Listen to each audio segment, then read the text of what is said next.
class in every way. Talking fast, not a pause in sight. Leanie's got my head in a spin tonight. Oh, shut up, Leanie, can't you see? You talk so much, it's drowning me. With your white hair and sassy flair, just give me a breath, let me share. Podcast queen with a wicked smile, running jokes mile after mile. Try to speak, but in she slides. Leanie makes it a wild ride.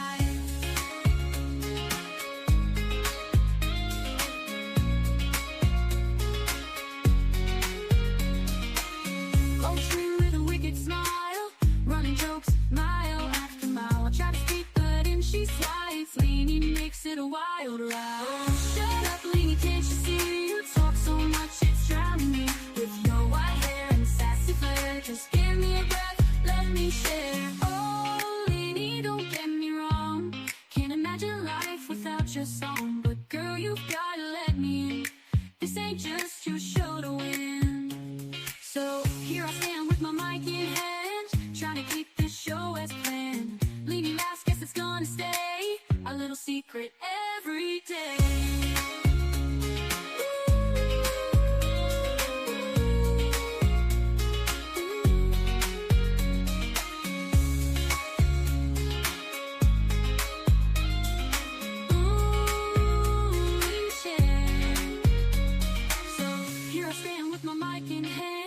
Trying to keep this show as planned. Leanie laughs, guess it's gonna stay a little secret every day.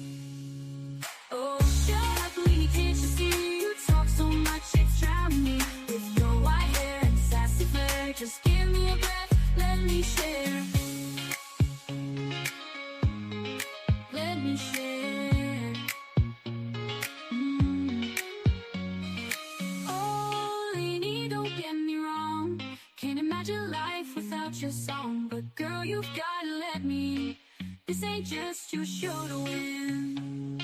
Oh, shut up, Leanie, can't you see? You talk so much, it's drowning me. With your white hair and sassy flair, just give me a breath, let me share.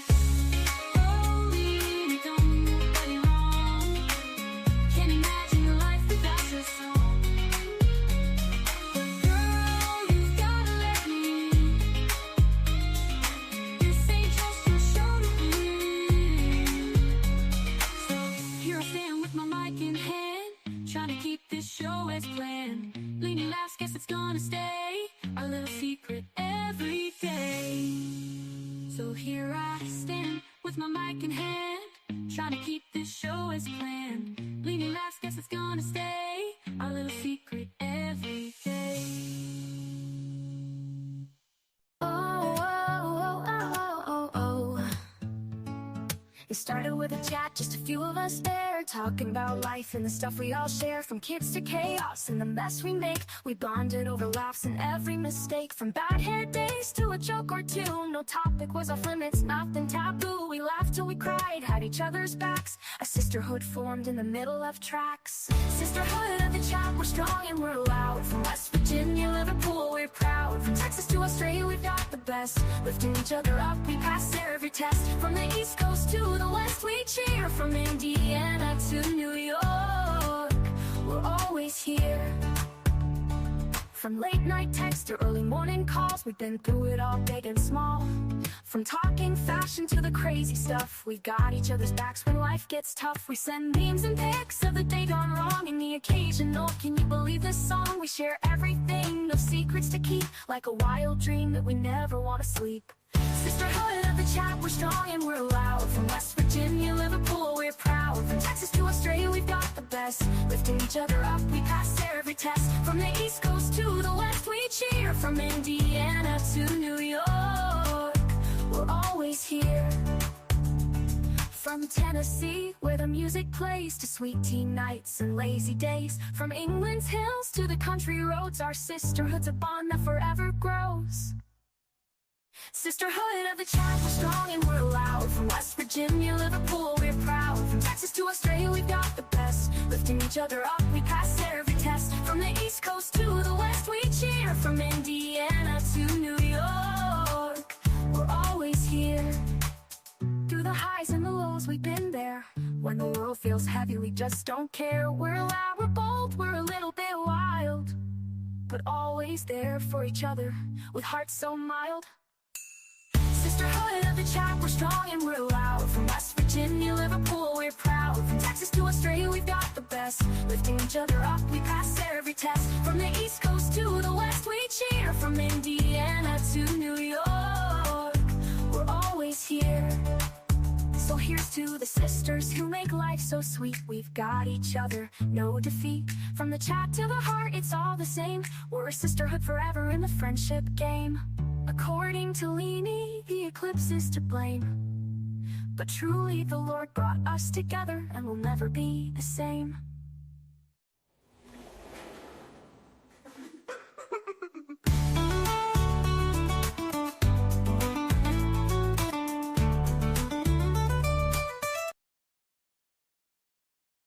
Hello, everybody. Hello, hello, hello. How are you guys doing? How's everybody? How's it going? What's going on? Tell me all your news. I want to know all about it. What you got for me? What you got for me? Actually, I'm looking for this thing to take off the screen. Obi Katie. I just want to say hello to everybody. Thank you guys so much for being here. Even the ones up there in the naked bushes, come on down and have a chat with us. I'm wheezy. It's going to get better. I've taken medicine. Everything's good. Chris Bell, good to see you. Good morning to you. Belly True, interesting choice. Yeah, a lot of people haven't heard this. I watched part of the part of the trial, just the gory stuff, y'all, to tell you the truth. I just couldn't be bothered to watch the whole thing by myself.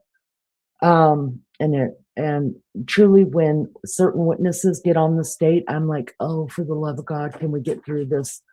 So I end up missing some things when I'm watching trials because, y'all, if it's someone that's boring the hell out of me and I'm here by myself, I find something to do while it's on the big screen. That's the truth. I ain't gonna lie. Ben, hello, says, anyone seen the latest Megyn Kelly video about Jodi Arias? I don't really watch Megyn Kelly that much.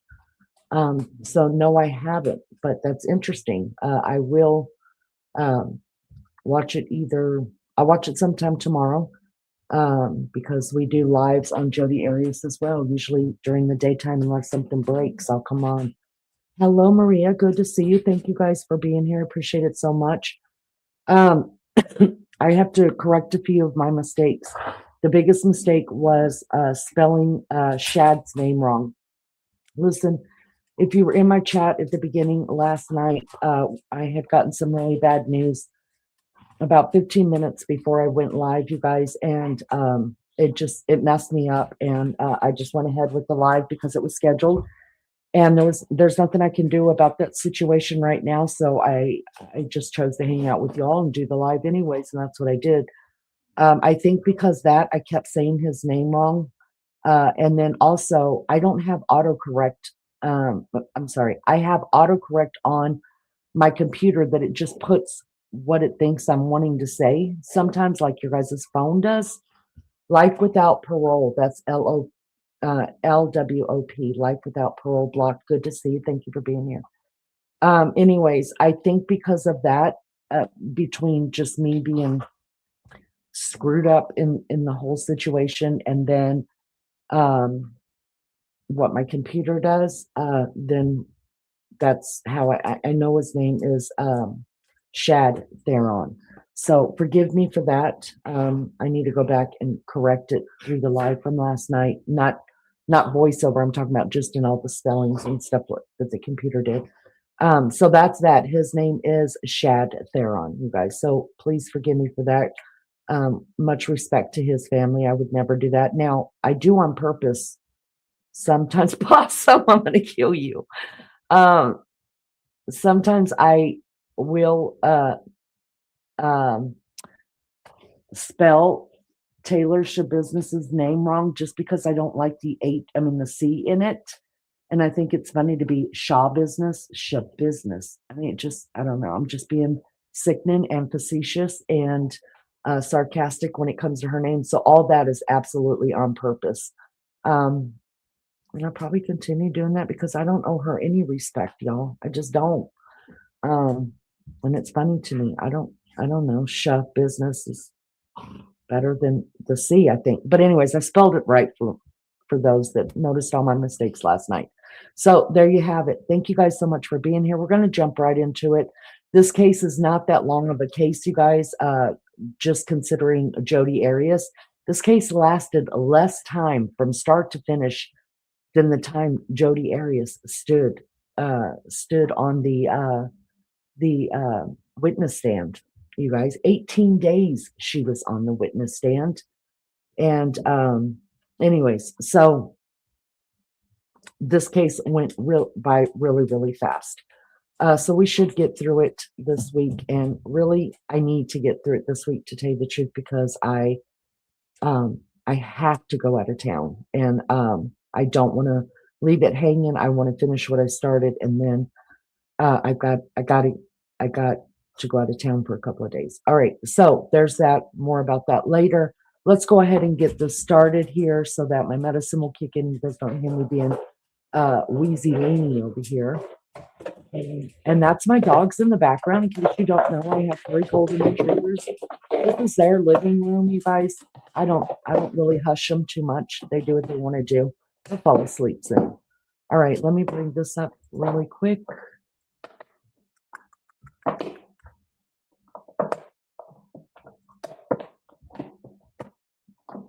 There we go. Okay, and I will make it, hold on, I will make it as big as what I can. And I just wanted to let you know, people come and go out of chat all the time. And some people say, what's going on here? What's going on? And then like 5 of us are trying to explain to that person what's going on. So I'm going to leave this comment for the most part pinned in the top of the screen. So hopefully if people come in here, we can just point them to that, and then maybe it'll save some time or keep people from getting exasperated from having to type it over and over and over. All right, you guys, listen, y'all have to control your own volume. And here we go. Back to this day 2. Taylor, your business. Your business. Mind your business. Mind your business. Let me stop.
So what I'm trying to do is, you guys can't see shit on the screen, right? Can you guys hear me? So what I'm trying to do is, oh shit, man, I'm listening to myself. And the problem is the way Court TV puts it on sometimes is they make their chat really, really big. And then when you're streaming for this kind of way, vertically for a phone, you can't barely see what is actually being shown on the Court TV screen. So I was trying to find, and maybe this one will help. I was trying to find, what do you call it? I was trying to find a bigger view of what you're seeing in court, because I know there's not many here, but can somebody just let me know if what I'm seeing on my screen is what you're seeing? It's just like all you see is the live chat and a tiny little box. And I tried to make that bigger because we didn't have it like that yesterday. But the problem is the way that they do it, it's set up for you to watch just without live streaming it, if that makes sense.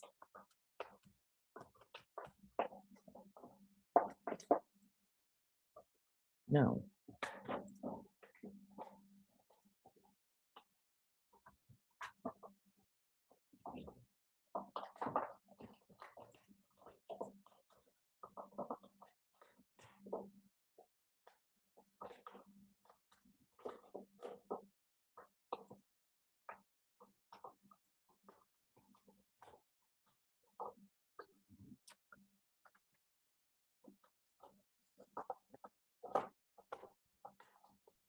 Hold on, guys.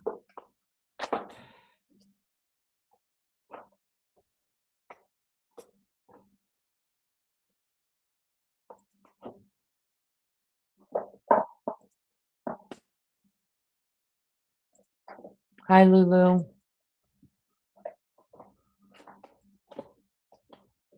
Let me see if this works better. There it is. I finally got it. All right, there it is. Thank God. Y'all, I've been fussing and fussing and fussing and fussing with this stupid thing. All right, there it is. That looks better on the screen. Thank you guys for, I don't know, putting up with my shit. I promise you my brain's just in a different place right now. I just can't get this shit together. All right, let me turn myself off and we'll continue listening. I just wanted to make sure you guys could see her stupid fucking face, because there's going to be people on the stand, including the guy who's on there right now, the medical examiner. She's actually laughing and giggling through a lot of this trial, and especially when her buddies come up, like her friends and her dad testifies and things like that. Y'all, she's sitting there being a freaking idiot. Detour, we're pretty much just starting, yes, because I couldn't figure out how to get this large on my screen until just now. So we've got the medical examiner on the stand right now, breaking down what he saw and what he had to work with. Lulu is out driving home from work. Thank you, Lulu, so much for being here. All right, I'm gonna back this up just a little bit to right there, because it's explaining what he found in there. And then let's just keep going with it. Of things you are looking for or attempting to ascertain as you're walking through the room and finding remains in various locations. As I go through a room and evaluate the room, I'm looking for evidence of a disturbance, a struggle, or an altercation. I'm looking for signs of biological material which may tell me where a body part may be located. I'm also looking for evidence that may have contributed to the death. In other words, instruments, objects, weapons, evidence of drug paraphernalia. In this case in particular, I'm also looking for places that a body may be concealed, or that might be evidence of movement of a body from one location to another. Doctor, you mentioned some of those things like weapons or the instrumentality of the crime. Were those things noted on your investigation or observation? Yes, they were. And what was noted specifically? On a black standing table besides the bed, there was a gray metal chain. On the dresser, on the left wall of the basement, there was also a gray metal chain. Recovered from some of the containers as well were multiple knives, some of which had a bent blade and one of which had a broken tip.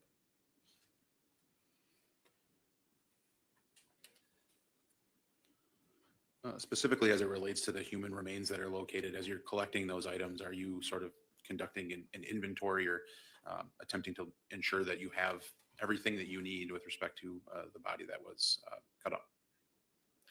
Yes, I am. I'm trying to recover as much of the individual as possible to try to ascertain that as much evidence as can be gained has been collected. As you were going through the room, did you note that it was possible you did not have the entire body present in that room? Yes, I did. Did you note specifically what was missing? On my inventory, I believe I was missing the right thigh, specifically from about the waist to about the knee. I believe that I was missing as well I was also missing the left thigh and left leg. At some point in time, were you made aware that portions of the body may be at another location? Yes, I was. Did you travel to that other location? Yes, I did. And where was that? This was a police storage unit offsite. What did you do upon arrival there? Upon arrival to the police storage unit, I was directed towards a van or minivan that was in the storage unit, and I was told that there was a possibility that there might be additional body parts within the storage van. And did you actively participate in attempting to recover the body parts from that van? Yes, I did. My process was similar. I donned a Tyvek gloves, protective mask, and a protective visor. We laid out an evidence sheet, and then we went through the contents of the van to determine if there were additional body parts. And were body parts located? Yes, they were. What did you find? I believe we recovered the right femur or leg bone of the thigh of the decedent. We also recovered a portion of left thigh, and we also recovered a portion of left leg from about the level of the knee to the ankle. And doctor, was there anything noteworthy about the parts that you recovered from the van? When they were recovered from the van, they were placed in, I believe, a crock pot box. There was evidence of skeletal trauma, including sawing, chop injuries, start and stop injuries of the bone consistent with dismemberment. Anything else about the amount of flesh that remained on those items that were recovered from the van? Specifically, the right femur had been defleshed. In other words, the skin, soft tissues, and muscle had been removed from the bone so that it was largely stripped down to the bone itself. Doctor, I want to talk about the evidence recovery process and the chain of custody as it relates to the human remains. Could you describe what that process is?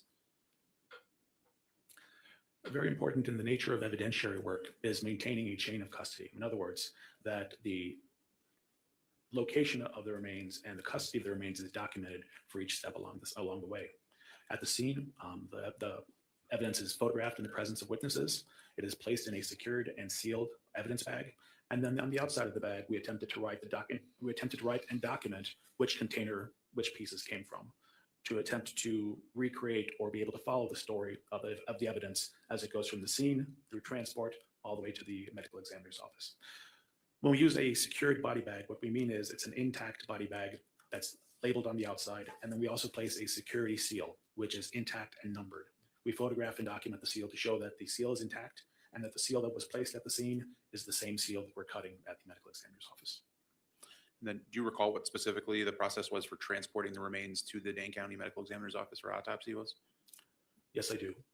The transport driver was notified, the driver was mobilized, and then the driver took custody of the body bags, loaded them in the van, and then the driver and the body was escorted back to the Dane County Medical Examiner's office.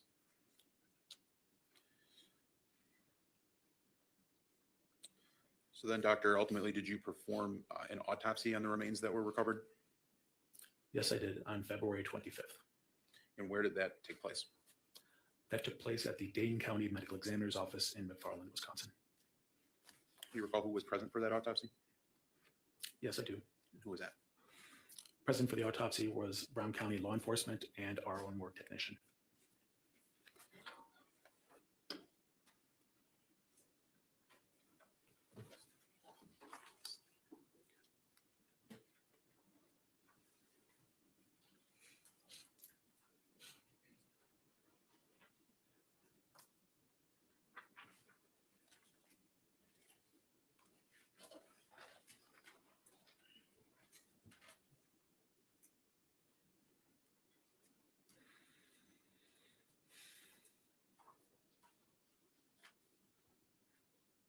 Nikita should have done this at the outset, but I'm showing you what's been marked as Exhibit 73. Can you identify that document?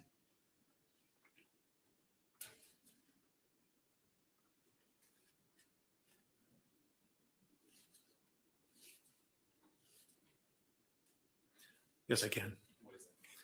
Exhibit 73 is a copy of my curriculum vitae or resume. Does that appear to be accurate? Yes, it does. Your Honor, I would move for admission of this. The objection? Is that Exhibit 73? It is. No objection. Received. And then, Doctor, I would ask you to review the photographs that are depicted in 74, 75, and 76.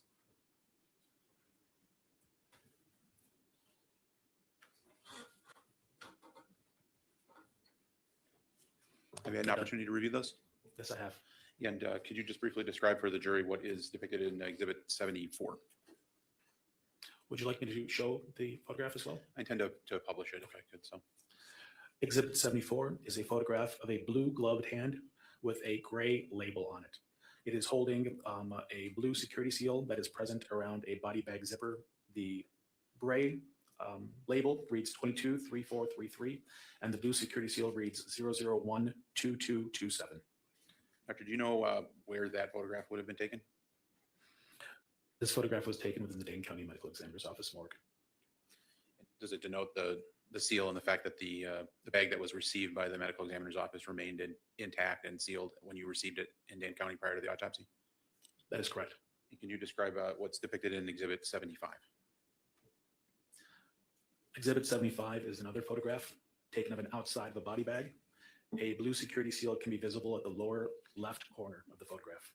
It also has a gray label reading 223433, which is the case number of this case.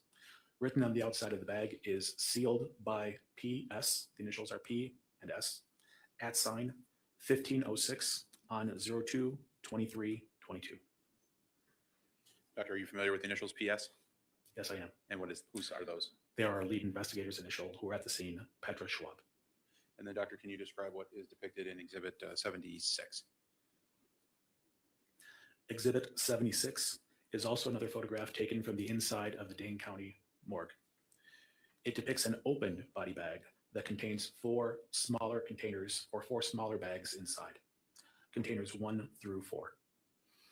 And what is the depiction of that particular exhibit? Is that consistent with your recollection of how the remains were recovered and stored when you left the Stony Brook residence? That is correct. Your Honor, I would move for admission of those exhibits and ask for permission to publish all three.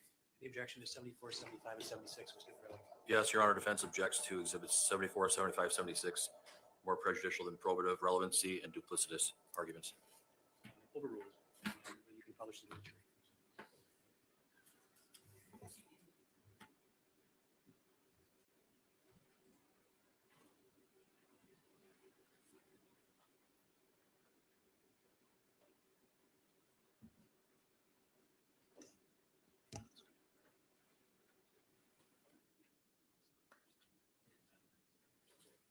Judge, while we're waiting for this to fire up, could we have a sidebar with Sure. counsel?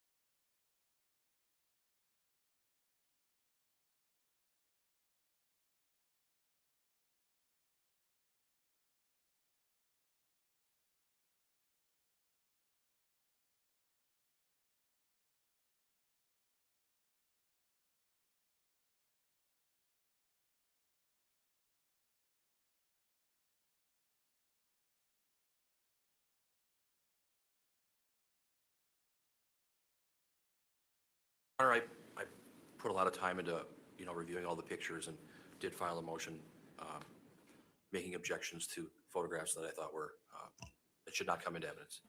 But we're in a trial now, and, as a defense attorney, you don't know what the state's going to present as evidence. This picture I would object to on behalf of my client. We already have a picture of what the victim looked like when he was alive. That was already presented by the state. Now they're presenting a second picture.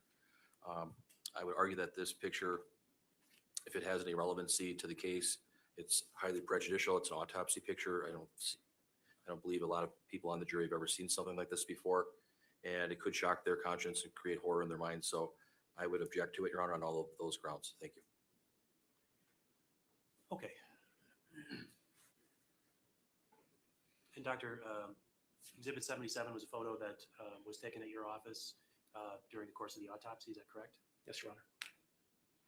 Okay. Well, the issues that the court has to address in these kinds of objections relating to prejudice versus the probative value is really a balancing kind of test. And the issue that's being addressed with the court, what this is being offered for, is to demonstrate the means of death and which is an important part of the case, of course.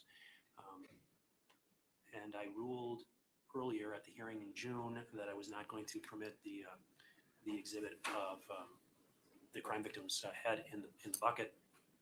This is a different really set of circumstances. This is a photograph taken in the process of an autopsy. We have the coroner here, who's really a witness that's an important piece of this case, frankly, for both sides of the case to hear from. And this is a photograph taken in the process of him doing his job, and one that I think, given what I've heard by way of an offer of proof, is going to be useful in him describing the means or the method of death of the victim. I'm satisfied for those reasons that although there's certainly prejudice to the photo, many things that come into a trial are prejudicial to one side or another. Satisfied the probative value in this case outweighs the prejudicial effect. I'm going to allow the photo to be to come into evidence, and then the doctor can explain what's shown on it and why it's relevant to the case. So that's going to be the order of the court. Your Honor? Yes. So with respect to the court, just as further additional argument, Want to further argue my decision? No. Go ahead. Your Honor, though, it's just kind of, in my opinion, sort of highly unusual that this picture, of the deceased would be presented to the jury when the doctor can easily testify about, the cause and manner of death. The picture isn't going to really add too much, in my opinion, but I totally respect the court's ruling. I just want to make sure I made all my arguments to the court. Sure. And I understand that. Photographs can be helpful to juries in understanding what witnesses are testifying to. For example, I think that argument could be made probably regarding every single photograph that's been entered into evidence, and that is, well, we can tell you what it looked like, and so you don't need to see a picture of it. Photos can be helpful; they can, and so I understand that argument. The doctor could just simply describe everything, but the question is this going to be helpful to the jury, and will the prejudicial effect outweigh the probative value? I don't think so. I do think it'll be helpful to the jury, and so for those reasons, I'm going to allow it to be admitted. So that's the order of the court. Anything before counsel takes a brief recess, Mr. Lezay? Just briefly, so on the issue of the photograph, while we are showing it to the jury, I would ask that the media not show a copy of that photograph on the live stream. I will enter an order that the media is not permitted to show that photograph on the live stream or take a picture of it in any other fashion. Anything else? No. Mr. Fraley, anything else before break? No. Okay. Very good. Then you can step down. Doctor, we'll take a break. I think we've taken up about half the break already, but try to be back in 5 or 10 minutes. One recess.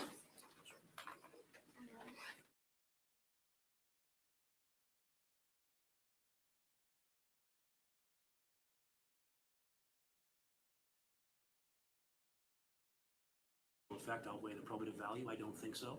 I do think it'll be helpful to the jury, and so for those reasons, I'm going to. Yo, I'm stopping it right there just because look at her face. Hi, Alex. Hi, Canel. I think I pronounced that right. Hi, Deborah. Just briefly, so on the issue of the photograph, while we are showing it to the jury, I would ask that the media not show a copy of that photograph. Let me fast forward through the break. But y'all, she's just plain evil, and that's why I really wanted this up on the screen so you guys could see it. And see her reactions, and No. this woman. Doctor, we'll take a break. I think we've taken up about half of the break already, but try to be back in 5 or 10 minutes. Y'all, that's demonic. That to me is not insanity whatsoever. That to me is completely demonic. And we've called people evil before, but I think this is pretty much the epitome. I'm going to fast forward really quick. through this break that they took. If they're all standing, we know the jury's coming back. So let's just carry on from here. Give you a good look at Taylor SchaBusiness giving us the business.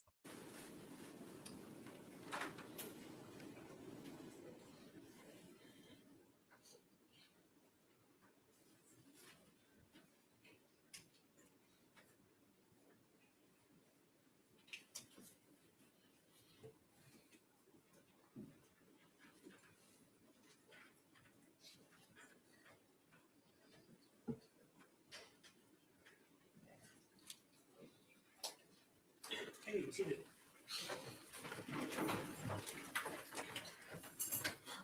Okay, we're back on the record, and with that, Mr. Jose, the witness is yours.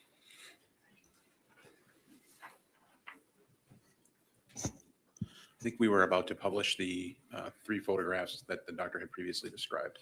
Is that 74, 75, and 76? Yes. Dr. Tranquita, exhibit 74 that you previously described, is that now visible on the screen? That is correct. Exhibit 75 that you previously described, is that now visible on the screen? That is correct.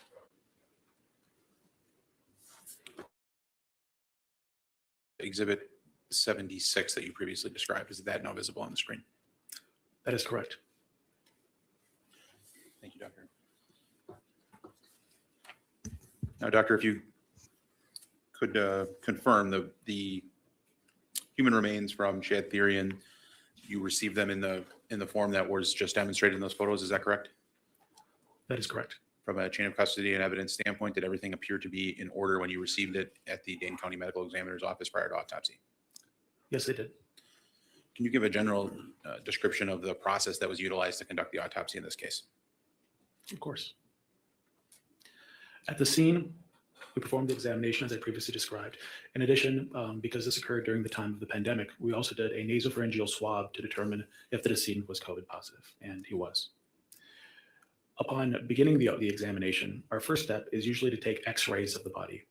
And this is a very helpful tool that we use to try to determine if there's any fractures, foreign objects, or what the general condition is of the skeletal system of the decedent. For this, the bag can be intact, which is a helpful way of doing it. Once the bag is opened, the next step is to begin to take as-is photographs. In other words, photographs of the body exactly as it's received, before it's cleaned, before it's washed, before anything is removed. The next step after that is to collect trace evidence, if any can be found. This can involve a sexual assault kit, swabs, fingernail clippings, everything in an effort to try to find any DNA evidence that might be useful. Once that is done, the body can then be washed and cleaned, and then we begin our external examination. The external examination is an examination of the outside of the body, not only for any identifying marks, tattoos, scars, but also to get a sense of what injuries are present, what trauma is present on the body, and if we have the entire body present as we suspected at the scene. So typically at that point, we begin to take our inventory of what is present, and then we also begin to examine each fragment to see what is present, what is trauma, what is artifact, and what is real injury. And the process that you described as the general process, is that what you utilized here? That's correct. And by the documentation of the external, we take photographs, we take measurements, and I take diagrams as well to try to recreate for the reader what I see at the table. And to reiterate, ultimately, what is the goal of conducting the autopsy? The ultimate goal is to determine the cause and manner of death. But a secondary goal is to try to document the findings that are present so that if somebody challenges or disagrees with these findings, that the evidence is there, that I can provide my explanation for my reasoning and a historical record of what goes on within the autopsy room. And before we get into the specifics, ultimately, were you able to determine what you believe to be a cause and manner of death for Shad Thyrion? Yes, I was. Doctor, is it typical that not only the cause and manner of death, but the findings or the bases to support those findings are generally outlined in a report? Yes, they are. And did you prepare such a report in this case? Yes, I did.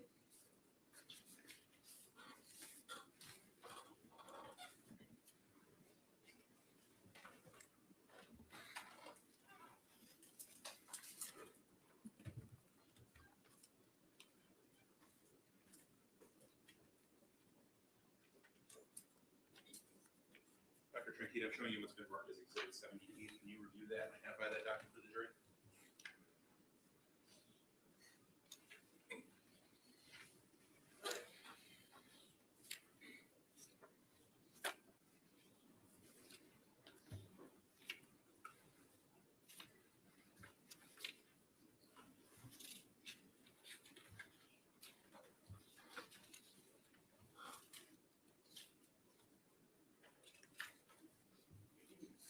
Exhibit number 78 is a copy of the autopsy report that was generated on our case number 223433 for Shad Thyrion. Doctor, is that a 14-page report? That is correct. And you believe that report accurately outlines your findings following the autopsy and investigation into the death of Shad Thyrion? Yes, I do. And are the opinions that are outlined in this report and the final diagnoses, are those opinions that are consistent with your medical training and experience? Yes, they are. Judge, I would move for the admission of Exhibit 78. Any objection, Mr. Freilich? No. That'll be received. And Doctor, again, before we get into the bases or the specifics, what was your opinion as it relates to the cause and manner of death of Shad Thyrion? It is my medical opinion that the cause of death of Shad Thyrion is strangulation, and that the manner of death is homicide. Can you explain for the jury the difference between cause and manner? Of course.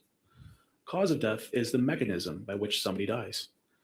If one wants to think of it as an example, a gunshot wound to the head is a cause of death. That is a mechanism by which somebody dies.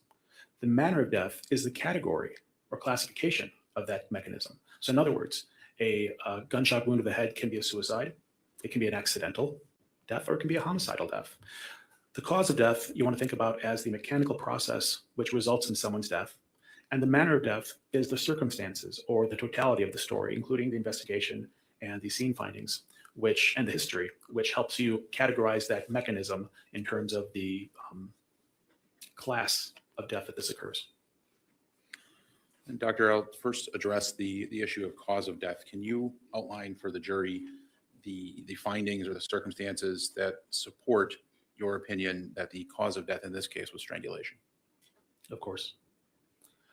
On examination of the body, I am looking for any findings that might indicate what the potential cause of death might be. In this case, on my examination of the decedent, I had a number of findings that were consistent with a strangulation death. To begin with, I had plethory or cyanosis of the head and upper neck.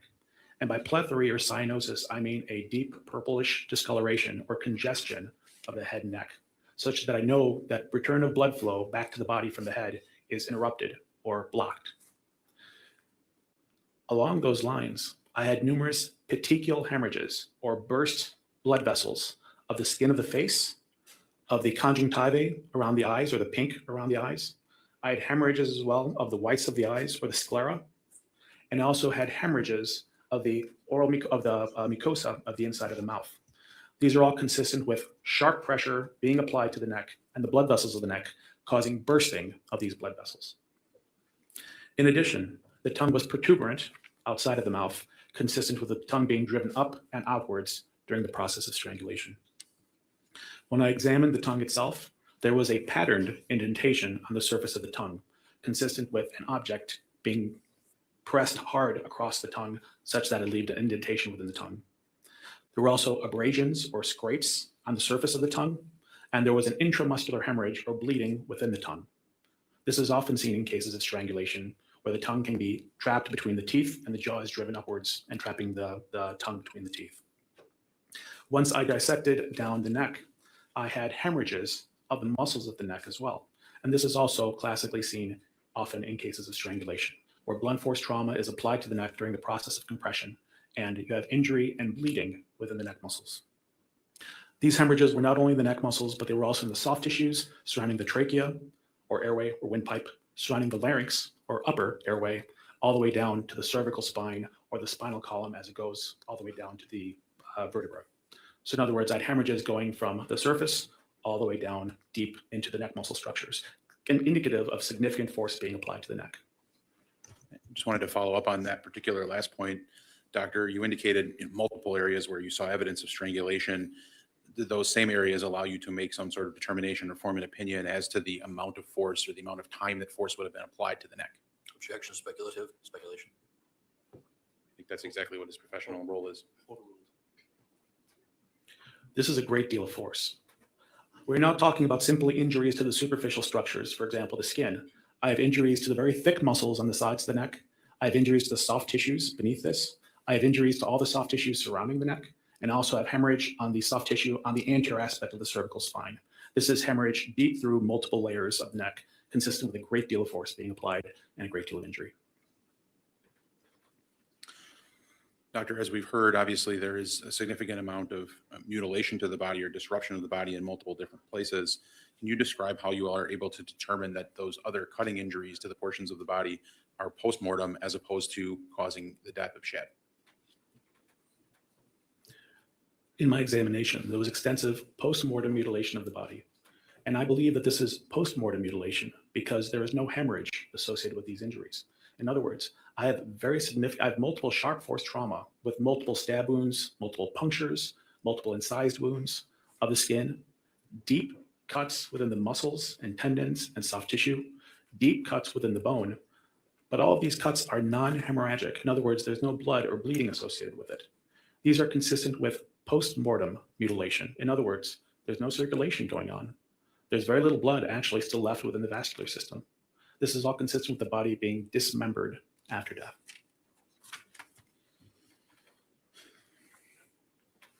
And, doctor, at this point, I intend to show you a photograph which is sensitive in nature. I intend to publish that photograph for the jury. So I'm putting the jury and also the media on notice that I intend to use the photograph at this point and then have the judge describe it.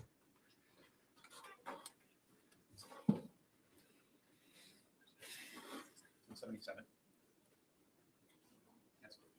Doctor, clerk is showing you what's been marked previously as Exhibit 77. Can you identify what that photograph is? Yes, I can. What is it? This is a depiction of the right side of Shad Thyrion's face at the autopsy examination. In the photograph is the right side of his face, along with the grayscale ruler with the case number, and also a L-shaped ABFO ruler, which is an American Board of Forensic Odontology ruler. It shows dimensions in 2 scales. The right side of his face shows his eyes closed and his tongue protuberant, clenched between the right side of his mouth. He has abrasions or scrapes that are visible on the right side of his face and nose and cheek. At the lower aspect of the photograph are numerous sharp force injuries depicted on the upper chest. Your Honor, I would ask for the admission of that photograph, or move for admission of the photograph, and ask for permission to publish at this time. Okay, objection has already been made. Same objection as before. I'm going to overrule the objection and the picture can be published.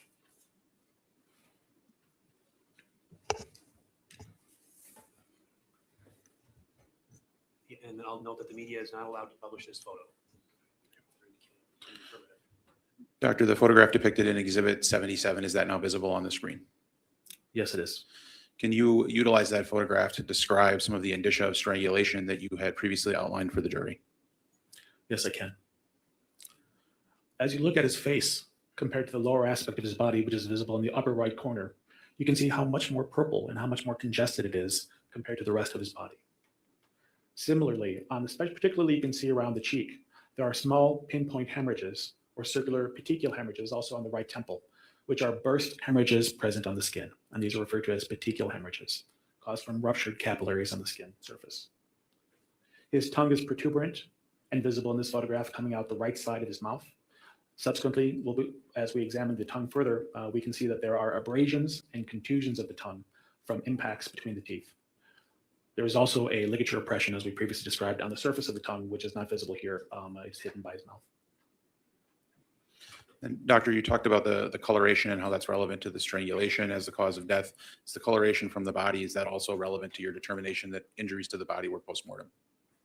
It does, yes.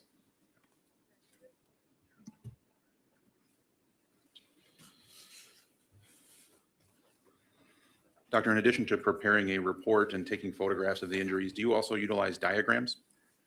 Yes, I do. And what is the purpose of those diagrams? My primary purpose is to document the findings in as many different ways as I can. I take photographs, I take diagrams, I take measurements. I want to recreate the findings for the viewer, for the reader, so that they can go back to them and see what I saw at the autopsy table. I also find the diagrams are easier for people to review and people to look at who do not look at bodies on a regular basis. They're less traumatic. They protect the privacy of the decedent a little more.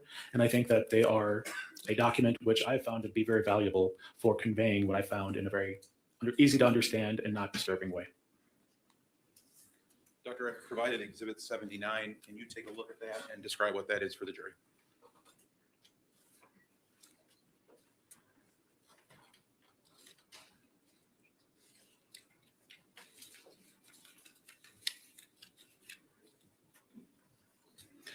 Exhibit 79 is a copy of my autopsy notes and diagrams that I generated on this case. It includes head and neck diagrams. It includes diagrams of the entire body and diagrams of the skeletal system as well. Your Honor, I would move for admission of Exhibit 79 and ask for permission to publish the diagrams. Any objection?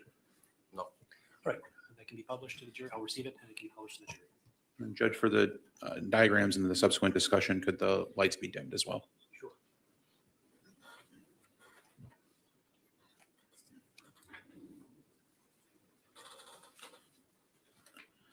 Dr. Tranquita, is the screen now displaying what would be the first page of Exhibit 79? Yes, it does. And can you note what's of importance from your medical perspective as to these diagrams? Of course. This is the front page of what's referred to as my autopsy notes.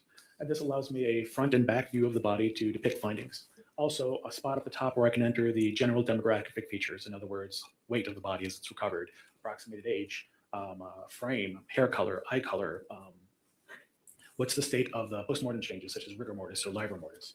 And then with the front and back diagrams, I'm able to show sort of general findings. In this case, because there were so many sharp force injuries and injuries of the head and neck, I saved them for separate diagrams. And this is more for general findings. The most relevant ones that I want to kind of emphasize on is there is marked congestion of the head and neck, but the rest of the body is relatively pale. There were some contusions or blunt force trauma injuries of the remainder of the body. There was a contusion on the upper aspect of the left side of the chest, a contusion on the upper aspect of the right side of the chest. There were abrasions of the right upper extremity. There was a contusion or bruise of the anterior aspect of the right knee, and there was a collapsed blister on the left heel. He also had a gray metal ring that was present on the little finger of the left hand.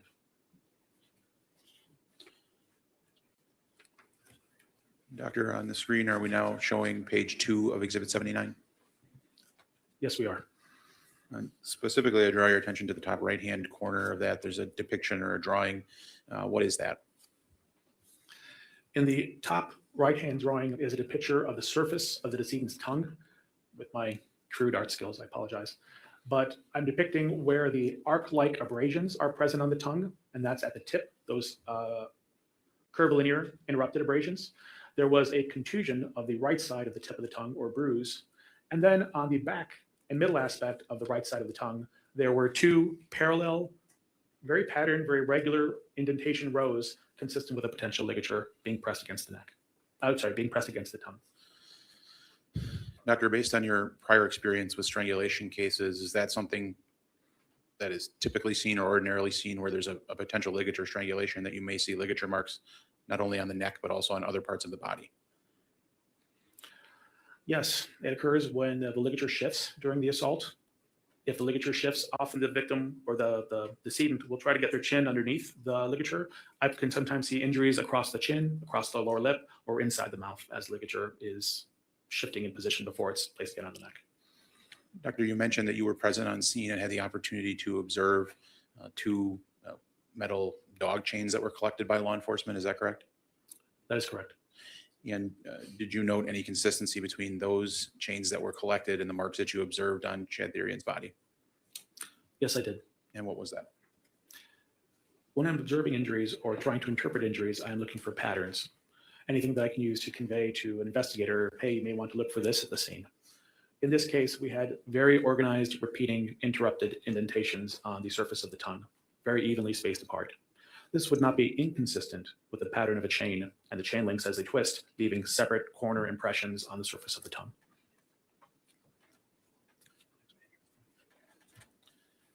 Doctor, does the screen now depict the third page of Exhibit 79? Yes, it does. And could you describe for the jury the significance of these particular diagrams? Because there were so many findings, I separated out the head and neck diagrams to a separate diagram. This diagram depicts multiple different views of the decedent's head and neck.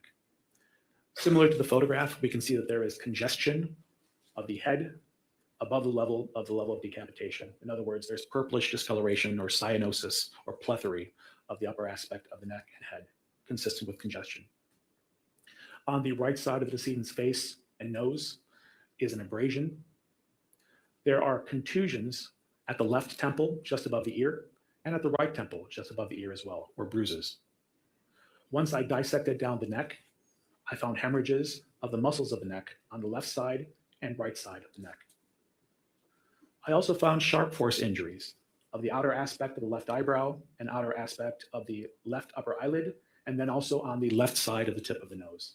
I believe that these are also post-mortem artifact because they're non-hemorrhagic. There's no redness, there's no swelling. This is consistent with cutting a body that's already been dead. Across the neck, I am depicting the point of decapitation of the decedent. This was roughly at the level of cervical vertebra C5, C6. We have about 7 cervical vertebrae. So it's just above the base of the neck, where we have complete decapitation. In other words, it's going completely through the neck and the head is separate from the remainder of the body. There were also a number of sharp force injuries above and below the level of decapitation, consistent with multiple cuts attempted as the person is trying to get through the neck. Now, Doctor, does the screen show what is page 4 of Exhibit 79? Yes, it does. I don't think I will ask you to describe every injury that's denoted on this particular diagram, as we would be here a while, but could you describe generally what is depicted in this diagram? Of course. This is a front and back view of the decedent's body, where I'm attempting to show the points of dismemberment, as well as points of sharp force injury that are present. The contusions I've also included here to try to show where they are, or bruises and abrasions. But for the most part, I want to focus on the sharp force trauma. In particular, in this case, we have the head has been decapitated at the level of the lower neck. The back has been largely flayed and defleshed. In other words, the skin of the back has been removed. Also, the muscles of the back have been removed so that we have exposed rib cage and spine. The torso, so extending from about the neck to the groin, has been bisected or cut in half at the level of the lumbar vertebra or the vertebra of the lower spine, so that we have access to the inside of the torso, both the pelvis and the upper aspect of the chest and abdomen.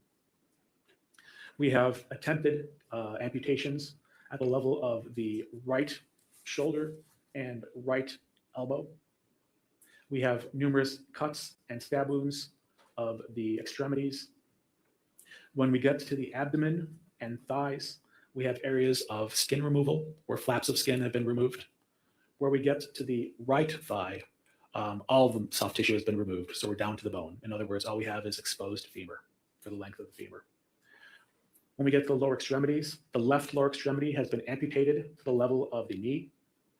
The kneecap or patella was recovered separately. We have another amputation from the knee to the level of the ankle, and the left foot was recovered from within the left chest cavity, placed within there. At the right lower extremity, we have, again, the femur, which has been largely defleshed, but I was able to reapproximate the pieces of muscle and pieces of skin to recreate what was there. And then we had the right knee to the right foot still intact. Doctor, based on your training and experience, what kind of amount of time would be necessary in order to create this sort of disruption to a body? Objection, speculation, Overruled. foundation. Overruled. It is my medical opinion that this would be quite a few hours. We have decapitation, we have dismemberment, we have transection of the torso. Subsequently, internally, the body has been eviscerated. In other words, we have entered inside the body through various cuts, both at the abdomen and between the ribs, where the victim's organs have been removed, largely one by one. We have castration of the decedent. The decedent has been castrated as well. We have cutting or sawing through chop mark injuries of the bones. It is my medical opinion that this would have taken quite a great deal of time.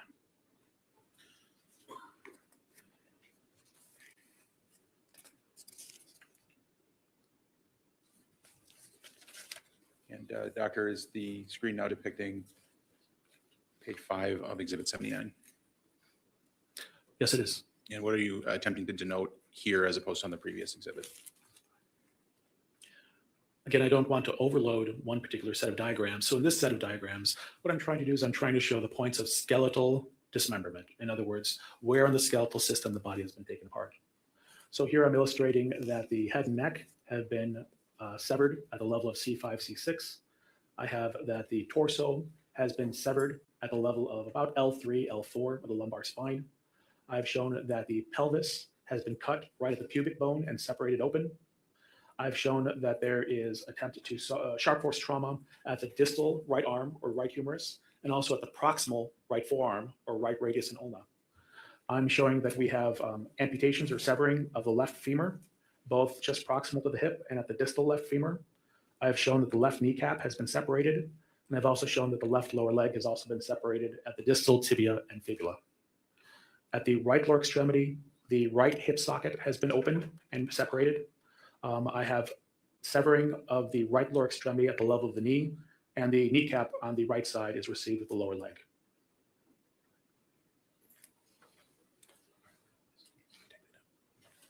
Doctor, you had mentioned attempted dismemberment or attempted amputation. Can you describe what you mean by that? Of course, there are some areas where there are cuts through the muscle and cuts through the skin, but they do not completely transect the limb or extremity. So there's evidence of cutting deeply into these tissues in the postmortem state, but not complete transection, so they are still attached. On the bones, there's multiple evidence of sharp force trauma to the bones, even in areas where the bone is still in one piece. Evidence of previous attempts to cut or saw through or transect the bone.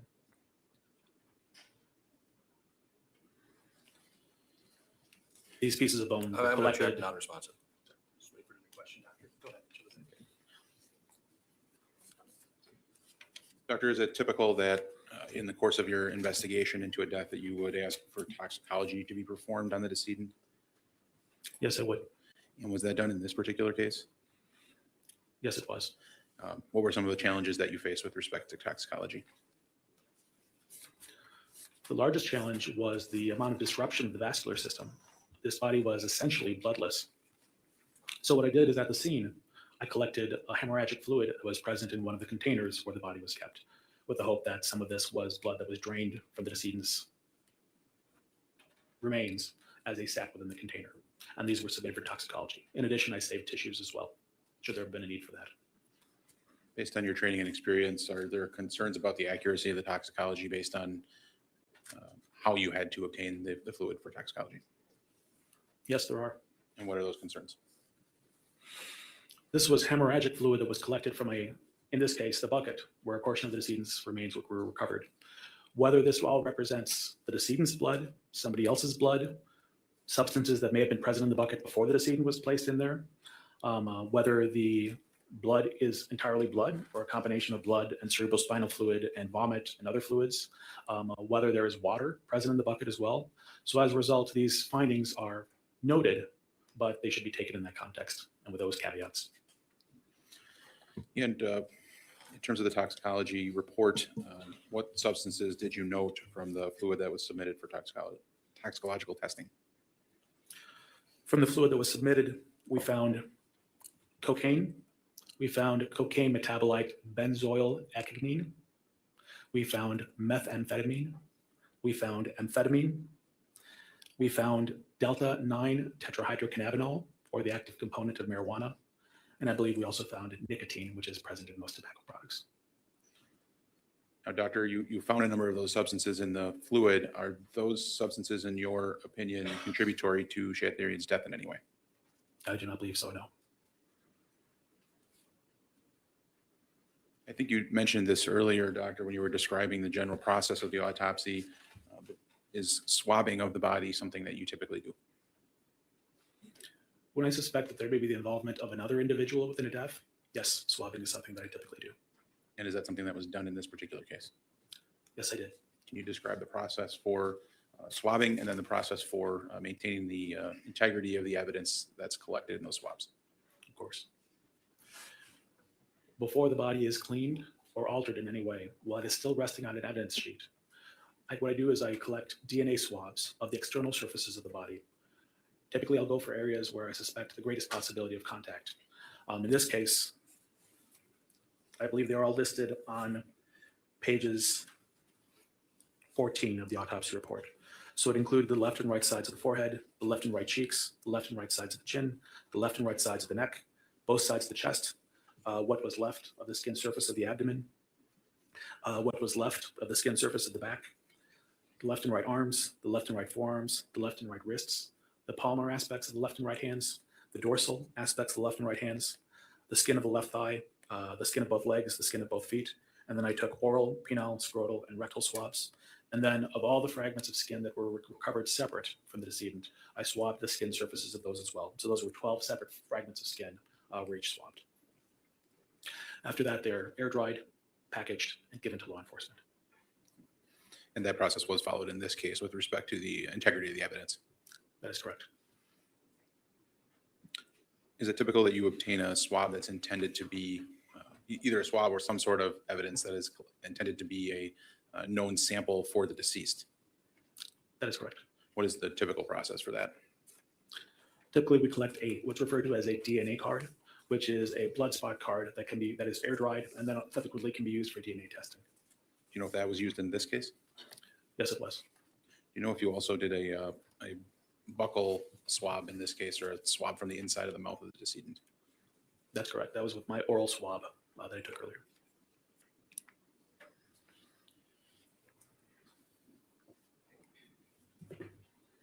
Nothing further at this time. Cross-examination, Mr. Freilich. Thank you, Your Honor. Dr. Trankita, good morning. Good morning, sir. Did you determine the time of death and the date of death for the deceased? At best, I can determine approximately how long a person has been dead. But in terms of determining the time of death and the date of death, we list the time where they're examined by a medical professional. This particular case, you were contacted by the Brown County Medical Examiner, or Petra Schwab, correct? She was Petra Schwab was our lead investigator at the time. That's correct. Okay. She's not a medical examiner, but she's a director, correct? I believe now her title is Director of Operations, correct? And she contacted you to secure your assistance with the investigation in this particular case? That is correct. Were you contacted on February 23rd of 2022? I believe that is correct. Okay. And you were briefed on some of the issues or what may or may not have happened, correct? That is correct. And then you traveled from Madison to where the location on Stony Brook Lane, or where did you go? That is correct. I traveled to the home on Stony Brook Lane in Green Bay. And do you recall the time that you got there, roughly? Was it in the Unfortunately, morning? not offhand. I believe it was in the morning, but it's difficult to say. Okay. It's been a while. All right. Fair to say that the facts with regards to this case or the circumstances were quite unusual based on your training and experience. Is that fair? Could you describe what you mean by unusual? You don't often see situations where there are body parts all over, correct?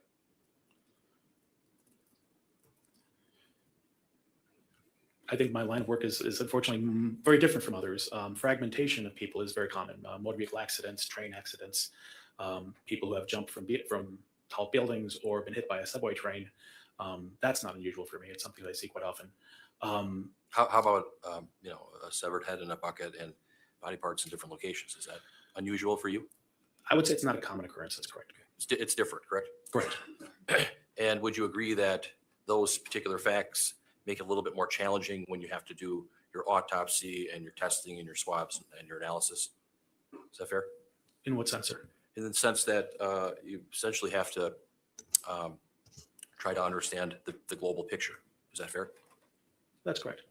And so on this particular date, February 23rd of 2022, you went to the Stony Brook Lane property, to the house, and you went inside.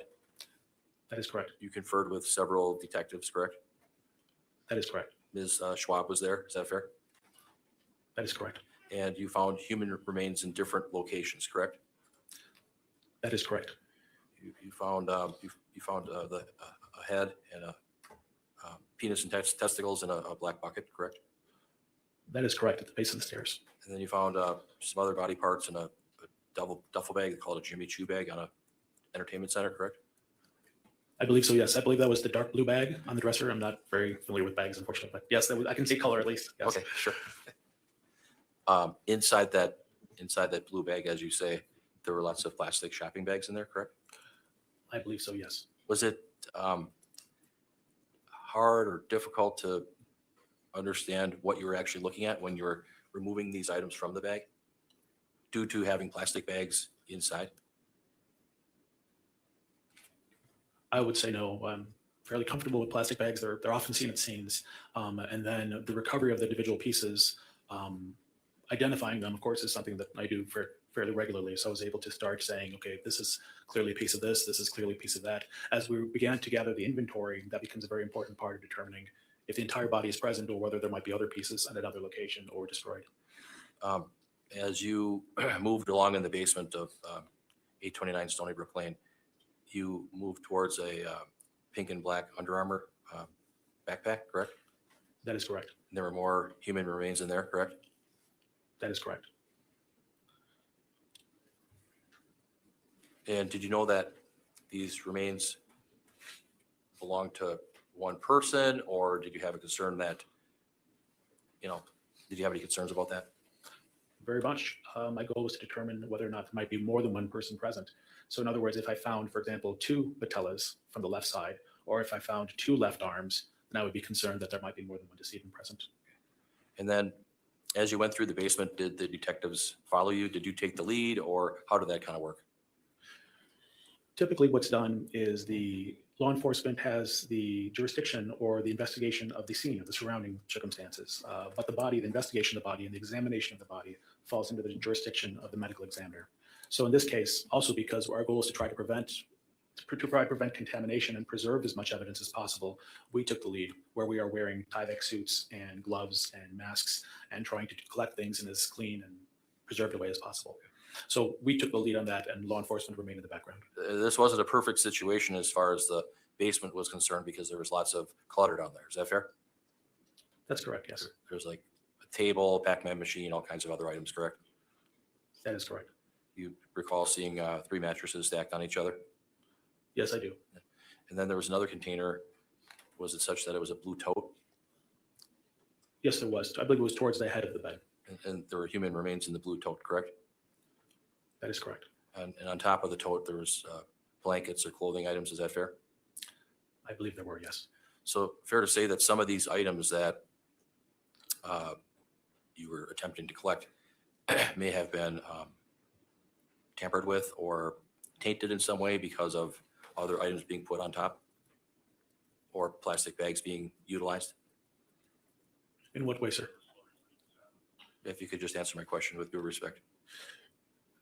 If my interpretation of tainted with means that DNA evidence could have been lost potentially, or DNA evidence could have been contaminated, I would say that certainly any object that would have come in contact with the remains could potentially transfer or wipe away DNA evidence. So for example, if the plastic bags had other people's DNA on it, that can be transferred onto the skin surface or body surfaces. If the tote bag had other people's DNA on it, that also can be transferred onto the body surfaces of what's been placed in there. If the bedding or bed sheets also had other people's DNA on it, that could be, or hair samples or fingernail clippings, that also could be transferred onto the body surfaces. So if I understand the question correctly, I think that that's about as good an answer as I can give. You answered it. I appreciate that. Perfect. Did you see evidence of drug usage down in the basement on Stony Brook Lane? Yes, I did. Did you see a meth pipe down there and a gem baggie with crystal-like substance? I believe I saw a glass pipe. I think I recall it was white in color. And then there was, I believe, a small green baggie with a powdery crystalline substance inside. Did you see any evidence of drugs or drug substances on the decedent's mouth or face? I did not. Did you swab for that? The face was swabbed, yes. With regards to your report, did you indicate that the deceased had possible acute intoxication due to the combined effects of methamphetamine, amphetamine, cocaine, and marijuana? That is correct. From your analysis and assessment and examination of the body, did you in any way opine or conclude that drugs had anything to do with the death of Mr. Thyrion? It is my medical opinion that the drugs did not have anything to do with the death of Mr. Thyrion. Have you had cases where people overdose on methamphetamine, Yes, I have. resulting in death? Yes, I have. How do you know that that didn't happen in this particular case? I know that that did not happen in this particular case because of the extent of hemorrhaging that's present within the decedent's neck and head. In other words, these are antemortem injuries when he still had circulation. In other words, he was still able to bleed. So as a result, I have bruising and contusions of the neck muscles. I have deep hemorrhages of the soft tissues all the way down to the cervical spine. And I have numerous blown hemorrhages of the eyes and oral mucosa and facial skin. To have these, you have to have circulation. You have to have blood pressure. Without it, you'll not get these injuries. You can strangle or stab or punch or hit a dead body as much as you want. But without circulation and without that blood pressure, you're not going to get this kind of hemorrhage. Do you know if drugs such as methamphetamine could have caused the protuberance of the tongue in the deceased? Methamphetamine causing protuberance of the tongue? Yes. It's not been my experience that it causes that. When you received the remains in the body bags, was there anything unusual with the manner or way you received the items at the Dane County Medical Examiner's office? Did you have any concerns with what you received? If I understand the question correctly, did I have any concerns about the manner in which the remains were brought to me or delivered to me? Yes. I did not. How did you get those items? They obviously were packaged up at the Stony Brook Lane property, correct? That is correct. And I participated in the packaging. And then can you take me from there how they arrived at the Dane County Medical Examiner's office? Of course. Thank you.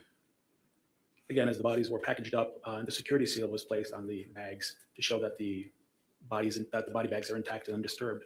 At that point, we contact the driver. The driver from our office comes up to Brown County, collects the remains, then places them into their van. The van is refrigerated, which allows for as best preservation of the remains as we can, and then the body is taken back to Dane County. At that point, the body is checked in to our secured cooler by one of our investigators, and then the body is kept in that secured cooler until such time that we can perform the autopsy examination, which in this case was the 25th. Thank you. Have you been involved in cases where it's a situation where it's death by asphyxiation, where people engage in choking kind of behaviors? If I understand the question correctly, yes, I have had cases where people have died from asphyxiation due to choking or strangulation as a mechanism. Yes. All right. Thank you. Nothing further. Thank you, sir. Thank you. No, you're right, Sharon. Okay, thank you, sir. You can step down. Thank you, Your Honor. Thank you, everyone.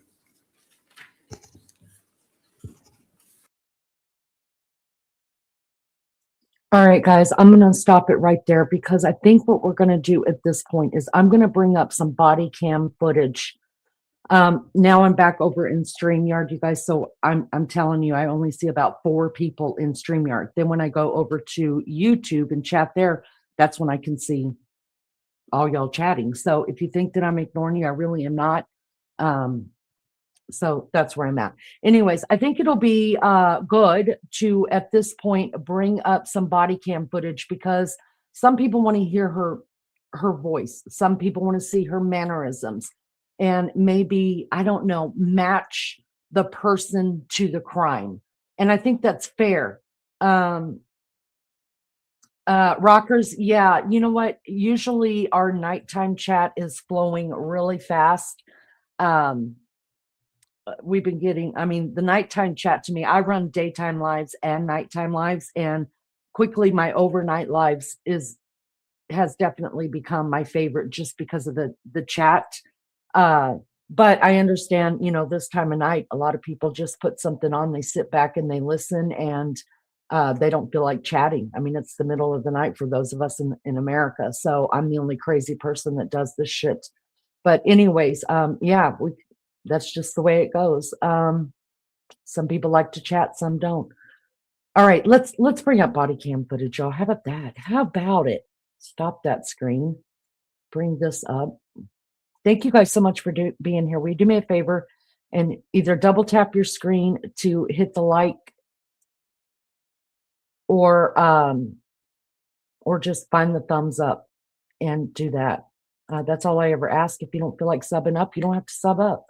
If you don't feel like anything else, you don't have to do nothing else. The only thing I ask is that people hit the like, because YouTube will push it out into the algorithm, and the people who like my jam and like being here, they'll find us.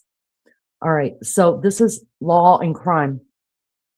I don't think I've ever, hi Benjamin, good to see you. Hi Carrie, good to see you, and everybody else. I don't think that I've ever played Law and Crime on here, so I'm gonna play it. And I'm probably not going to commentate through most of it, just because I push the envelope as far as I can. If you come back tomorrow and you say, and you think, oh shit, Leanie wasn't live, it was if YouTube doesn't like us playing this, usually news organizations we can play and get out free, but Law and Crime is actually a show. So they might take down this video after I'm done with it. If they do, they do. I'm not bothered by it. This isn't my job. This is my therapy. So, all right, watch your ears, guys. This is my source is a Law and Crime. This is new body cams of Taylor SchaBusiness after gruesome beheading is released. Let me give them a like. Thank you so much. Maybe they won't come after me. Also, we are floating our disclaimer on top, and I'll go ahead and read it. Fair use disclaimer, Copyright Act of 1976 gives allowance for this content to be used for purposes of criticism, comments, news reporting, teaching, scholarship, and research. And one of the mods I know will drop that in chat for me, and thank you for that. All right, you guys, watch your ears, because I can't control your volume. I can only control this one. All right, let's get to it. Let's find out who and how and what this demon is right here. Why you like these things? For the first time, we're getting a look at never before seen footage in the case of Taylor SchaBusiness, the Wisconsin woman convicted in the murder, dismemberment, and decapitation of her former lover. Law and Crime obtained hours worth of previously unreleased video, including the bizarre reaction SchaBusiness has when she's arrested. He took him out. He took him out. Woo! In the same time frame, she brings up another famous Wisconsin defendant. Getting raid in the house. Then there's her peculiar reaction when arriving at the police department. Get a good one on my thumb. All right. We'll take you inside the interrogation room when SchaBusiness first speaks to detectives. Yeah. And days later, when detectives ask why she committed such a gruesome crime. Is there a particular reason why? That night's a blur. Is it blurry? Real big blur. Okay.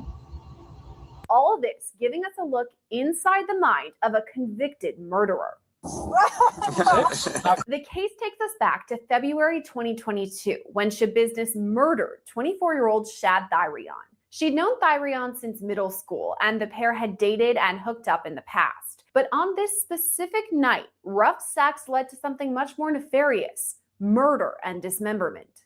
Need more units over here right away.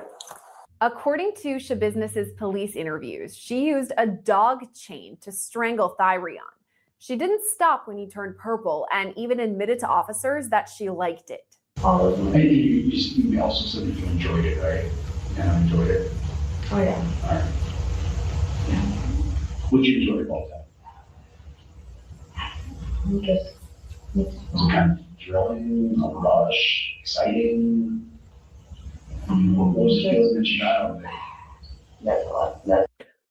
Hi, everybody. Thank you so much for being here. Melly Joe, my girl, thank you for coming in. Listen, I've got the closed caption on hold on.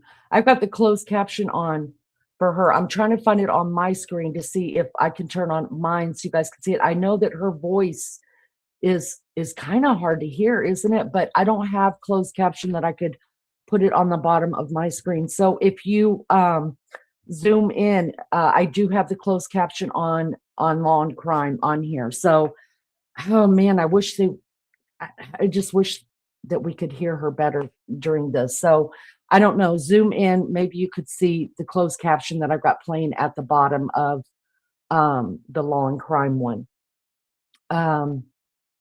Yeah, I think they're trying to get a motive out of her, Rocker. What the hell? What is it like? What is she like? I think they are trying to get a motive out of her. You guys, I think she's beyond insane. I just do. I like what it's Captain said earlier in chat. He said that a little bit of, I'm paraphrasing, a little bit of insanity mixed with some drugs and alcohol and bad choices. This is what you get. And so I just think I think it's different. I think, yes, she's got some mental stuff going on, but y'all, this is evil. This to me just screams demonic all day long. And maybe you don't believe in demons and you don't have to, that's fine. But I'm saying for me, when I look at this girl, I'm just like, oh, holy hell. I don't even want to be in the same building this person is in. She is dangerous. And I believe that she would have kept killing had she got off on this, but I don't think she wanted to get off, to tell you the truth. All right, let's just. I'm just trying to understand what you feel when you're saying that it's like joyous. You know, did it make you happy? Was it just kind of exciting? Like opening Christmas presents? Like, or? I don't know. Like, this is the thing that I have, like, I've always had, you know, like, you ever love something so much that you kill it? Like, it happens to me. That's the feeling that I have. I love something so much that I kill it. Like, I love it so much, and then I kill it. That's what happens to me. So, After Thyrion was killed, SchaBusiness admitted she cuddled with his body and, quote, played with it for 2 to 3 hours. Then she sexually assaulted his corpse and dismembered his body using knives from his mother's kitchen. It was ultimately Thyrion's mother who made the grim discovery of her son's murder when she found his decapitated head in a bucket at the bottom of her stairs. head. I can't believe I left the head though. Where'd you do the body? The body's there. Yeah, it's So we're gonna take the head somewhere? I like that. You liked it? I want to kind of look for all the organs, but yeah, they're all dismembered. Yeah, So you dismembered the body too? yeah. All the excitement. All the good times. What did you do with the body? I'm going to stop it right there again, just really, really quick to check in with chat. And also, maybe I won't get a copyright on this one, but you're going to see some of this in the court. They're going to play there's a couple of body cam videos out there on this. And then also they have the interrogation. That's all out there now. So if you're wanting to understand a psyche of somebody, get into the interrogation videos, but also don't skip over the body cam, because interrogation, yeah, you're in here talking to a cop who's got some kind of psychological degrees or something that you know, they have psychological tactics to get them to speak on certain things, and I get that, but it's also good to see in this show. It's going to show a little bit of everything. We're going to actually see her in real time and without being in this room locked up in her own clothing in her own way. I just say, if you're interested in it, find more of the body cam footage and watch it. I'm telling you, this girl is demonic, y'all. Demonic. You hear me? You hear me? You hear? They're in the house. Somewhere? They're like, yeah. Basement, upstairs, downstairs? Absolutely in the basement. I was gonna bring them with them. And then, I know I forgot the head. I wanted the head. Did you bring anything with you? Yeah, it's in the van. What? It's in the van. It's, what is it? I think it's a foot, maybe. The what? I think it's a foot. A foot leg, in the van? a leg, maybe. I'm like, I'm gonna bring it all, and then I'm like, man, this is messy, so then I just left it. I got lazy. Okay. I got lazy, and that's what I did, so I'm like. SchaBusiness was later charged with first-degree murder, mutilating a corpse, and third-degree sexual assault. Law and Crime live-streamed her 5-day trial that ended with a guilty verdict. Jurors also rejected SchaBusiness's defense of guilty by reason of mental disease or defect. She was later sentenced to life in prison without parole. Going to impose life imprisonment without the possibility of extended supervision. I believe that's appropriate in light of the findings that I've already made. It was right around this time that Law and Crime put in an open records request for all material in the SchaBusiness case that wasn't used as evidence in the trial. 10 months later, the Green Bay Police Department sent us nearly 30 videos amassing dozens of hours of footage. We'll start with SchaBusiness's arrest.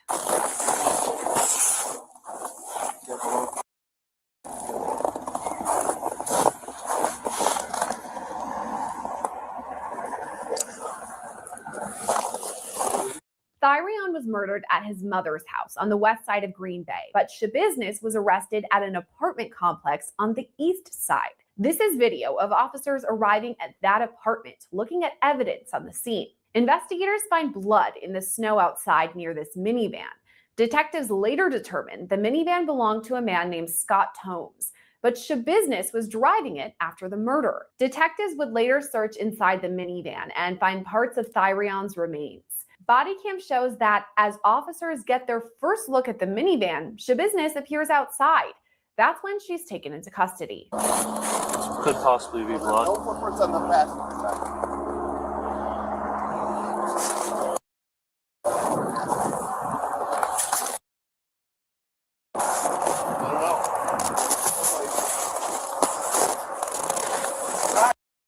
Parts of this audio have been redacted by the Green Bay Police Department, but you can still see what's happening.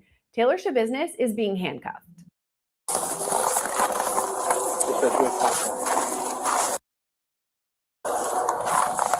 Contact you.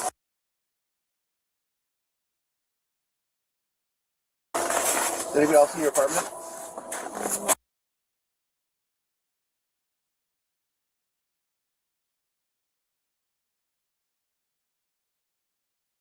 Do we have Adam 3 come up? He cut somebody, get up here. One, there's what they came back to.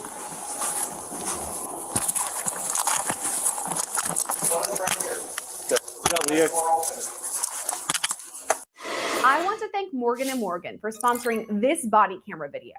I mean, I think it's pretty clear from the body cams Law and Crime covers that the world isn't always the safest place. And when you're hurt, it can be confusing and you don't know where to turn. Well, Morgan & Morgan is the largest injury law.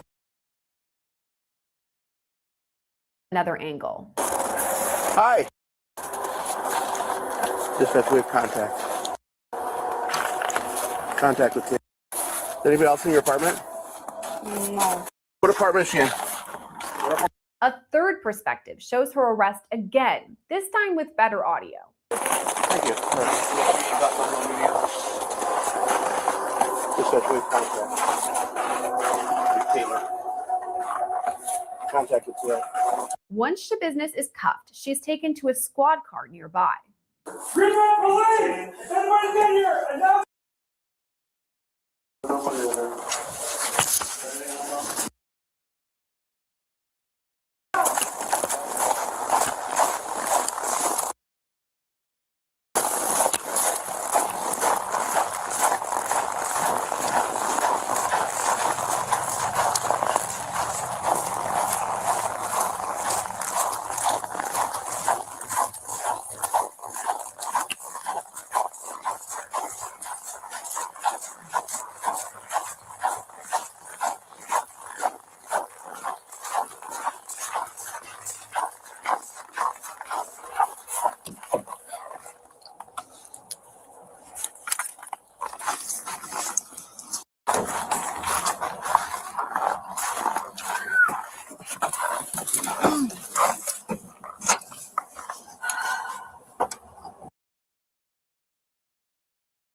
I got a warrant out for my arrest.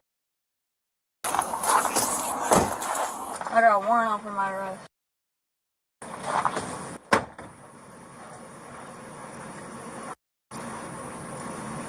At this point, SchaBusiness fumbles around in the back seat as her hands are cuffed behind her, and then she starts laughing.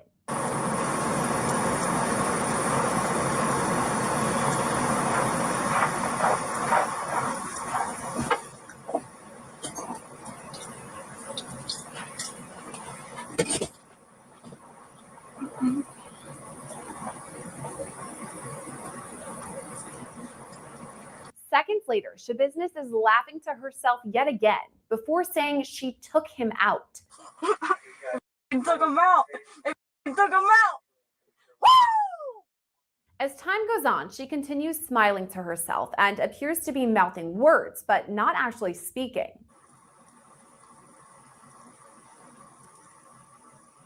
Oh. Then she makes a remark about the afterlife before getting angry again. We are going to hell.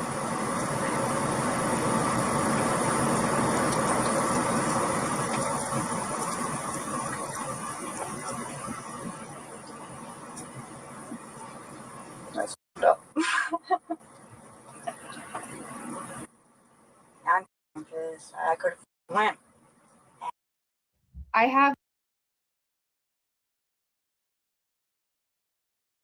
I'm going to stop it right there as well because I don't know if you believe in the spiritual realm at all. Thank you, Melly Joe, for floating that in chat. I do. And a lot of people will look at this and say, wow, she's just pure evil, and give all these big names for what she could be, psychotic or whatever. I believe watching this video, you guys, I truly believe she's talking to demons within herself, and the demons are also talking through her. Now, you guys may say, what kind of bullshit stuff is that? Carrie spinning her head around and weird stuff like that. Listen, that's just what I believe. I really do believe, just like Rocker says right there, that she is possessed, and we are actually seeing in real time demonic transactions with the human body. That's just me. And if that freaks you out, I'm sorry, but that's exactly what I believe about this case. I'm going to keep going with it. Let me get past. I'm trying to get through all of their ads because that will get me even in more trouble. So let me get past this and then I'll start it back up. Thank you to Long Crime. We appreciate your coverage on this. Okay, I'm going to have to play this until it lets me skip over it. These outside, they do really well in this. Pulse.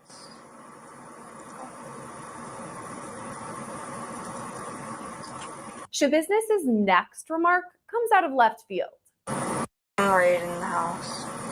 It's unclear why SchaBusiness muttered the name Rittenhouse to herself, but it was likely in response to the 2021 trial of teenager Kyle Rittenhouse. That case also took place in Wisconsin after Kenosha's unrest in 2020. Rittenhouse shot and killed 2 men and injured a third. The case wrapped only 3 months before SchaBusiness's arrest, but had a much different ending than her case would go on to have. Kyle Rittenhouse was acquitted on all charges, but there's additional footage of SchaBusiness in the squad car too. Oh, I'm going nuts right now. You shouldn't be in the back of my car too long, okay? I'm going nuts right now. It's not really clear what she's talking about or who she's talking to, but SchaBusiness is clearly angry in this video. I got a big issue right now. Hate that mother. Hate that mother. I hate seeing double. I really do. All the time. All the time. This is annoying as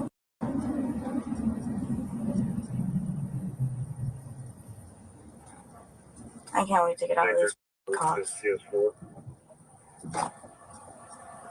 Yeah, I'm having issues right now because I can't see straight. I can't see straight at all. This is an issue. I can't see straight. And I can't see anything. While some officers deal with SchaBusiness, others enter that apartment complex on Green Bay's east side. One is right here. I got a door open. It's the front one. Watch the windows. Watch that front window. Right. Watch this. Any more units over here right away. At this point, officers take Scott Holmes into custody. Hands up, hands up, hands up, hands up! Walk out of the apartment very slowly. Walk out towards me. Hold the traffic, hold the traffic. Come out towards me. Get on the ground.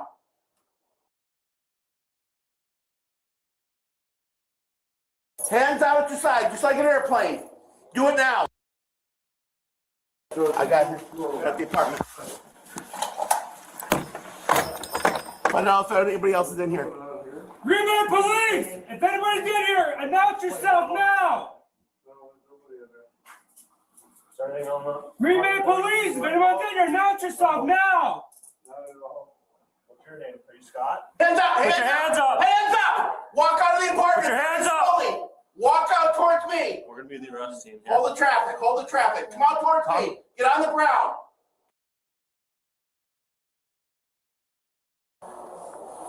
Hands out at your side, just like an airplane. Do it now. You're at the apartment. Go ahead. What's going on here? Green Bay Police! If anybody's in here, announce yourself now! No, there's nobody in there.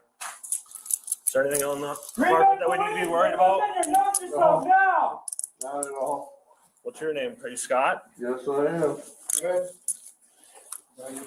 You know, I just tried calling you guys. You were trying to call us? Yep. Okay. I'm going in right here, in this closet. Why are we doing this anyway? I'll explain it to you all in a second here. Everybody ready? You have anything on you I need to be worried about? No. Okay. Oh, that was my toe. Right. Scott, are these your shoes out here? What's that? Hold on, I gotta go back here. Are these your shoes? Okay. These aren't your shoes? No weapon, no nothing. Okay. Here, I'm gonna roll you. Okay. Okay.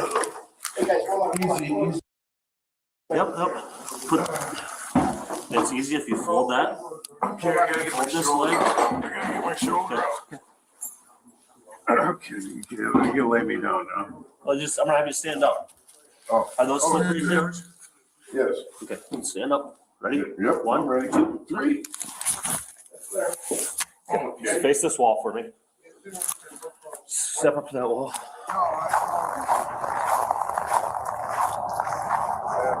I tried to call you guys. Apologize. I was just getting off the phone with you guys. 391-6800. As Holmes is being detained, he tells officers he just called for police, saying SchaBusiness took his vehicle, that minivan we saw earlier. Oh, I live here. Why am I being detained such as this? So there's some circumstances that happened where we believe the female is involved. Yes, you are correct. What do you mean you're correct? You are correct. Okay. I called the police on her. Why?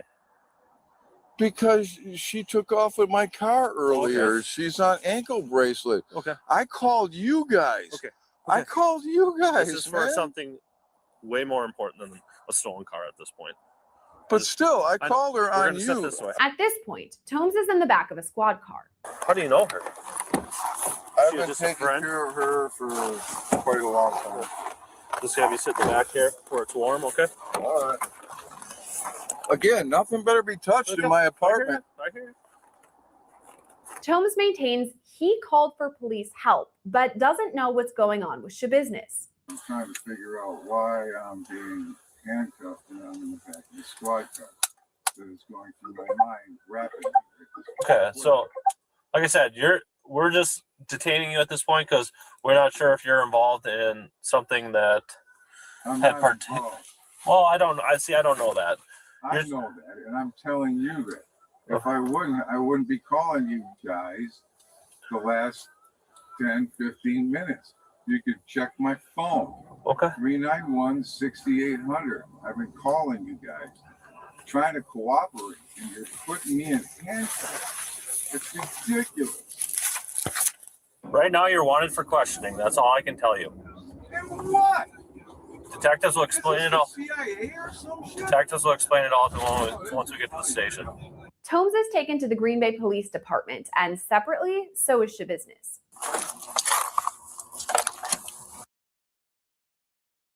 I always insist on bringing my own shampoo, conditioner, face wash, and body wash when we travel. But as you know, those items are so bulky, heavy, and they take up so much room in your luggage. But with this 4-in-1 portable container, you can put all 4.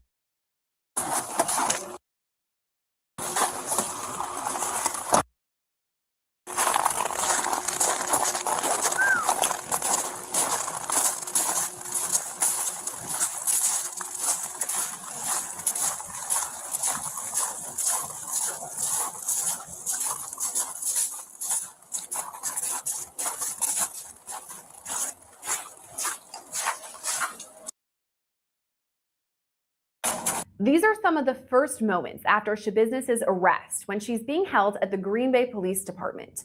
You can tell because she's still in the outfit she was wearing when she was arrested. From here, officers take pictures of SchaBusiness, the clothes she's wearing, and her hands.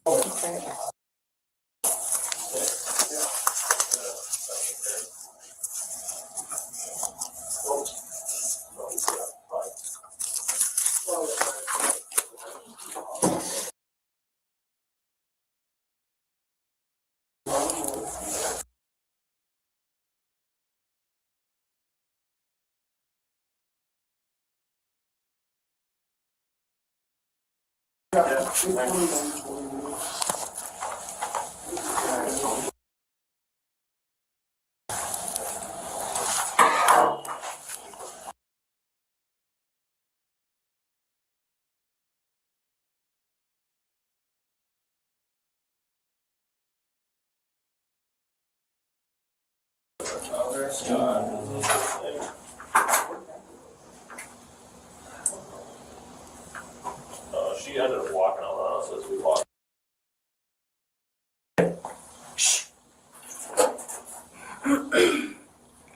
This is ready. There it is. Okay. All right.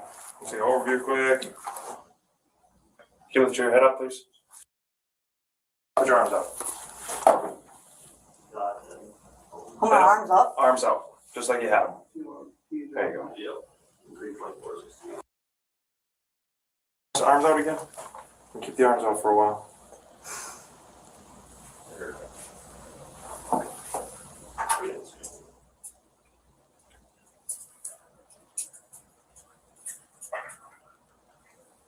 Get a good one on my thumb.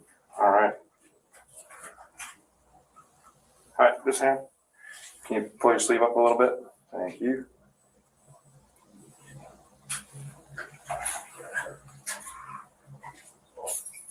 And then can you turn your hands over for me? This side. There you go. Pull that up a little bit. There you are. Thank you.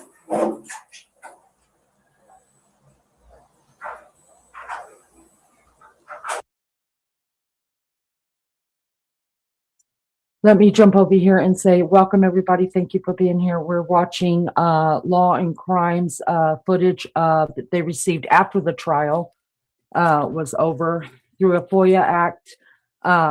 Just some different footage prior to or during her arrest, prior and during to SchaBusiness's arrest. One thing I'm struck by, and I think I saw it in chat as well, she looks a lot younger. It's like something happened like with just, she was only in jail for this for a short time. The murder happened in February 22. This was all over with by July. She was convicted and then she was sentenced in September. And I don't know why it took so long to do the sentencing, but what else? It's not my business. Anyways, she does look a lot older in court than she does to this. It's just amazing to me. I don't know if stress or what aged her. I don't know, because she looks a lot younger here than she does in court. It's good to see everybody. Thank you so much for being here. I appreciate it. Let's keep going with this. I wanted to tell you guys, just in case you didn't know this, Cooey Lulu. Remember, body parts were found all over the place, and inside that van, when we were talking last night about the crock pot box, we heard it so many times.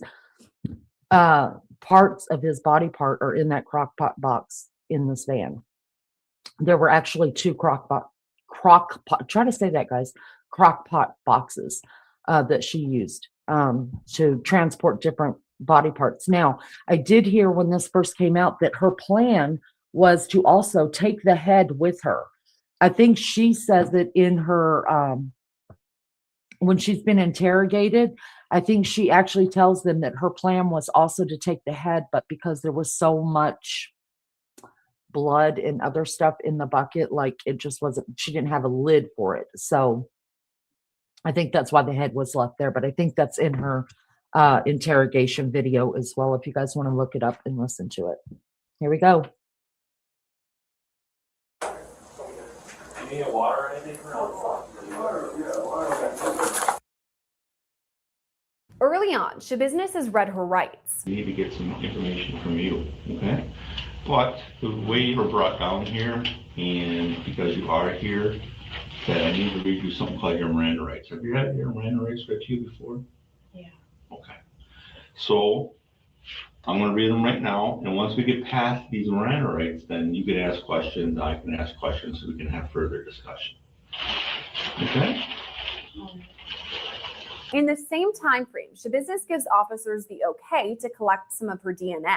What we're going to ask is we're going to ask that you consent to give us a buccal swab, which is basically an oral swab of the inside of your cheeks. Why? That just gives us a sample of your DNA. And I have a form here. So is that something that you're willing to let us do? Yeah. Okay. A form? Yeah, sign the form. It's a consent form. I'll explain it to you when I get a pen. And then after that, we're going to swab just your hands for now. Officials soon ask her how she knows the victim. He's my ex. Your ex-boyfriend? Yeah. Okay. Well, they found a kind of disturbing stuff at the house there. Oh, really? Yeah. Yeah. A lot of blood. I started playing Fast Play from the Hoosier Lottery. There's no waiting, just instant fun. Unlike your latest hobby of the week.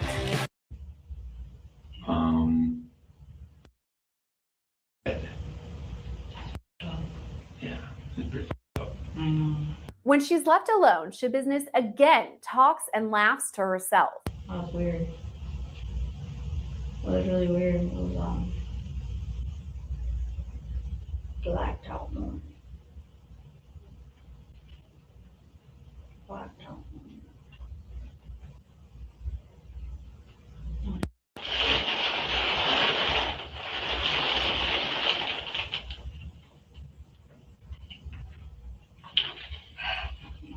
Days later, SchaBusiness is interviewed again. I'm going to have this officer just patch it down as part of procedure and take those cuffs off yet. Hi there. I could turn the face away from me.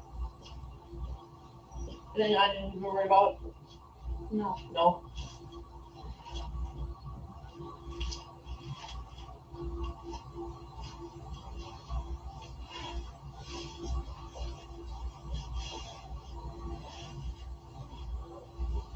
It's up to you, right?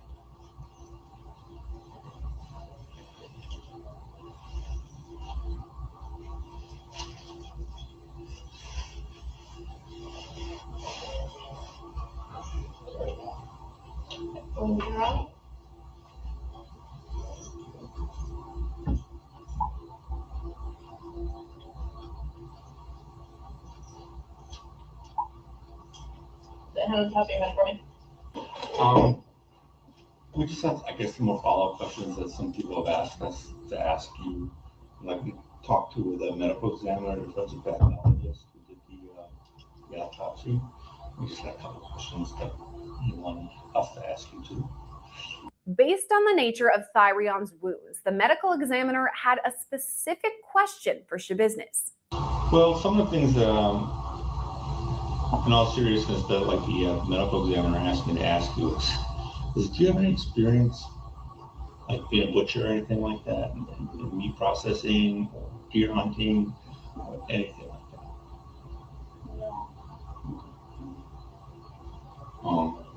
Because he said that, some of the stuff that he saw just made him think that maybe you had some past experience with that type of stuff. When asked why she committed the crime, SchaBusiness didn't have a straight answer. Is there a particular reason why? My night's a blur. Is it blurry? Real big blur. Okay. What do you remember? Oddly enough, I'll say this. I see myself doing it in third person. Okay. Weird, but like, yeah, I'm choking him out and everything, and then just ended in that process. It was blurred and long. This would go over a course of quite a big period of time, right? Yeah. And you were in the basement the whole time? Yes. No, I think at one point you told me that. As part of the open records request, Law and Crime also received an unusual body camera video showing SchaBusiness in the front seat of a patrol car in her orange scrubs. The video is dated February 28th, days after she was arrested and charged for Thyrion's murder. Throughout the video, officers drive around Green Bay, searching for an apartment complex with white pillars, but it's not totally clear why. Well, east side or west side? That's right.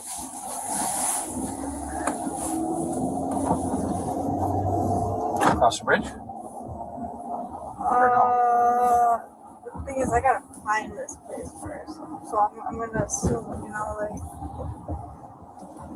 So you think it was east side or west side? Or? It's east side. Okay. I just gotta find When we get on the bridge, we're gonna go to the west side. So give me an area on the east side to get in here. You know where Mason is, or? That's Mason right there, right? Yeah. Yeah. Which way you want to go? You want to go east or you want to go west? Yeah, east. Right, so we gotta get to Mason Street. That's what you're telling me, right? During this drive, conversation seems oddly normal as SchaBusiness and officers discuss everything from food to music. So rate of 1 to 10. Rate of 1 to 10. How's that pork sandwich? Oh man, it was a 6. 6? Not great. It was good. It was good. I just should have got the ribs. I want to make sure we're thinking of the same kind of building. Okay. Fair enough? Yes. This place got good food right there. Quick Trip? No. Oh, the Mexican restaurant there? Yeah. They do good food. Really good carnitas and everything. I really like tostadas and I like tamales. Oh yeah. Oh, I love tamales. I love tamales. Yes. The more authentic, the better. Corn just tastes so good with chicken or. A 24-year-old lady likes 80s rock. Yeah. Yeah, that's for sure. I got the song on my Spotify.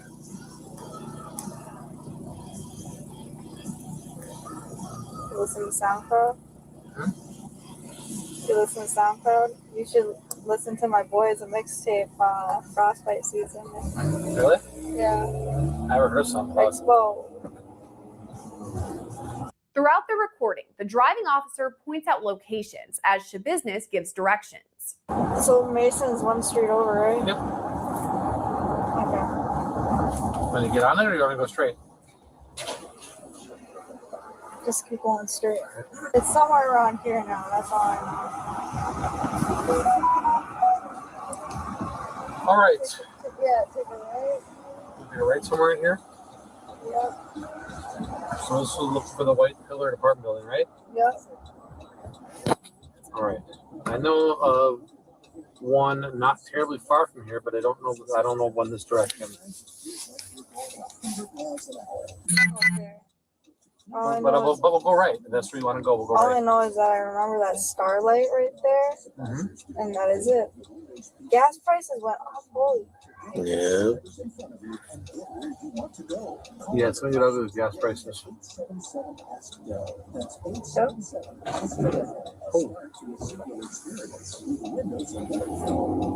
Remember what color brick or anything that building I have? Pillars. That's white pillars. Just the white pillars, but I know a couple addresses on the west side that got white pillars, and I know at least one on the east side that's got white pillars over by Preble High School. Somewhere around here. When I say pillars, no, that's obviously not it. It's a house, but I'm thinking of white pillars like that. Yeah, I'm thinking about those too. All right. So we need to find an apartment that's got those pillars. So there's a bunch on the west side. Yeah. Could have been, but I thought it was on the east side because it wasn't very far from the Starlight. About 30 minutes into the drive, officers asked SchaBusiness about the crime. Do you have any idea why that some of these things reoccur? No, I mean, have you ever thought about why you have these urges? Why you like these things? No. You kind of mentioned a few times that you're right? You said that, I think, right? Yeah. Is there a reason?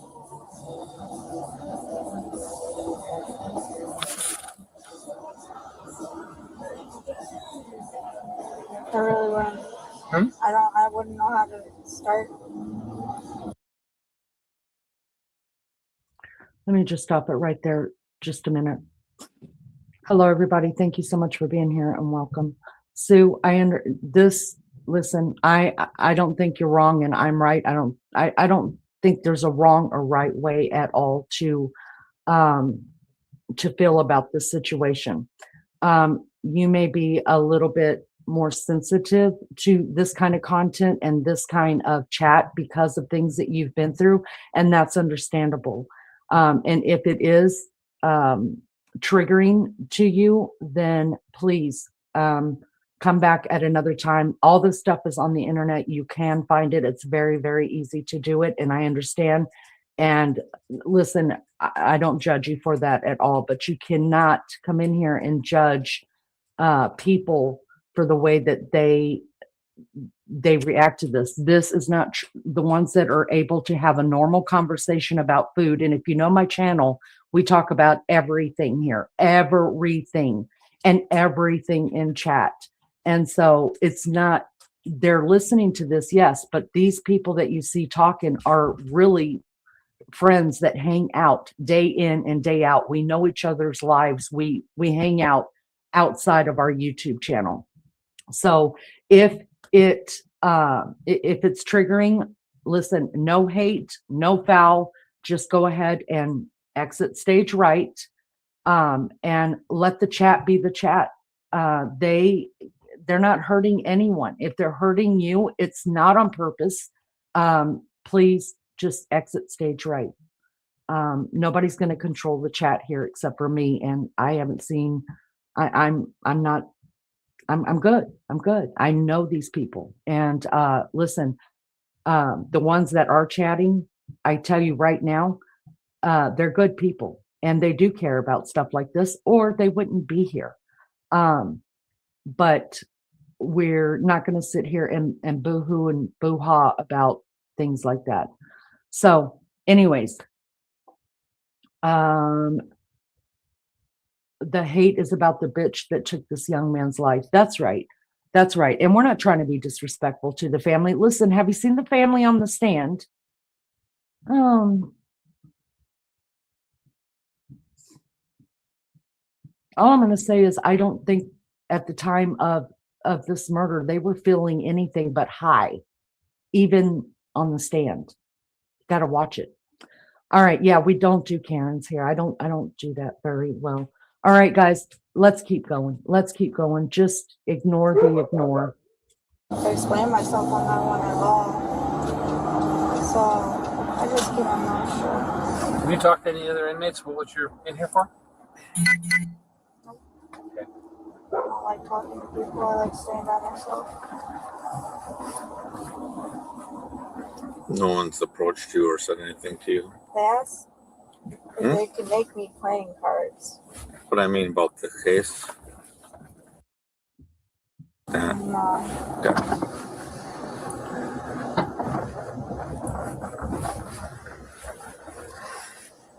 I like sticking to myself. Seconds later, SchaBusiness is returned to the Brown County Jail. PD detectives bringing an inmate back.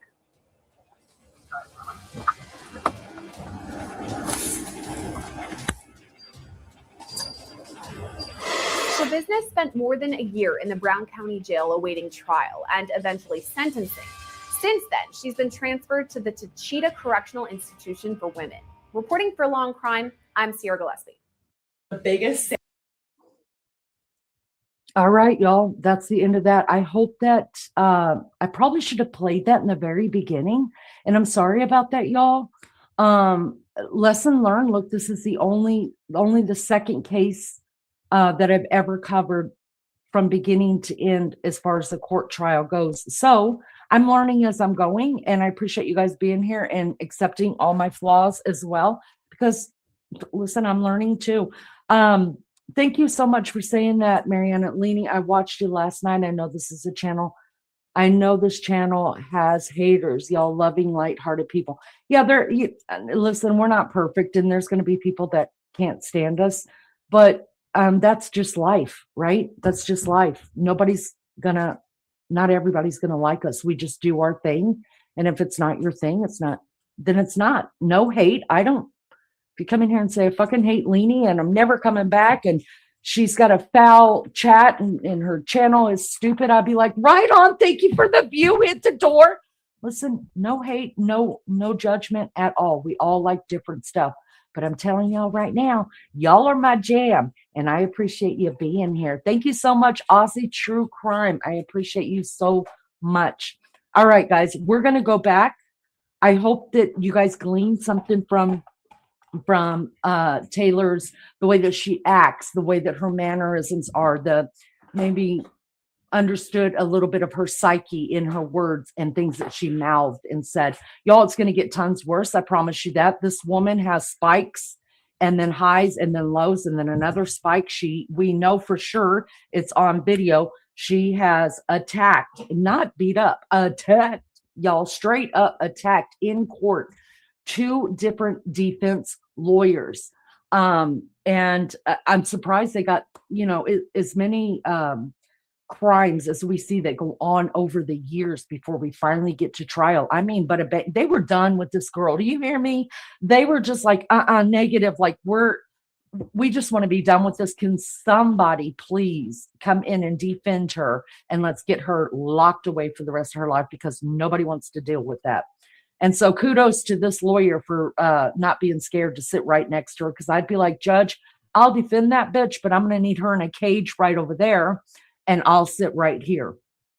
Which I don't think is too much to ask when you've got a defendant who is as vile and just unpredictable as Taylor SchaBusiness was. Thank you guys so much for being here. I appreciate you so much. We're going to get back to the trial now. And so the medical examiner just explained what he saw, what he did. They are being very careful as to what they're showing the public. But I will tell you this, the pictures are online, you guys. The pictures are online. That's rapidly changing. There's bills all over the Senate. And we know in the Idaho 4 case that Olivia Goncalves, the sister of slain Kaylee Goncalves, went to the Senate many, many times, and she got the bill passed for Idaho that no longer, starting July of this year, will you be able to FOA or get any kind of pictures of the descendants. That is not public right anymore. So more and more states, I think there's 5 or 6 states now, that if a crime like this happens in, they will not release the pictures, and it's unlawful to do so. So I think that's something that's going to eventually go away completely from the United States. Right now, it's really easy to find crime scene pictures if that's your jam, but it is rapidly going away. All right. So I wanted to tell you that. So they're being very conservative on what they're showing the public through the trial. But I will tell you, if it is your thing, the pictures are out there. There will be a couple pictures shown, and I have some pictures that are not, to me, they're not graphic, that I will be showing at the end of the live. If they're, and I will give a warning for that, so you can exit stage right before I do that. All right, let's keep going with this. Let's get back to the trial. Not that one. Let me get rid of this. Give me a second, guys. All right, and then bring up this one.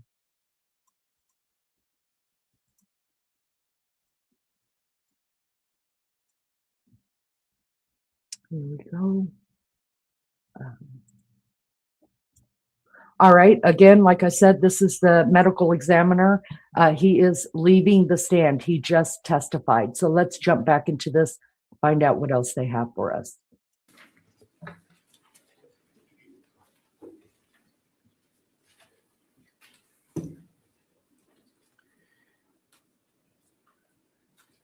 State's next witness. Yes, Your Honor. State plus Deputy Bryce.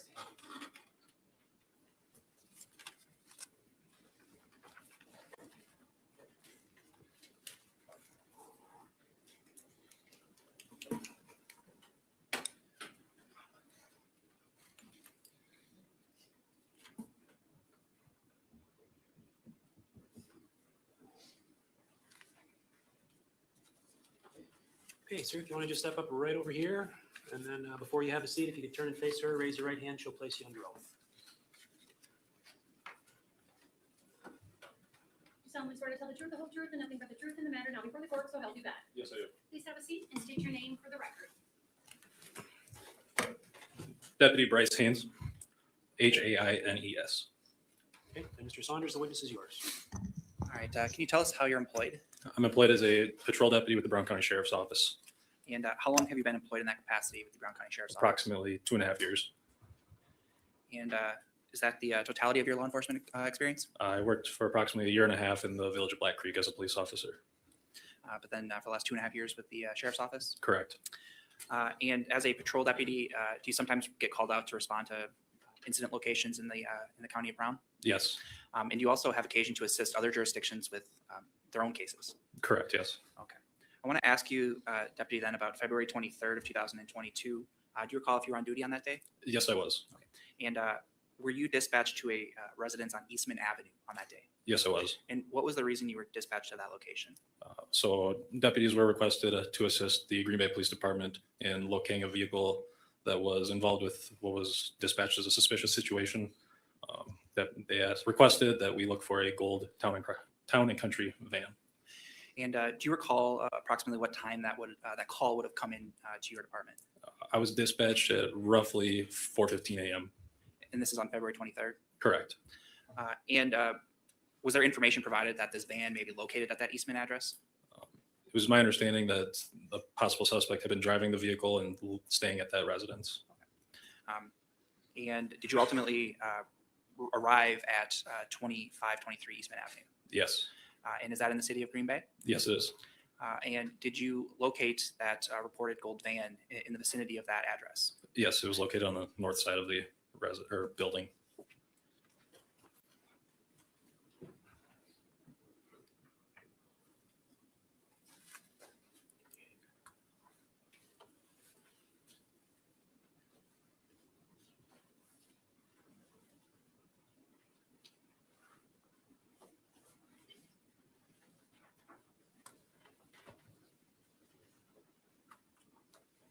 I'm going to show you what's marked as Exhibit 80. Do you recognize what Exhibit 80 depicts? Yes, this is a picture of the gold Chrysler Town and Country minivan.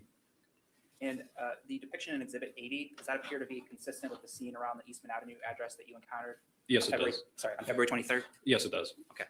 And that general layout of where the vehicles were positioned and everything, that's consistent with how you first encountered the scene? That is correct. Okay. I'd move Exhibit 80. Any objection? No objection. 80 is received. And I'd ask permission to publish as well. No objection. It'll be published to the jury. Okay, then Deputy, it's behind you, but also there's a screen in front of you if that's easier. So are we looking at Exhibit 80 now presently on the screen? Yes, we are. Okay. So when you arrived at this Eastman address, where are you positioned? I was positioned, the van's facing south. I was positioned to the northeast of the van. And when you arrived, you mentioned you were dispatched at 4:15. Do you recall when you would have gotten to this address? Approximately 4:20, 4:25, probably 5 to 10 minutes to respond. And from that time, did you maintain a sort of visual on the vehicle? Yes, once the vehicle is located. Did you observe whether the van was occupied or unoccupied at that point? It appeared unoccupied. Did you see during the time you were there any other person walk to or from that vehicle? No, I did not. And then how long were you on scene for? I'm unsure exactly how long I was on the scene, maybe 10, 15 minutes. And when would you have left? I was relieved by an officer from the Green Bay Police Department. So you were assisting, I guess, Green Bay, and then once they got there, you sort of left it to them. That's Fair to correct. say? That is correct. All right. Thank you, sir. I have nothing further, Your Honor. Cross-examination, Mr. Freilich. Deputy Haynes, what time were you relieved by the Green Bay police officer?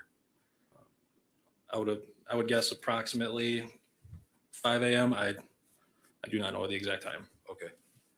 And you were called to go right to the Eastman Avenue apartment complex? That is correct. And it's a larger apartment complex where people live, correct? Correct.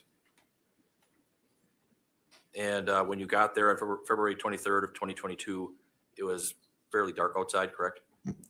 Yes. And there's snow on the ground, right? Correct. And were you told which vehicle to look for?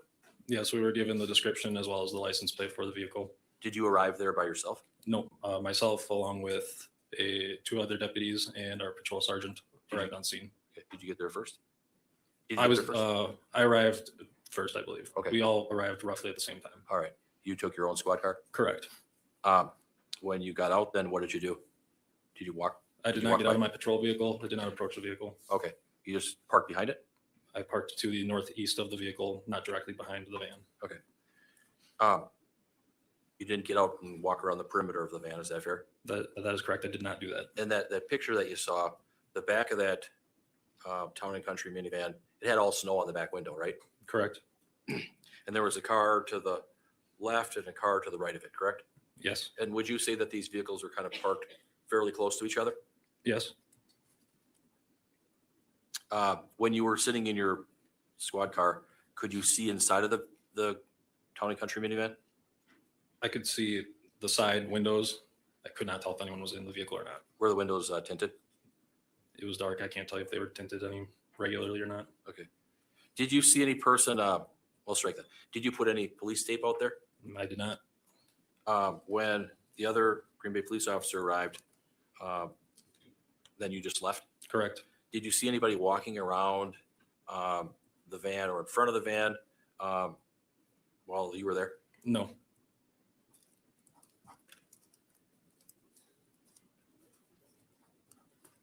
And the entire time that you were there, you were sitting in your squad? Correct. And you didn't see anybody come in or out of that apartment complex? No, I did not. Okay, thank you. Nothing further. Can you redirect? No, thank you. Thank you. You can step down.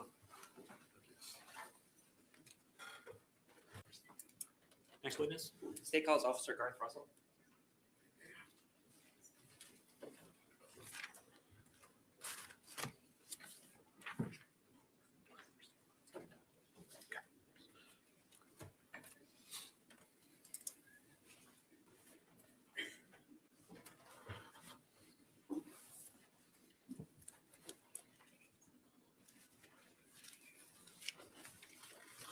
Okay, sir, if you want to step up here, and then before you have a seat, if you can turn and face her, raise your right hand, she'll place you under oath.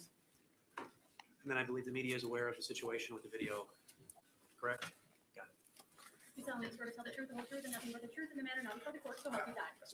Have a seat and state your name for the record.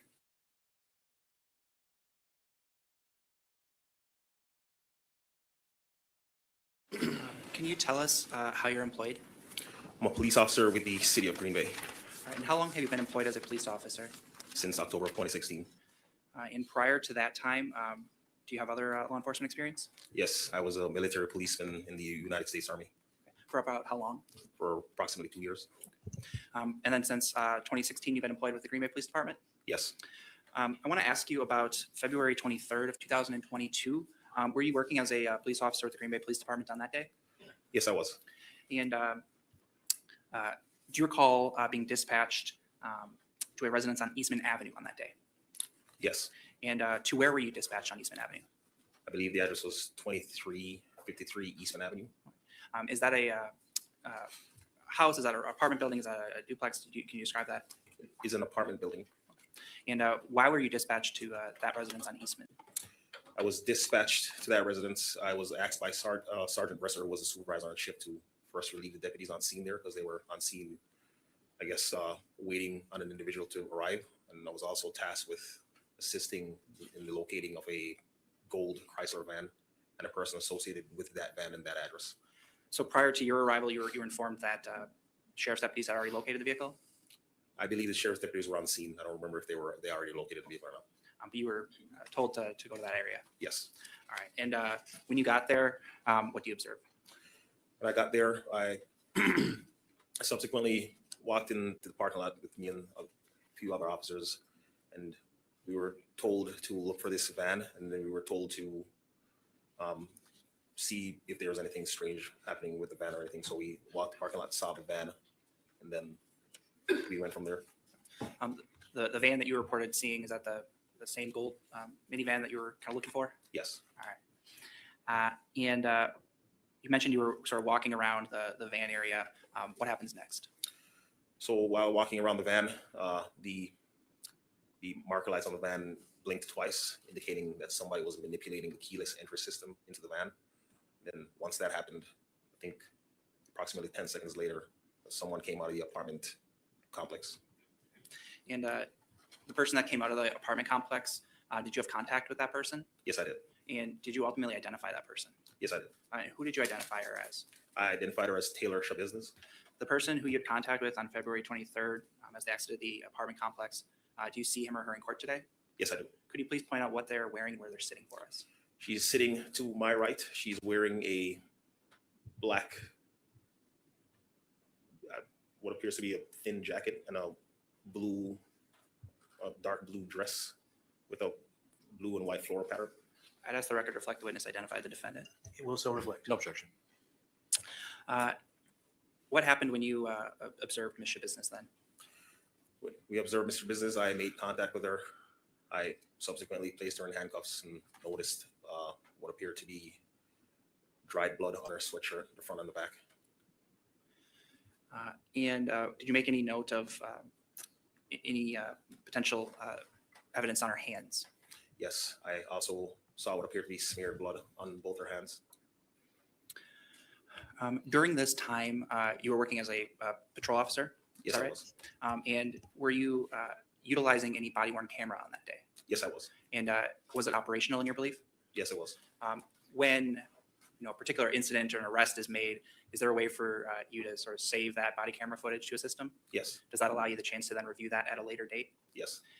And then do you enter that into your department system? Yes. And have you also had the chance to review portions of your body camera footage prior to testifying today? Yes, I did. Would you recognize it if you were to see it here in court? Yes. Judge, I'd ask then to play approximately 4 minutes from Exhibit 81. The objection, Mr. No. Freilich? No. All right, go ahead. Thank you. I think we'll dim the lights.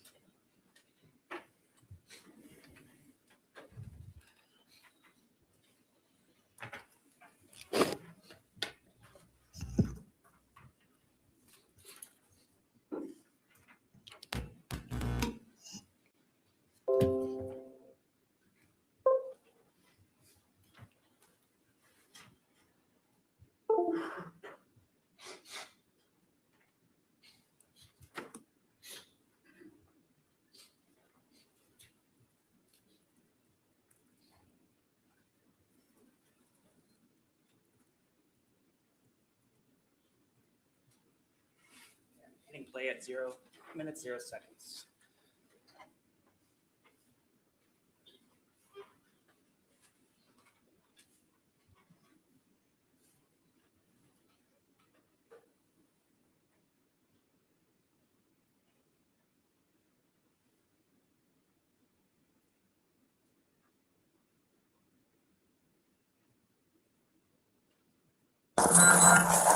Please go back. Please go back.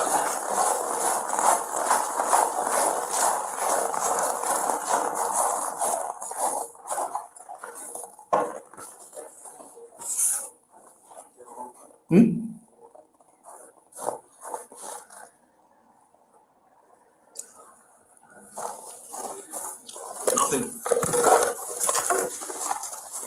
Hey. Is this blood? Does this look like blood to you? Or am I just tripping? Bloody footprint? You see this right here? Could possibly be blood.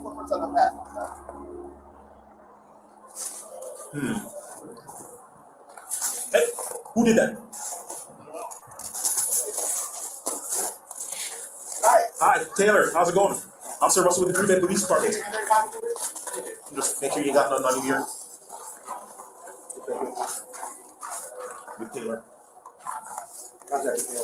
Taylor, you have one more for your wrist. Just put your hands behind your back, please. Anybody else in your apartment? You got blood on your hands here, too. No, on your hands. Okay, yeah, we're gonna have to. What apartment? What apartment are you in? Do you have an Adam come up? On the double. Which apartment?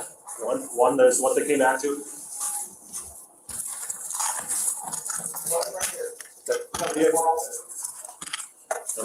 Yeah, go. That's her. Get here now.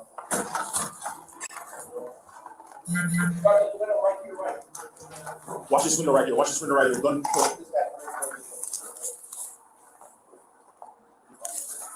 Go in here. Come to the back of the apartment. That's where we're at. You come over here. 2 more will be fine. If 84 is here. Yeah, contact the mail. Walk out towards me. Have a seat. Who else is in the apartment? Be straight up. Tomes? Who else? Just Tomes? Is he armed? Nobody's armed? You sure? You're not police! Everybody get here! Announce yourself now! Go ahead. Negative, we got it up here.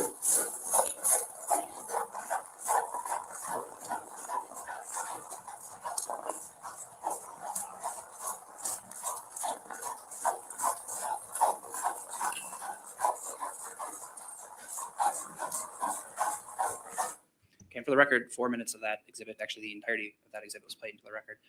Officer, having reviewed that video, do you recognize the video that was depicted? Yes. Was that consistent with the body camera worn footage that you were wearing on February 23rd? Yes.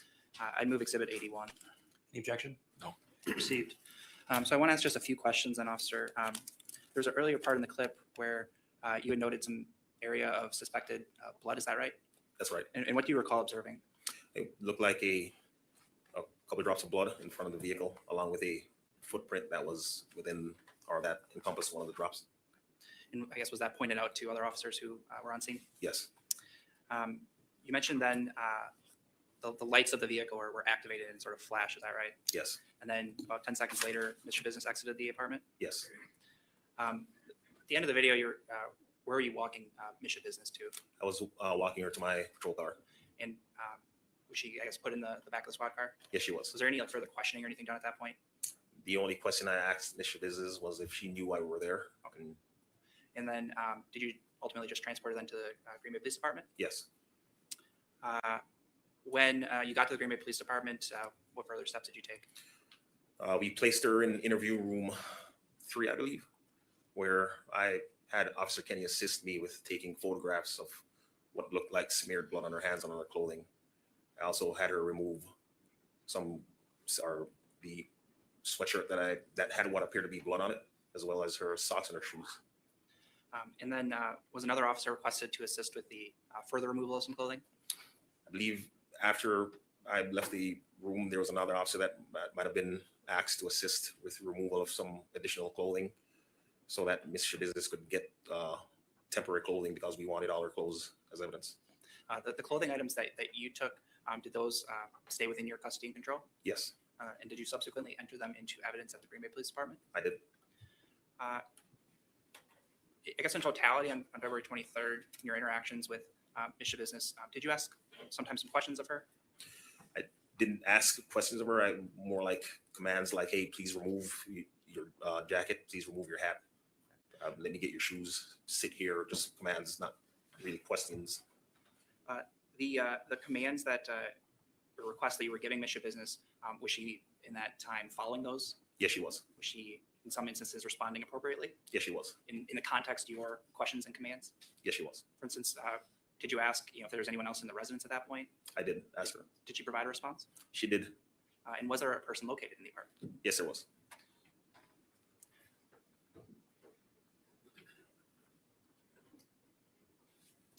Thank you, officer. I have nothing further. Cross-examination, Mr. Freilich. Thank you.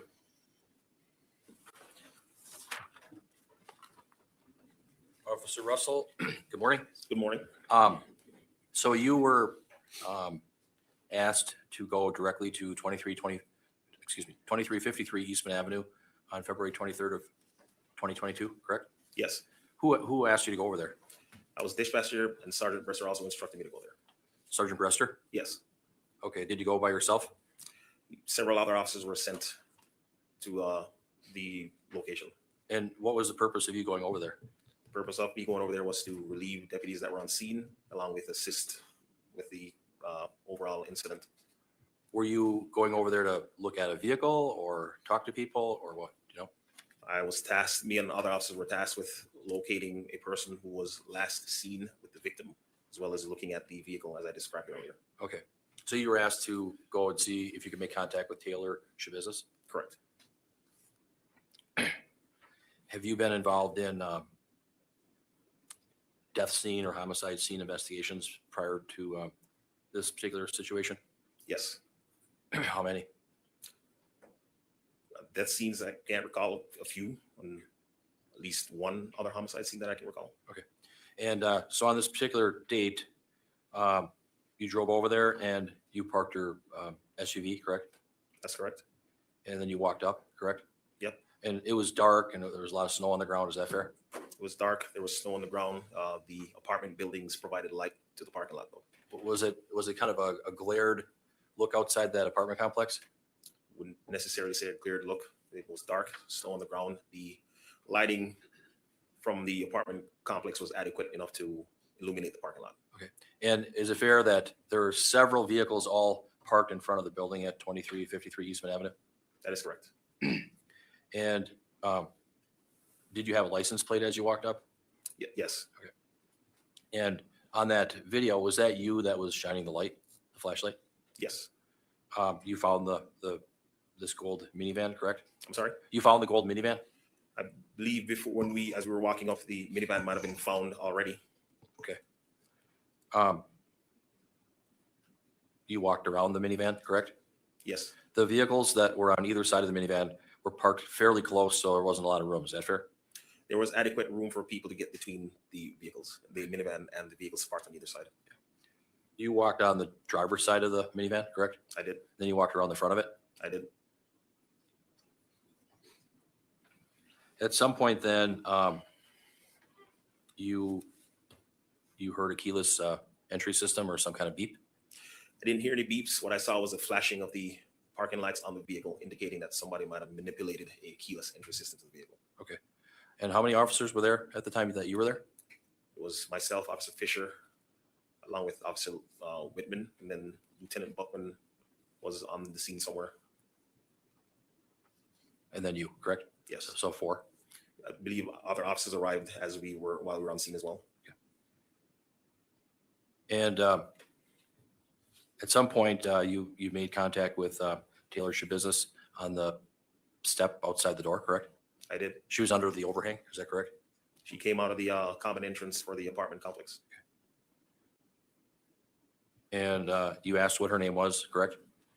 I introduced myself to her and told her, so I introduced myself to her, if memory serves me correctly. I already knew who she was based on a records check while driving to the scene, looking at her mugshots via police records, which are accurate and reliable as they are kept in the ordinary course of business. I knew what she looked like. Okay. And are you the one that handcuffed her? I was. And when you had contact with her, did you find her to be under the influence of drugs? No. Did you ask her if she was using drugs that night? I did not. You didn't ask anything about drugs at all, correct? I did not. Did she seem off as far as maybe being tired or just acting odd? She did not. What about her eyes? Did her eyes seem to be closed or like slits? She seemed normal to me. Okay. So then she was cooperative with you, correct? She was. When you handcuffed her, did you notice that she had some cuts on her thumbs or on her fingers? I did not at that time. I did, however, notice a cut on her finger while we were taking pictures of her at a later time at the police department. Okay, after you got to the Green Bay Police Department, correct? Yes. You were working with Officer Kenny then at that time, and you were having him take pictures with his phone, correct? He used my department issued phone to take pictures. Ultimately, you found out that she went to St. Vincent's Hospital to get some medical care for the lacerations on her fingers, on her thumbs, correct? I did not know that she went to St. Vincent's to get any medical care. Find any knives on her? I remember retrieving some items from her person. I don't remember if there was a knife there or not. Any When I guns? searched her incident to arrest, I don't remember if she had a knife on her or not. Any guns on her? I'm sorry? Any guns? No. Okay. At some point then, after she was handcuffed, you had some safety concerns, correct? Guys, let me stop it right here.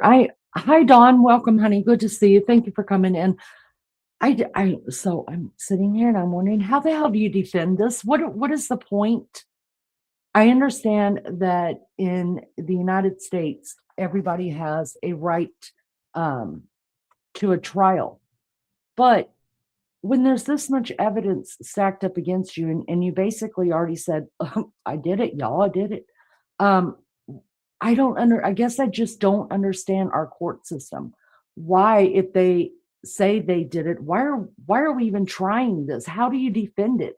What are you trying to get out of it? A lighter sentence? Are you trying to get her off of life without parole? Is that what the end goal is for a defense here? Because I'm not understanding this at all. Can you guys help me out with that? Maybe somebody in chat understands the judicial system in our country, because she already said that she did it. So why? I don't get it. Miss Barbara says her mind is filled with evil guide by the devil in her head. It could be the bots that entered her. I think it is completely demonic. I think completely, and I've said that, and I'm going to stand on it. It's due process. It's your rights. Thank you, Melinda, for saying that, and I do understand that part. But how do you defend it? What is the goal? 221. Bless my daughter. How do you defend it? What is the goal? Is the goal just to get her a lighter sentence? Because I really don't understand. Maybe that's the goal. I'll look it up. I'll see. Britt says, yes, I do. I wanted to be a lawyer. X1 said, let's just say a cop says you admitted stabbing her. Do you just get executed? Well, no, I guess I can understand that. Like we just automatically wouldn't put him to death, right? X1, thank you for being here. I understand that, but in a case like this, I'm not understanding why we're even at trial. That's what I guess I'm wondering about, all the money that it took to try this case and what the end goal is. Is it just to get her a lighter sentence?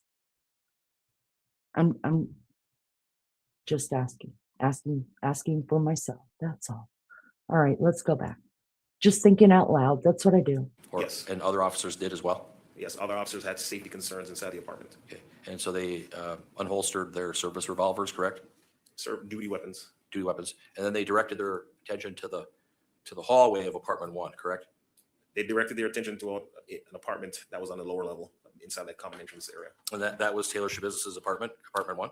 I am not sure who the apartment is leased to. I just know that she was associated to that apartment per dispatch. And the other officers were directing their attention to Scott Holmes from apartment 1, correct? I'm sorry? The other officers were directing their attention to a person by the name of Scott Holmes in apartment 1, is that fair? Yes, they were directing their attention to a male inside the apartment. And he was ordered to the ground at gunpoint, correct? I remember them ordering him to come out. I don't remember whether he was on the ground at gunpoint or not. My attention was on Ms. SchaBusiness at the time. And you had Ms. SchaBusiness come in and basically stand on the steps and ultimately sit down on the steps, correct? You gave her those commands? I did. And there was a wall blocking the stairs and the hallway. Is that fair? So the stairway was to the right of the hallway, and there was a short wall. I had her sit on the steps, and you can partially see outside in the hallway where I was at, but I couldn't see what was going on by the apartment. And then at some point then after Mr. Holmes was secured, then you walked Ms. SchaBusiness to your cruiser, your SUV, correct? Yes, And you had her take a seat in the back seat, correct? I did. And then you asked her, "Why? Do you know why we're here?" Correct? Yes. You rolled the window down or something, correct? I may have rolled the window down. And did she say a warrant? Yeah, a warrant, or words Yes. to that effect? Yes. Okay. And then you rolled the window up, and then you transported her over to the Green Bay Police Department. Is that fair? I did transport her to the Green Bay Police Department. That gold minivan that you looked at, that belonged to Scott Holmes, correct? I don't know who the minivan belonged to.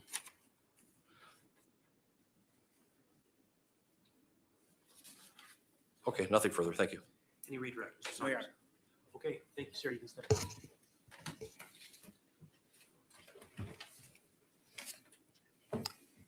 State's next witness. Lieutenant Buckman.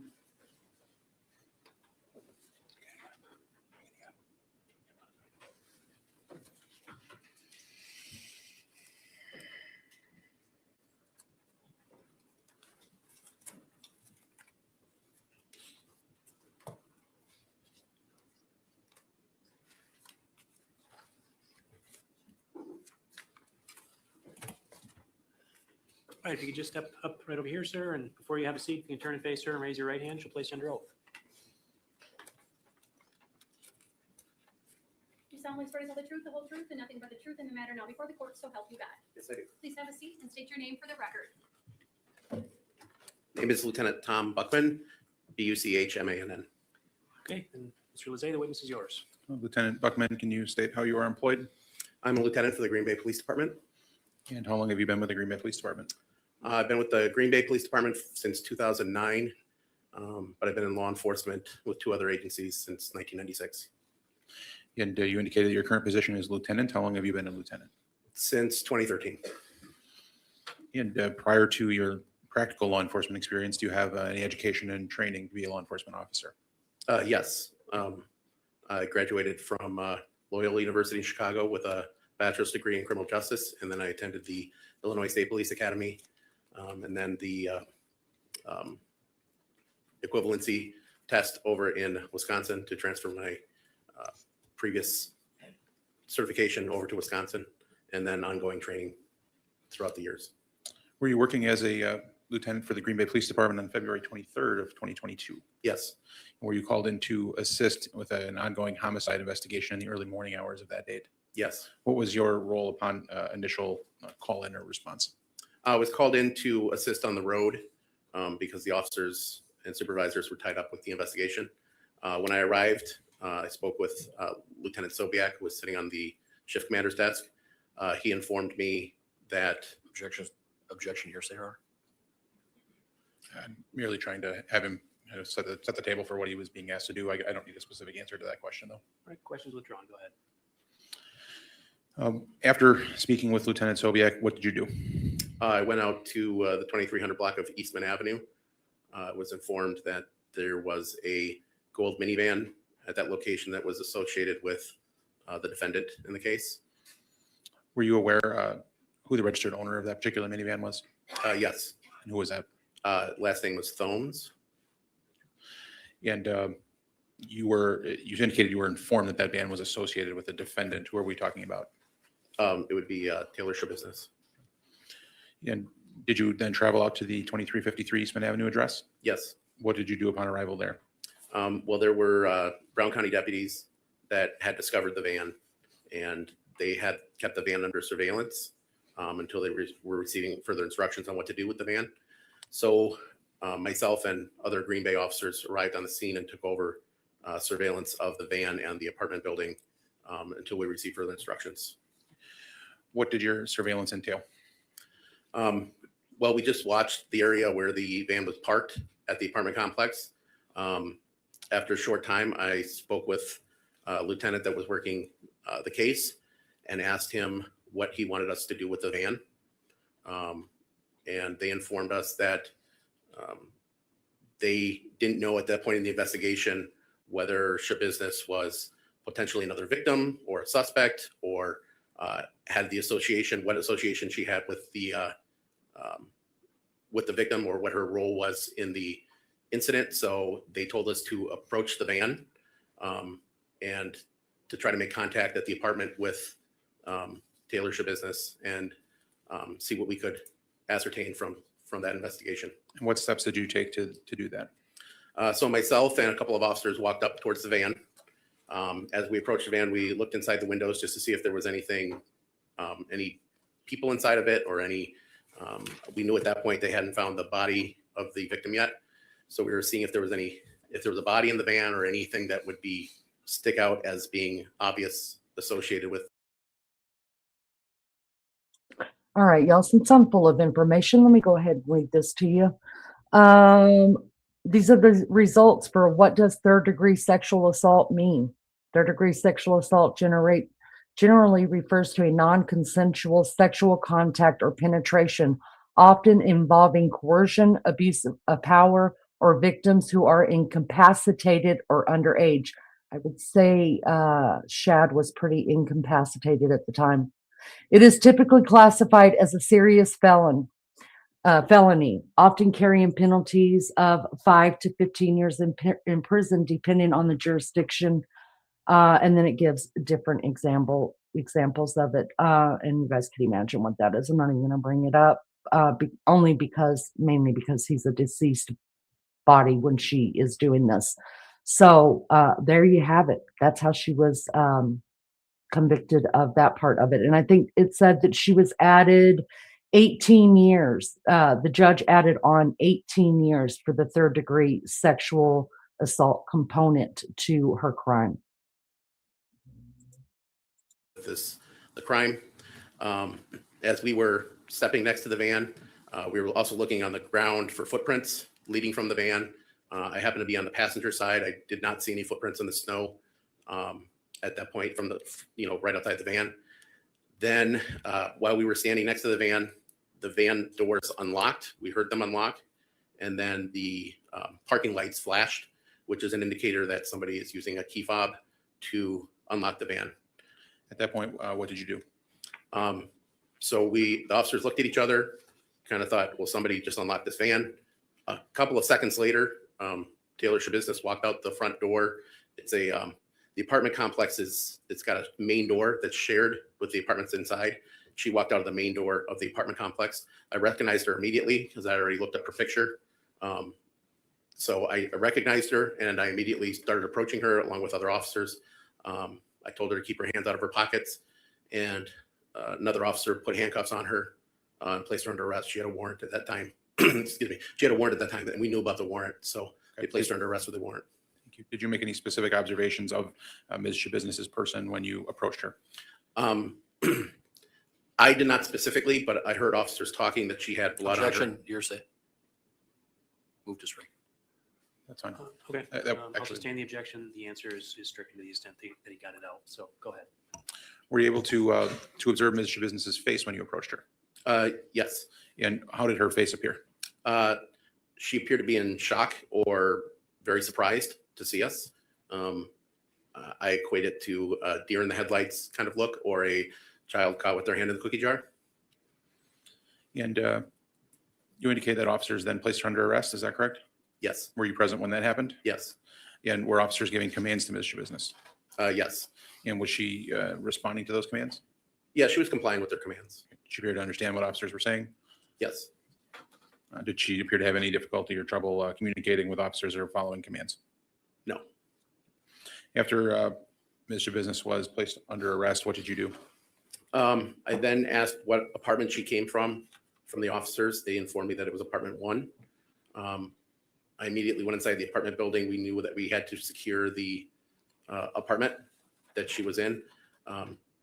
Ms. SchaBusiness had blood on her hands when she was arrested. So we knew at that point that there was, she was obviously involved in the incident, in the homicide. So we had to secure that apartment for maybe other victims or other suspects or evidence that would be inside that apartment. So we secured the apartment.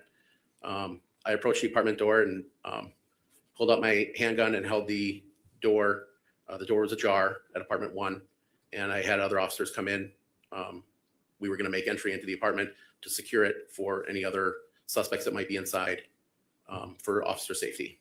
Did you make contact with any individuals when you arrived at apartment number 1? Yes, the registered owner of the vehicle, Mr. Thomes, he opened up the door to apartment 1 before we went inside or did anything. He walked out into the lobby area of the apartment building, the main corridor. I gave him instructions to lay down on the ground, put his hands out at his side. He followed those instructions. He was handcuffed by another officer for officer safety, and he was removed from the hallway so that we could enter the apartment.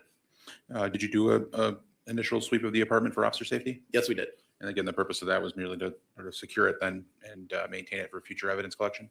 Yes, it was to check for suspects that might be hiding in the apartment, also to look for victims, and then to just secure the apartment. So we were only looking for people at that point.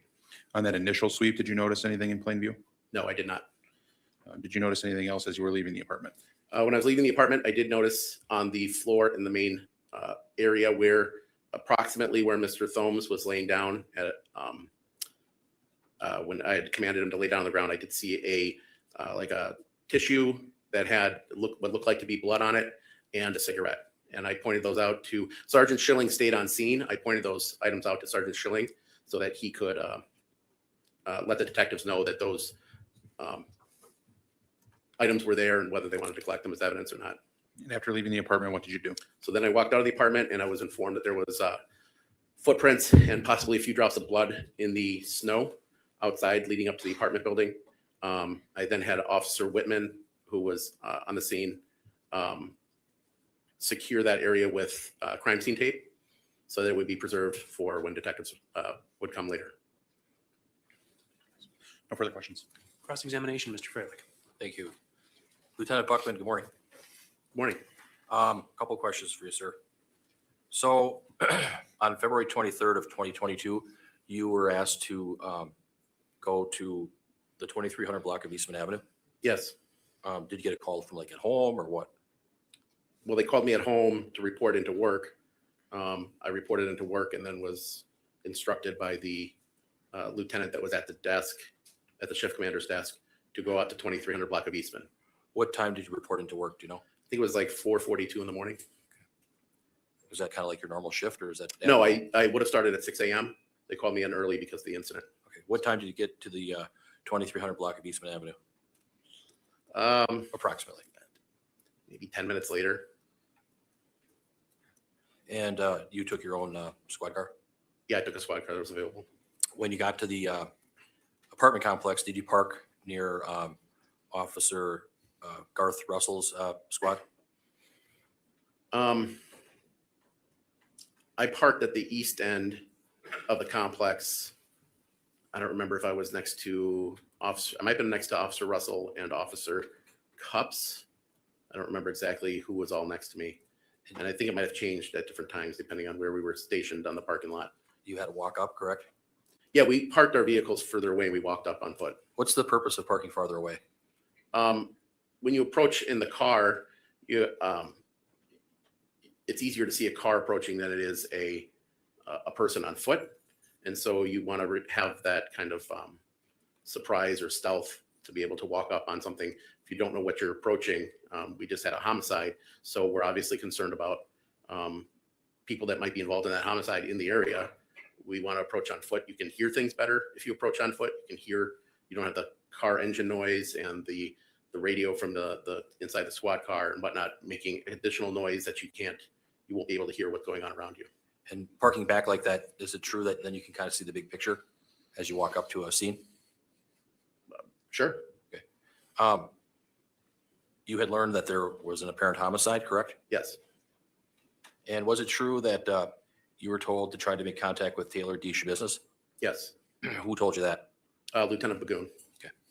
And so you looked up a picture of her to see what she looked like, correct? Yes, I knew that. I knew her face already because when I was going out to the area, they informed me that Taylor SchaBusiness had some sort of relationship with the victim, and so we were going out there because this minivan was associated with Taylor SchaBusiness. I didn't know all the details of the homicide because I never went to the scene there. I was just told that this van had an association with Taylor SchaBusiness. So when I'm going out there to determine what's going on with Taylor SchaBusiness, I wanted to know what she looked like before I got there. Okay, thank you. Fair to say you'd never met her before, correct? I don't believe I've ever met her before. And when you drove to the Eastman Avenue apartment complex, you walked up, did you see the gold Chrysler minivan parked? Yes. Where did you see it parked?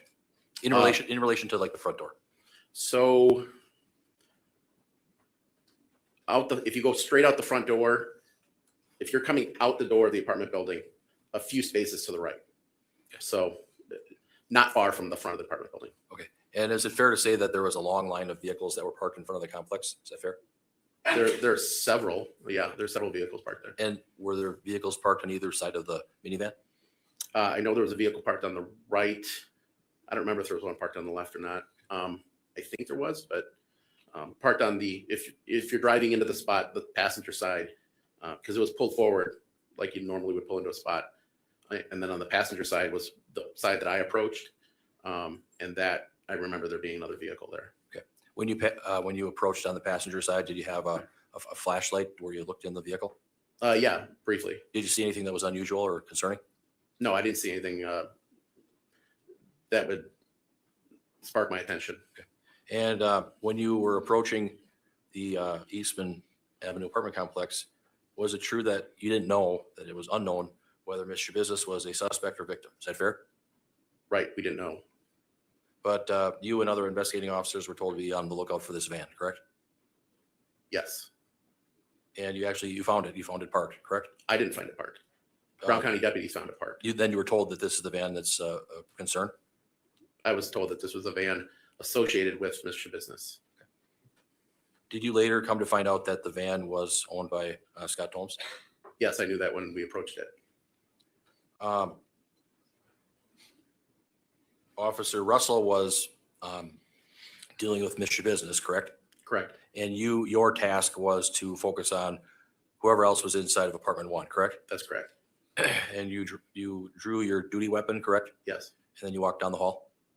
Yeah, it's a very short hall to the front of the apartment. And you ordered Mr. Scott Holmes, to get on the ground? Yes. And he complied? Yes. Did he get a little feisty with you where he was throwing chairs and wondering or yelling, why are you doing this to me? Yeah, he didn't really understand what was going on, but he did comply with my orders. And at least at this point, your investigation was not far enough into it where you could understand what role any of these parties had, correct? That's correct. As it relates to the homicide, correct? That's correct. And Officer Russell was there, Officer Fisher was there, you were there, is that true? Yes. Officer Cups, and Officer Whitman was also there, right? That's correct. Officer Fisher was the one that handcuffed Scott Holmes, correct? I believe so, yes. And you did a safety sweep of the apartment, correct? Correct. The apartment 1, right? Yes. And fair to say that you did not see anything in plain view that would be associated with a homicide? That is correct. You didn't see any large pools of blood, bloody knives, or body parts in the apartment, correct? I did not see any of those things inside the apartment in plain view. Okay. And then as you were leaving the apartment, when Mr. Holmes was on the floor outside the apartment, there was a small towel-like item, correct? Yeah, he was no longer on the floor. It's the approximate spot where he was on the floor. Okay. But it was by him? It was by where he was. Okay. Ms. SchaBusiness got taken away before Mr. Holmes was exited out of the apartment complex. Is that fair? I don't know if she was taken away.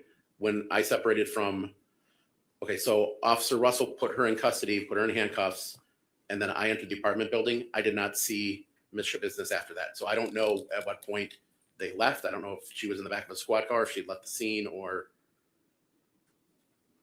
And then after this, you brought Mr. Holmes to a squad car, correct? I did not. A different officer did? Yeah, an officer did. Okay. Was it Officer Fisher? I don't know. Then I was inside the apartment, clearing the apartment. So okay. What happened outside the apartment, I'm not sure. Okay, fair enough. After that, then did you go check around the apartment complex? Yes, I did. Check the dumpsters? Yep. And you checked the parking lot for any indication of evidence? Yes. Did you find anything? I did not. Nothing further. Thank you. You redirect. Okay, thank you, officer. Thank you. Council, I think we're going to break for lunch. It's 11:45. Ladies and gentlemen, we're going to take our lunch break right now, and I'd ask that you be back in the jury room at 1 o'clock. So about an hour and 15 minutes for lunch, and we'll get underway promptly at 1 o'clock. All rise, please.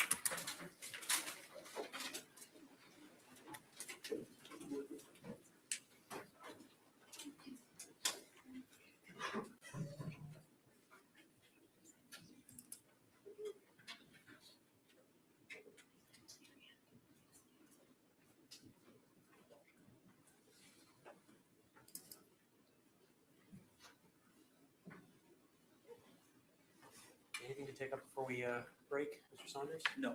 Mr. Freilich? No. All right, then we are in recess until 1 o'clock. Okay.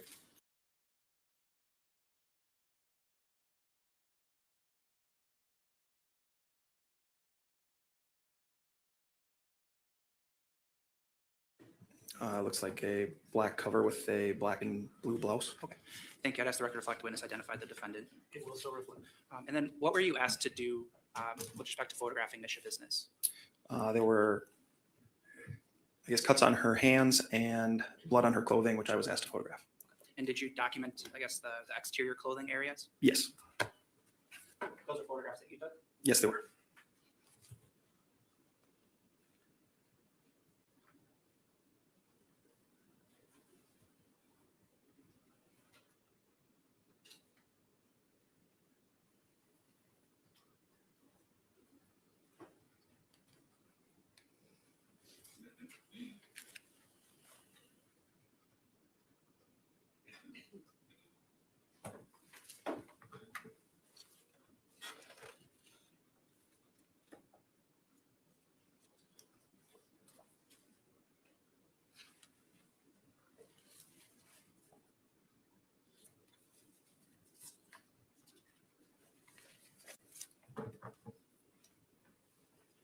All right, showing us the marked exhibits 82 through 86. I'll ask you to look through those. I'll ask if you recognize those.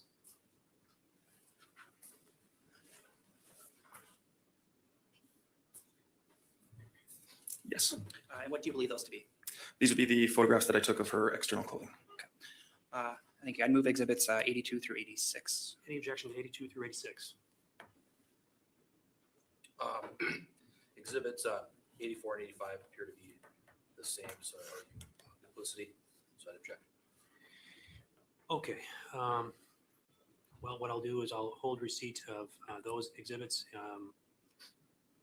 I'll hold a decision on receiving those exhibits till the break. Nonetheless, go ahead. Are you planning on publishing them? I was. Okay, They're let me see different them. photographs. Let me just see them. Mr. Freilich, you're objecting to duplication of which ones? Exhibit 84 and 85 are, they appear to be the same picture. Sweatpants. Any response, Mr. Saunders? They're different photographs. One is an overall the legs. One it focuses on one leg in particular. Yeah, I'm satisfied these photos are different. Mr. Freilich is right. They are taken of similar areas, but they're differently focused, and the photos are different. So I'm going to overrule the objection. I will receive 82 through 86, and you can publish those to the jury if you so choose. Thank you.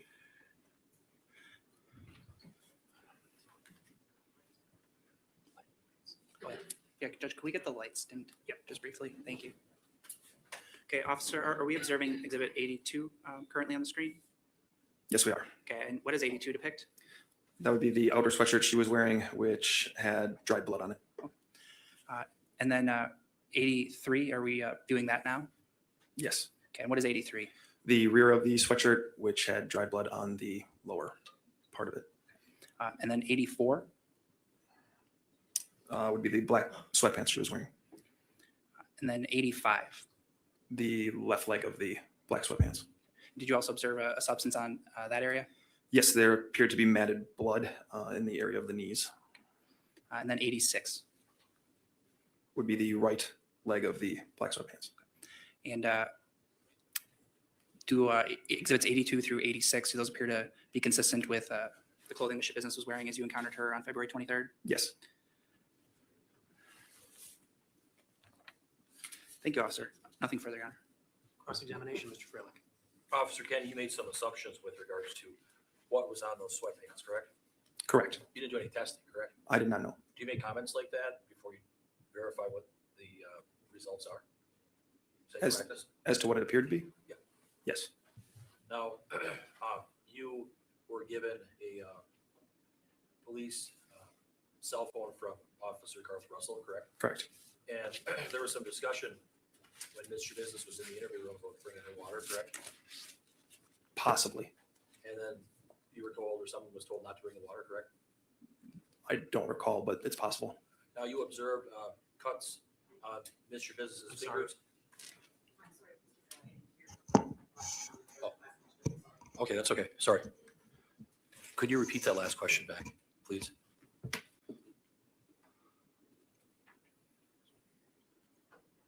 were told by someone you were told not to bring the water, correct? I don't recall this possible. Okay. You did observe cuts on Miss SchaBusiness's fingers and thumbs. Is that fair? Yes. Some of the cuts were quite deep. Is that fair? Yes. You used a cell phone to take the pictures that we just saw. Is that right? Correct. And then what did you do from there? Did you have to download it, or what did you do? I returned the phone to Officer Russell, who advised that he would later upload the photos into the case. Okay. Were you present at Eastman Avenue on February 23rd of 2022? Yes. And did you go there with Officer Russell and Lieutenant Buckman? No, I left the station and went there. Officer Russell, I believe, stayed at the station, and I went to assist with the scene there then. Okay. Were you part of the arrest of Taylor SchaBusiness or Scott Thomes? No, I was not part of the arrest. Okay. You were just there to provide cover? I came after the fact, I guess, to assist with security and look for lack of a better term, body parts. Okay. Did you find any? I did not know. And we're talking about the Eastman Avenue apartment? Correct? Yes. Yes. And did you see the gold colored Town and Country minivan? Yes. And where was that? I believe it was parked on the north side. Right in front, right in front of the building? Yeah, in the parking lot on the north side. Okay. Did you see anything unusual about the minivan? No. Okay. All right. Thank you very much, Officer Kenny. Redirect? No, thank you. Thank you. You can step down.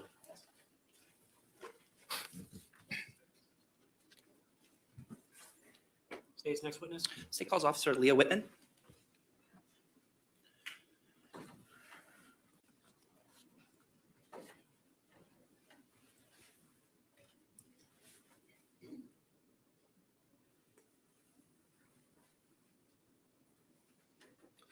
Okay, officer, if you want to step up over this way, and then before you have a seat, if you could turn and face her, raise your right hand, she'll place you under oath. You solemnly swear to tell the truth, the whole truth, and nothing but the truth in the matter now before the court, so help you God. I do. Please have a seat and state your name for the record. All right. My name is Officer Leah Whitman, Whitman. And then the witness is yours, Mr. Saunders.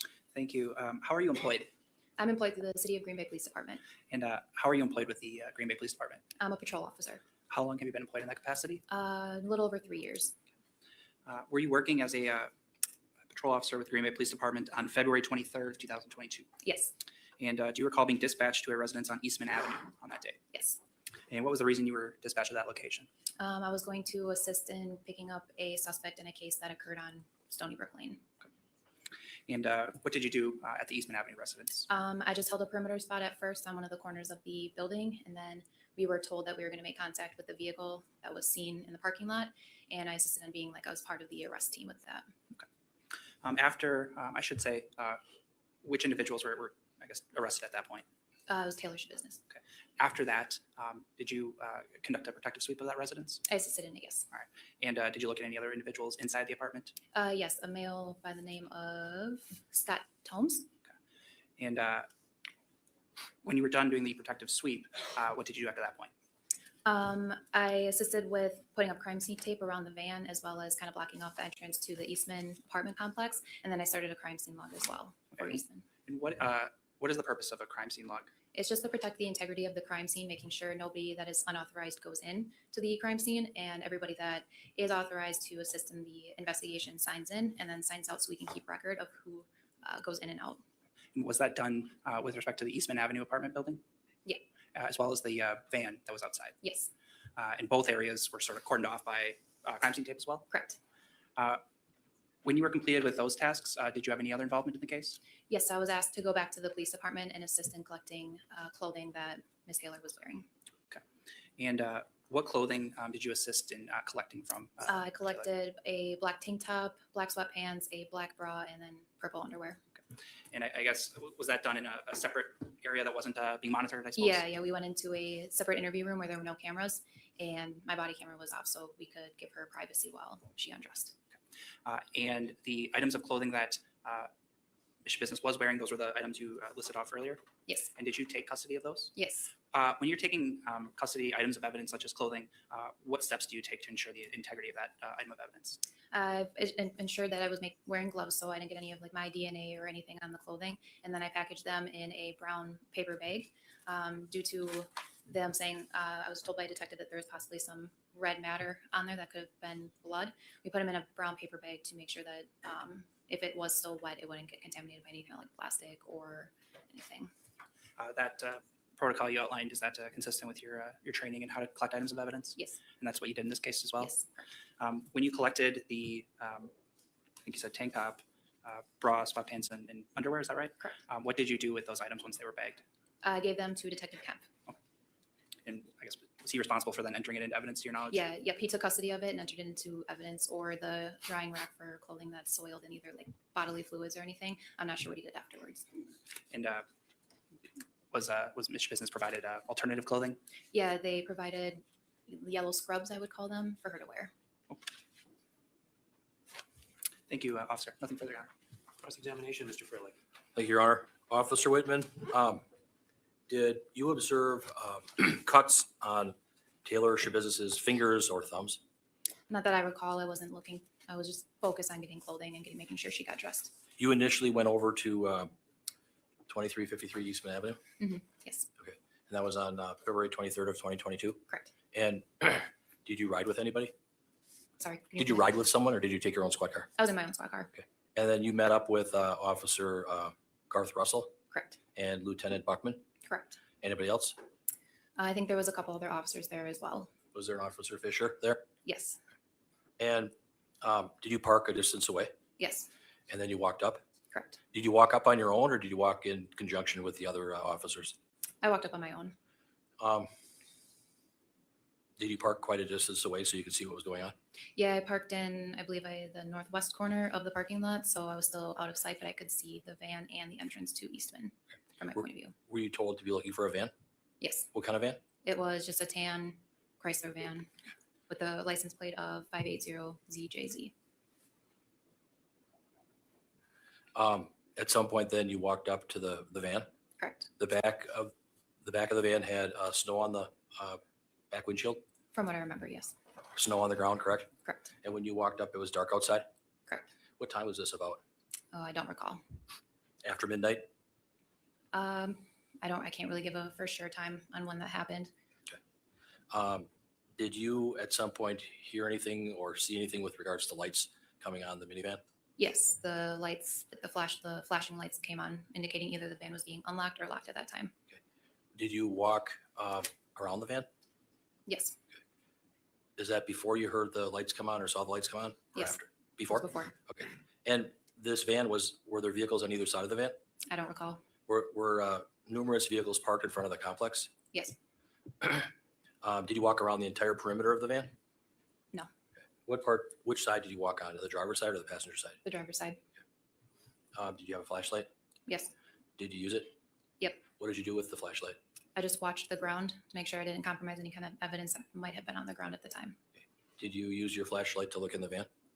I looked into the driver's seat and that was it, to make sure it was unoccupied. At some point, did you have contact with Officer Russell near the van? Yeah. Was he raising his voice as to be careful where you step? Yes. And then at some point then, did you see someone come out of the building? Yes. Who was that? It was Taylor. And what did you do then? I just assisted with the arrest team. Okay. I didn't put handcuffs on, but I was there as a presence in case they needed assistance. You walked up to the front door where Mr. Business was, correct? Correct. She was standing on the porch under a overhang, correct? Correct. She was outside? Correct. She was cooperative? Correct. When you looked at her, her demeanor, was it calm? Yes. Did she cooperate with you and the other officers? Yes. Was it Officer Garth Russell? Was he the one that put handcuffs and arrested her? I don't recall. Did you see Ms. SchaBusiness fighting? No. She was compliant? Yes. At some point then, did you see Officer Russell take her back inside the apartment building and go over by the stairs? I don't recall that. At some point, did you and other officers become concerned for your safety? No. Did you have to draw your service revolver? We did, yes. You did? We did. You took your duty weapon out? Yes. And then did you hear yelling for a male to come out of apartment 1? Yes. That was Scott Holmes. Yes. And were you part of that process? Briefly. Did you assist Officer Russell with bringing Ms. SchaBusiness to the squad car? No. Okay. He did that on his own? Yeah. Okay. And I'm you, not sure. did you assist the other officer that was dealing with Scott Holmes? Yes. Okay. After all that was done, then were you told to go back to the station? Yes. Who told you to go back to the station? Do you know? I believe it was Detective Kemp called me. Who did? Kemp? Okay. Excuse me. Kevin Kemp? Yes. Detective, right? Detective, yes. Did you do a protective sweep? I assisted with it. Okay. Did you find any body parts or anything that was cause for concern? Not to my knowledge. Okay. And you helped with doing the crime scene log? Correct. Is that where you log people in and log people out? Yes. Did you put up crime scene tape? Yes. Where? It was around the van and then around the front entrance of Eastman to kind of block that part of the crime scene off. You did all that before you left, correct? Correct. How long do you think you were at Eastman Avenue? I don't know, maybe an hour. Okay. And then you collected these items, the tank top, the sweatpants, the bra, and the underwear, correct? Correct. And they were all sealed in a brown paper bag? I did not seal them. I just put them in the brown paper bag and gave them to Detective Kemp. Okay, and then he dealt with that? Yes. All right, I have nothing further. Thank you. Redirect? No, thank you. Thank you, ma'am. You can step down. State's next witness. State calls Kevin Scott.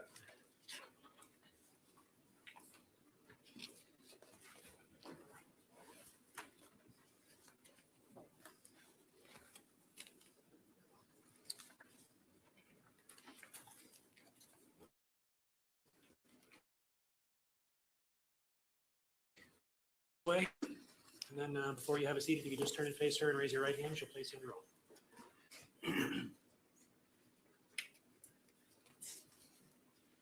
You solemnly swear to tell the truth, the whole truth, and nothing but the truth in the matter now before the court, so help you God. I do. Please have a seat and state your name for the record.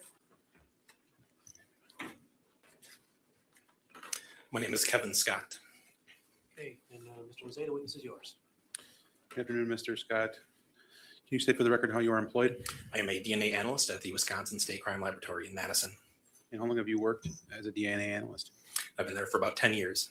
Is all of your work as a DNA analyst, is that with the State Crime Lab in Wisconsin? Yes, it is. Could you briefly address your educational background and training that you've had that qualifies you to work in that capacity? Yes, I received a Bachelor of Science degree majoring in biochemistry from UW-Madison. When I was first hired at the lab, I received approximately 1 year of in-house training at the lab that covered every aspect of DNA analysis that the lab uses. In addition to that, I receive at least 8 hours of annual training every year. And is there any certifications that you or your laboratory hold in order to conduct DNA analysis? Our laboratory is accredited. Accreditation is a process in which the lab undergoes external audits by an outside agency in order to ensure that we are following our own procedures and established procedures in the forensic science community. No, you mentioned previously that you are required to have about 8 hours of training every year. Do you do all of the training that is required of you? Yes, I do. And is it fair to say you typically have more than 8 hours of training in a year? Some years I might. 8 hours is just the minimum. Do you, as part of your work with the crime lab, put together a statement of qualifications? Yes, I do. What is a statement of qualifications? A statement of qualifications is similar to a resume. It's a document that we use at the lab that outlines my position, training, and experience.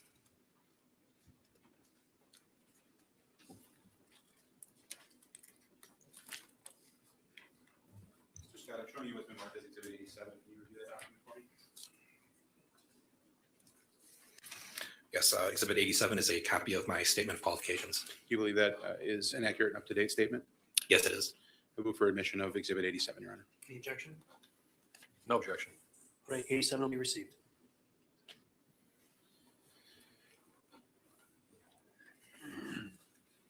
Mr. Scott, can you discuss what your general duties are as a DNA analyst at the lab? Yes, as a DNA analyst, I examine crime scene evidence for the presence of bodily fluids such as blood, semen, or saliva. I then attempt to extract or release DNA from those bodily fluids or from any other source of DNA such as skin cells from touched items. I then attempt to generate a DNA profile. I analyze those DNA results, and I make comparisons to DNA standards that are taken from known individuals. I will then prepare a written report of my results and conclusions. And do you have any sort of estimate as to how many times you have conducted analysis of DNA samples?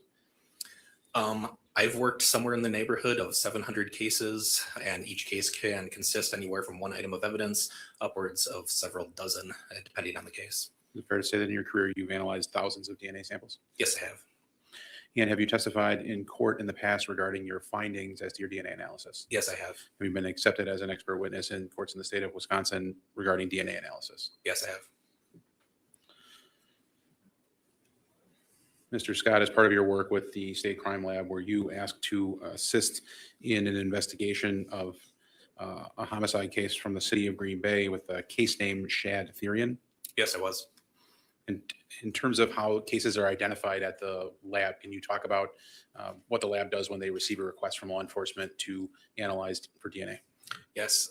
When a case is submitted to the lab, law enforcement will bring the evidence to the lab, or otherwise ship it to the lab. Our evidence technicians will give that case a crime lab case number, and each item submitted under that case will get a crime lab item designation. Each item gets its own item letter, starting with letter A. Next item would be letter B, and so on. Did you have any more? I apologize if I cut you off. Once I'm assigned to a case, I will then pick up those items of evidence, bring it down to my lab bench, and then start the physical examination of the evidence at that point. When law enforcement submits a case to the lab for DNA analysis, are there any sort of submission guidelines that the lab gives to law enforcement agencies? Yes, we do have submission guidelines for evidence that's submitted to the lab. This attempts to reduce the number of items that's submitted to the lab as a resource management tool, just so we aren't overwhelmed with a large number of items. For a homicide type case, we ask that the submitting agency, the law enforcement agency, try to limit their first round of submission to 10 items of evidence. Are there occasions where a law enforcement agency may then submit subsequent items to the lab after the initial 10 are sent? Yes, that does occur sometimes. And what are typically the circumstances in which a law enforcement agency might submit things in addition to the 10? It will depend on the case. Most often it's because a probative link to a possible perpetrator has not been established yet. Is it typical that once a probative link to a perpetrator is established that no additional items are sent to the crime lab? Again, it will vary by the case, but I would say typically that's true. Essentially, what is the purpose or the investigative purpose of using DNA analysis in a case? Or can that vary by case? Yes, that can vary by case. Obviously, is one of the primary goals to identify a potential perpetrator? Yes. And typically, once that has been established, you may not receive additional submissions unless there's some other specific evidentiary purpose for submitting items to the lab. Objection, lady. Overruled. Answer if you can. Could you please repeat the question? Is it typical then that once that identification has been made regarding a suspect, that additional items would not be sent to the lab unless there's some other specifically identified purpose for the testing? Generally, that's true, yes. In this particular case, or actually I'll ask before this particular case, generally do you prepare a report regarding your findings of DNA analysis? Yes, I do. And in this particular case, did you prepare such a report? Yes, I did.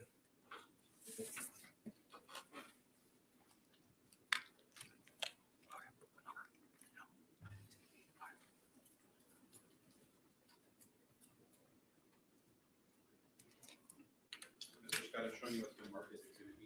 Can you read that document and identify the material?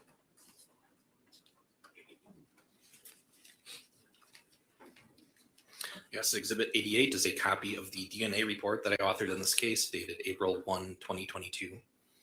What is the lab case number that's associated with this case? Our crime lab case number is M22-636. And what is the case name? The case name is Shad Thyrion. Mr. Scott, does the report outline the items that you received from law enforcement for purpose of analysis? Yes, it does. And what items were received in this case? Received a buccal swab standard that was reportedly recovered from Taylor SchaBusiness. That was item A. Item B was right-hand swabs reportedly recovered from Taylor SchaBusiness. Item C was left-hand swabs reportedly recovered from Taylor SchaBusiness. Item D was oral swabs reportedly recovered from Shad Thyrion. Item E was swab reportedly from a blade. Item F was a swab reportedly from red substance inside of a box. Item G were swabs from a red substance on a bedroom light switch. Item H was sweatpants. Item I was penile swabs reportedly recovered from Shad Thyrion. And item J was a swab reportedly from a dildo. I would note you listed several items that were obtained. Many of those are swabs. One of those items was not a swab. Can you talk about the difference between receiving swabs and receiving an item? Yes, typically the evidence submitted to the lab will either be an item, like a physical item of evidence, such as the sweatpants in this case, or it can be from a sample taken from an item of evidence by the law enforcement agency, which is typically a swab of a item. Swabbing is an oversized Q-tip that is moistened with some water and rubbed up against the item of evidence, hoping to transfer any DNA that's on the item of evidence onto that swab. And then we use the cotton head from that swab for our further DNA processing. And depending on the law enforcement agency and how they do things, either those swabs or the full item of evidence is submitted to the lab. And with respect to item H, the sweatpants, where you receive the actual item, what is your process then for processing and analyzing an item such as that? Once I pick up the item of evidence, I will perform a physical examination, typically looking for any staining that may be on the item, that may be from a bodily fluid that's relevant to the case. This is commonly reddish brown color staining, which could be from blood, which is what I was examining the sweatpants in this case for. Is receiving a swab versus receiving the item, is one of those forms better or worse than the other, or are they both commonly accepted forms? They're both commonly accepted forms. And prior to conducting DNA analysis, do you sometimes do screening on the items that you receive? Yes, screening is what we refer to the physical examination and testing for bodily fluids and sample collection from the items. And did you do any such screening in this case? Yes, I did. And what screening did you conduct? So for this case, I was testing some of the items for the possible presence of blood. From the right-hand swabs, item B from Taylor SchaBusiness, and the left-hand swabs from Taylor SchaBusiness, item C, blood was identified on those swabs. Then from a few other items, the swab from the blade, the swab from the red substance inside the box, the sweatpants, and the swab from the dildo, presumptive testing for blood was also present, or presumptive testing for blood was positive on those 4 items. Can you describe the difference between actually being able to identify blood with one form of testing and then the presumptive testing with respect to the other items? Yes, at our lab we commonly use 2 different types of testing for blood. One is referred to as a presumptive testing for blood. This is a very quick test that relies on a color change after dropping a couple of chemicals on the sample. And it doesn't require very much sample to be taken. However, that test is called a presumptive test because there are other substances out there that could possibly cause a positive result, even if blood is not present. This is some of the things that might cause that are rust, some metals, and some vegetable extracts could induce a positive result, even if blood is not present. However, that is the more typical test that we use at our lab, just because of how quick and how little sample it uses. Another type of test that we have is a confirmatory test, which confirms the presence of blood on an object. For this case, I performed that confirmatory test on the right and the left-hand swabs. Those were both positive, and I concluded that blood was identified on those swabs. And with respect to the items where you have the presumptive test, is that the only test that you did was the presumptive test? That is, you didn't then use the confirmatory test on those items? Correct. And can you explain, is there a reason why you make the choice to do presumptive with one and confirmatory with the other items? It can depend on the sample. If the presence of blood is very important to a case, I might choose to perform that confirmatory test, or if for some reason I might think that the presumptive test was positive due to one of those things that might cause a false positive result, I might choose to do a confirmatory test. It could also just depend on the amount of sample I have available to me. Were there items where either a confirmatory or presumptive test for blood was conducted where blood was not located? Yes. From the swabs from the red substance on the bedroom light switch, that test was negative, and I concluded that blood was not detected on those swabs from the light switch. And are there other types of presumptive testing that can be done for other substances? Yes, we can also test for saliva and semen. And did you conduct any presumptive testing for saliva in this case? Yes, I did. I performed a presumptive test for saliva on the penile swabs from Shad Thyrion. That test was positive, and I concluded that presumptive testing for saliva was positive on those penile swabs. Is there a confirmatory test for saliva like there is for blood? We do not have one in our lab. So there's merely the presumptive testing for saliva, and that is what you did on the penile swabs. Yes. And did you do any testing for the potential presence of sperm? Yes, I did. And where did you conduct that test? I tested the penile swabs from Chad Thyrion, and I did not identify sperm cells. I concluded that sperm cells were not identified on the penile swabs. And those are all is that all of the screening tests that you did prior to DNA analysis? For bodily fluids, yes. And just to confirm, you do that prior to the DNA analysis? That's correct. Subsequently, did you then perform DNA analysis on the items that you received? Yes, I did. Just briefly, before we go into those specifics, can you describe for the jury what DNA is? Yes, so DNA stands for deoxyribonucleic acid, and it is the genetic material that is present in all living organisms. It is the blueprint that codes for all structures and functions within our body.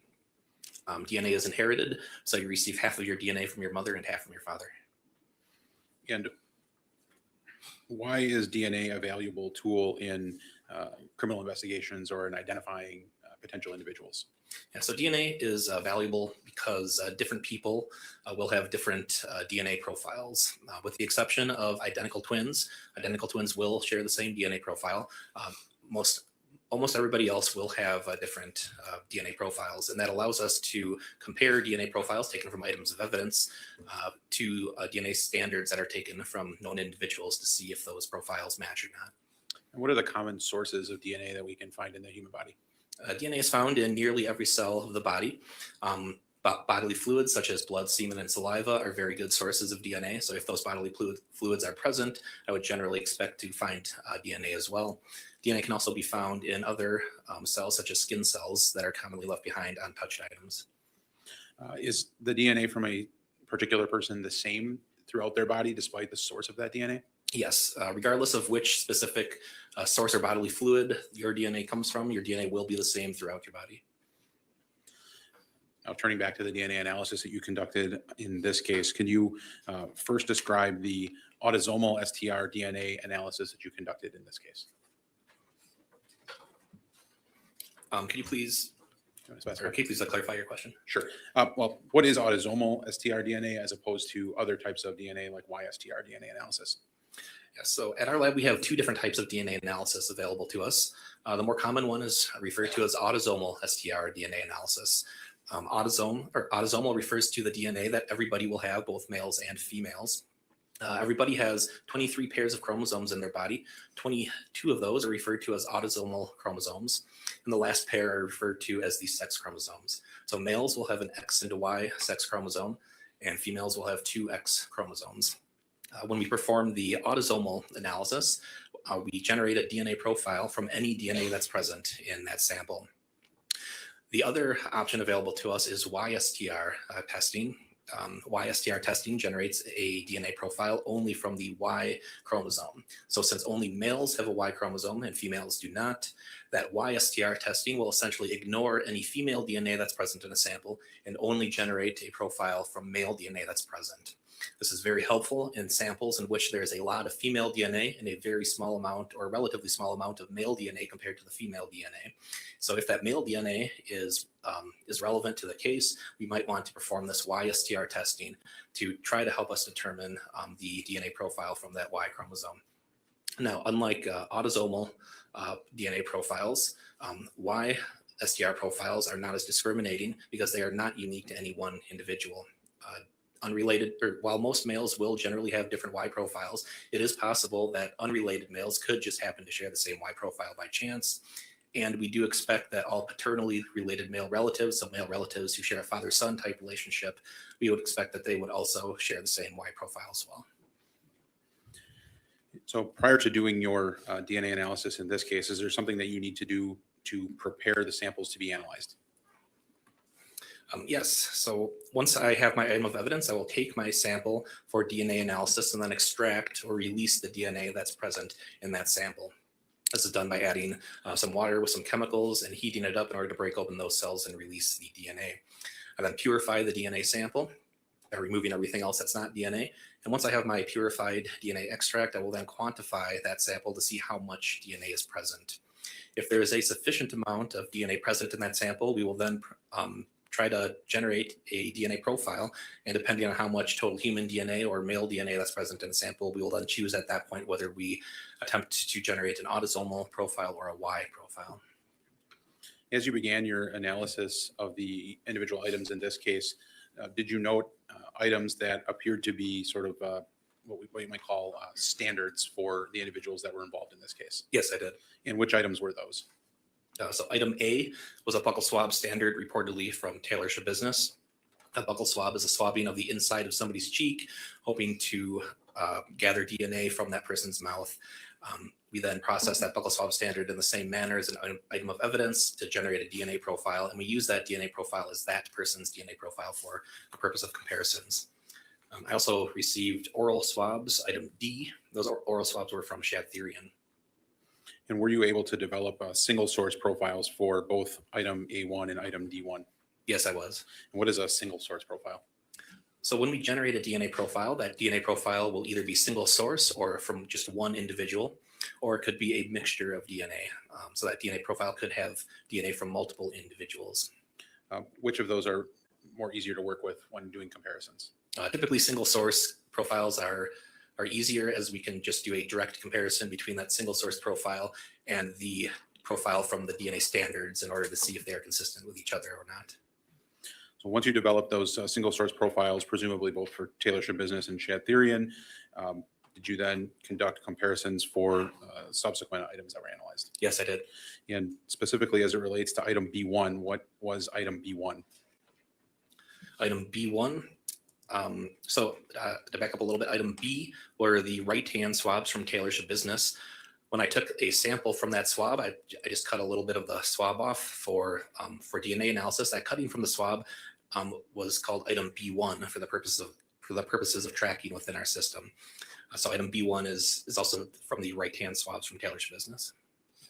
And what did your analysis, what were the results of your analysis with respect to that item B1? I developed a 3-person mixture. So 3 different individuals contributed DNA to this mixture. At least one of those 3 individuals was male. At that point, I analyzed this DNA mixture using a computer program called StarMix. StarMix is a tool that we use at our lab to help us interpret DNA mixture profiles. It works by modeling the DNA mixture by trying to determine the most likely individual contributor profiles that, when mixed together, can explain the mixture that we observed or that we detected from the item. So at the end of the interpretation, what we have is a list of the most likely individual profiles that can explain this mixture. Once we have that list, we will then compare the DNA profiles from the people thought to be involved in the case in order to see if they do have one of those possible profiles. If they do not have one of those possible profiles, they are excluded as a possible contributor to the mixture, meaning that DNA mixture cannot be modeled using that person's DNA profile. Therefore, their DNA is not present.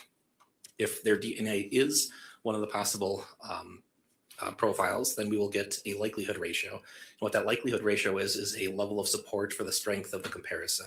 Essentially, the higher the likelihood ratio is, the more support there is that that person's DNA is present in the mixture. And the lower the number is, the more support there would be that that person's DNA is not present in the mixture. So for this particular sample, the right-hand swabs from Taylor SchaBusiness, I analyzed this assuming a 3-person mixture using StarMix. I also assumed the presence of DNA from Taylor SchaBusiness. Since this was a swab from her hand, we would expect to find DNA from her. It did also appear that her DNA was present in the mixture. So when I analyzed this mixture, essentially I told that computer program that one of those 3 contributors is Taylor SchaBusiness, so then it would model the other 2 contributors.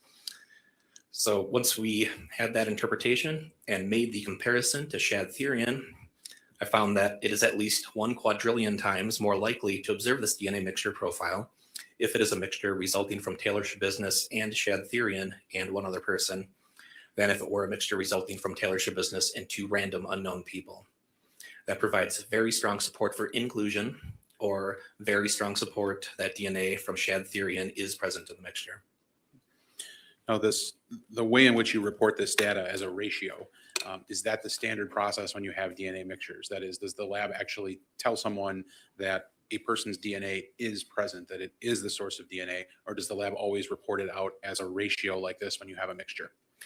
It will depend on the type of mixture and how much DNA each contributor contributes. But when this star mix computer program is used, then yes, this ratio is how we will report out all comparisons. Is there any way to sort of quantify for the jury or describe how big of a number 1 quadrillion is? 1 quadrillion would be 1 followed by 15 zeros. It's also 1,000 trillion. Now, was that 1 quadrillion, at least 1 quadrillion times, is that the exact number of the ratio in this case? No, the numbers can go much higher. We cap that liquid ratio at 1 quadrillion just to keep that number down in a range that's more recognizable. So it's possible that in this case, the likelihood was even greater than 1 quadrillion. You simply will never report a number that's higher than 1 quadrillion. That's correct. And did you follow that same process for the left-hand swabs from Taylor SchaBusiness in item C? Yes, I did. And were you able to develop a mixture in that case as well? Yes, I did. From the left-hand swabs, I developed a 2-person mixture. So 2 different people contributed DNA to that mixture. Again, one of those 2 people appeared to be Taylor SchaBusiness. So when I analyzed this mixture using star mix, I assumed the presence of DNA from Taylor. When I compared the DNA profile from Shad Thyrion to that mixture, I found that it was at least 1 quadrillion times more likely to observe that DNA mixture profile if it is a mixture resulting from Taylor SchaBusiness and Shad Thyrion than if it were a mixture resulting from Taylor SchaBusiness and a random unknown person. This also provides very strong support for inclusion, or very strong support that DNA from Shad Thyrion is present in the mixture. And item B and C, the 2 items that we just talked about with respect to the DNA analysis, again, were those the 2 items that you had tested for the presence of blood as well? Yes, blood was identified on those 2 items. With the confirmatory test? Yes. And so again, the result in terms of the 1 quadrillion times, that's essentially the maximum number that you could reach, and that was in item C1 as well. That's correct. Let's move on to item E. What was item E? Item E was a swab from a blade. And what sort of analysis did you conduct with respect to item E? I developed a single source male profile, so just a DNA profile from 1 male individual. I then compared that male profile to the profiles I developed from the standards in this case, and I found that that profile is consistent with the profile from Shad Thyrion. Now, anytime we make a direct comparison between 2 profiles and find that they are consistent with each other, I perform a statistical analysis on that evidentiary profile in order to estimate roughly how rare or how common that profile is in the general population. If that profile is more rare than 1 in 7 trillion individuals, with 7 trillion being roughly 1,000 times the world's population, if that profile is more rare than 1 in 7 trillion, I will state that that individual is the source of that DNA. So for this particular sample, the swab from the blade, that single source male profile, I concluded that Shad Thyrion is the source of that DNA. And item E, is that a test that, or is that a swab that you also did a presumptive test for blood on? Yes, that test was positive for the presumptive test for blood. Moving on to item F, what sort of testing was conducted on item F? Item F was a swab from red substance inside of a box. I developed a 2-person mixture, so two different people contributed DNA to that mixture. At least one of those 2 was male. For this particular mixture, 1 of those individuals contributed the vast majority of DNA to the mixture, and I was able to determine the major male contributor, which is the DNA profile from that 1 male individual who contributed the vast majority of DNA to the mixture. I then compared that major male contributor profile to the profiles from the DNA standards, and I concluded that Shad Thyrion is the source of that major male contributor profile. Now, there was a minor contributor as well. However, the amount of DNA that we detected from that minor contributor was very low, and it was not suitable for comparisons. That the idea that there might be a minor contributor that is contributes such a small amount of DNA to a mixture, is that something that you encounter regularly in your DNA analysis? Yes, we do. Just generally, how is it possible that small amounts of DNA can be found on swabs of certain items? How do we transfer our DNA from one place to another? Object calls for speculation, Foundation, Your Honor.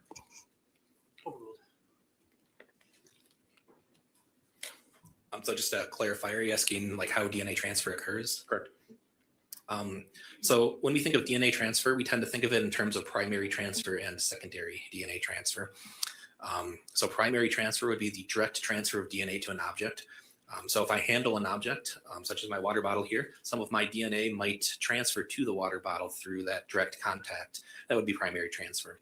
Secondary transfer is also possible, in which DNA is transferred through an intermediary object to an object that I never directly handled. So if some of my DNA is on this water bottle and it comes into contact with another object, it is possible that some of my DNA might transfer to that second object, even though I never had any direct contact with it. And that DNA transfer that you talked about what is possible, does DNA always transfer when someone handles an item?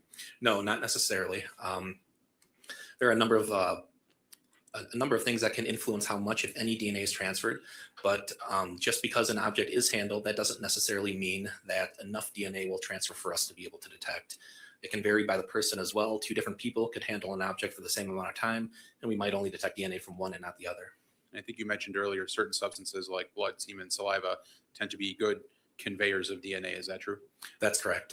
Bodily fluids such as blood, semen, and saliva are very good sources of DNA. So, are you familiar with the term touch DNA? Yes. What does that generally refer to?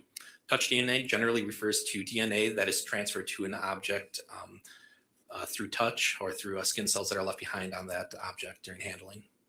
And generally, if we were to compare touch DNA as opposed to the transfer of the bodily fluids that we suggested earlier, which are more effective at transferring DNA from one place to another?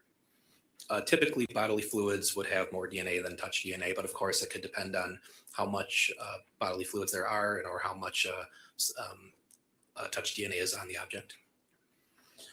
Thank you. After that educational aside, I'll transfer back to the report, and I would ask you to discuss item G in the analysis that you conducted on item G.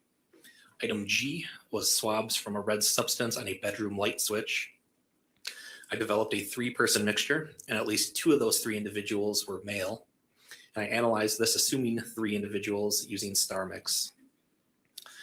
When I compared the DNA profile from Taylor SchaBusiness to this mixture, I found that it is at least 1 quadrillion times more likely to observe that DNA mixture profile if it is a mixture resulting from Taylor SchaBusiness and 2 other people than if it were a mixture resulting from 3 random unknown people. This provides very strong support for inclusion, or very strong support that DNA from Taylor SchaBusiness is present in the mixture. I then compared the DNA profile from Shad Thyrion and also found that it is at least 1 quadrillion times more likely to observe that DNA mixture profile if it is a mixture resulting from Shad Thyrion and 2 other people than if it were a mixture resulting from 3 random unknown people. This also provides very strong support for inclusion, or very strong support that DNA from Shad Thyrion is present in the mixture. And then moving to item H, what was item H?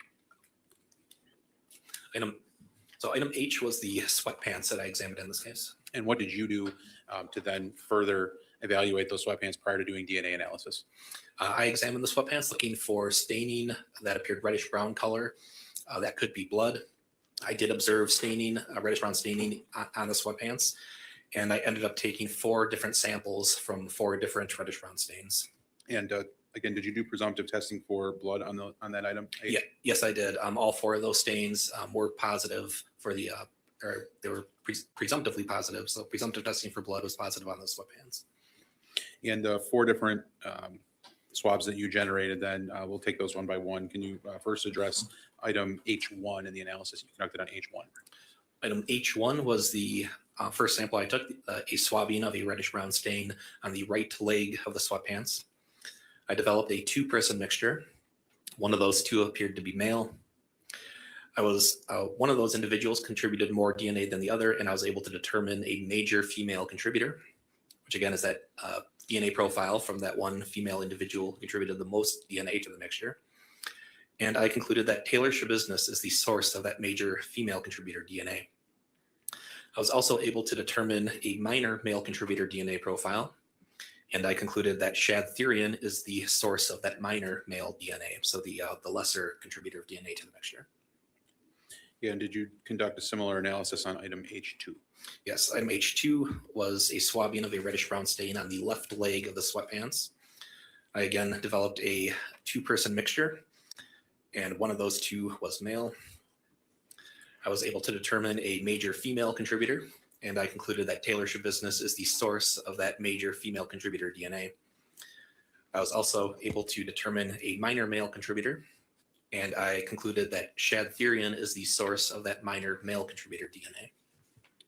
And again, those source attributions, is that because it's more than 1 in 7 trillion times more likely that it would be them than some other person? So that 7 trillion number is not a likelihood ratio. It's a different type of stat. It's a probability. So the probability of randomly selecting an individual from the population in general, that probability is more rare than 1 in 7 trillion. The probability of randomly selecting a profile that would match that evidentiary profile by chance. Now moving to item H3, which is the third swab from the sweatpants, you conducted a similar analysis, but the result ended up being a little bit different. Is that right? Yes, this one was a little bit different. I developed a 2-person mixture. At least one of those 2 appeared to be male. For this particular mixture, I analyzed using star mix, assuming a 2-person mixture. When I compared the DNA profile from Taylor SchaBusiness, I found that it is at least 1 quadrillion times more likely to observe that DNA mixture profile if it is a mixture resulting from Taylor SchaBusiness and 1 other person than if it were a mixture resulting from 2 random unknown people. This provides very strong support for inclusion, or very strong support that DNA from Taylor SchaBusiness is present in the mixture. I then compared the DNA profile from Shad Thyrion and also found that it is at least 1 quadrillion times more likely to observe that DNA mixture profile if it is a mixture resulting from Shad Thyrion and 1 other person than if it were a mixture resulting from 2 random unknown people. That also provides very strong support for inclusion, or very strong support that DNA from Shad Thyrion is present in the mixture. And Mr. Scott, can you explain why with this 2-person mixture you used the star mix to conduct your analysis as opposed to the sorts of source attributions that you did with the previous mixtures? Yes, with the previous 2 mixtures, there was enough of a difference in the amount of DNA that was contributed by both, in which I was able to easily determine the profile from the major contributor and the minor contributor.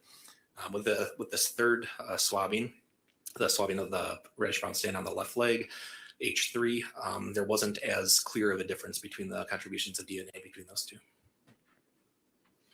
And then the final swabbing of the sweatpants, item H4, what was your analysis as it related to that item? This item H4, another swabbing of a reddish brown stain on the right leg of the sweatpants. I developed a single source male profile, and I concluded that Shad Thyrion is the source of that DNA.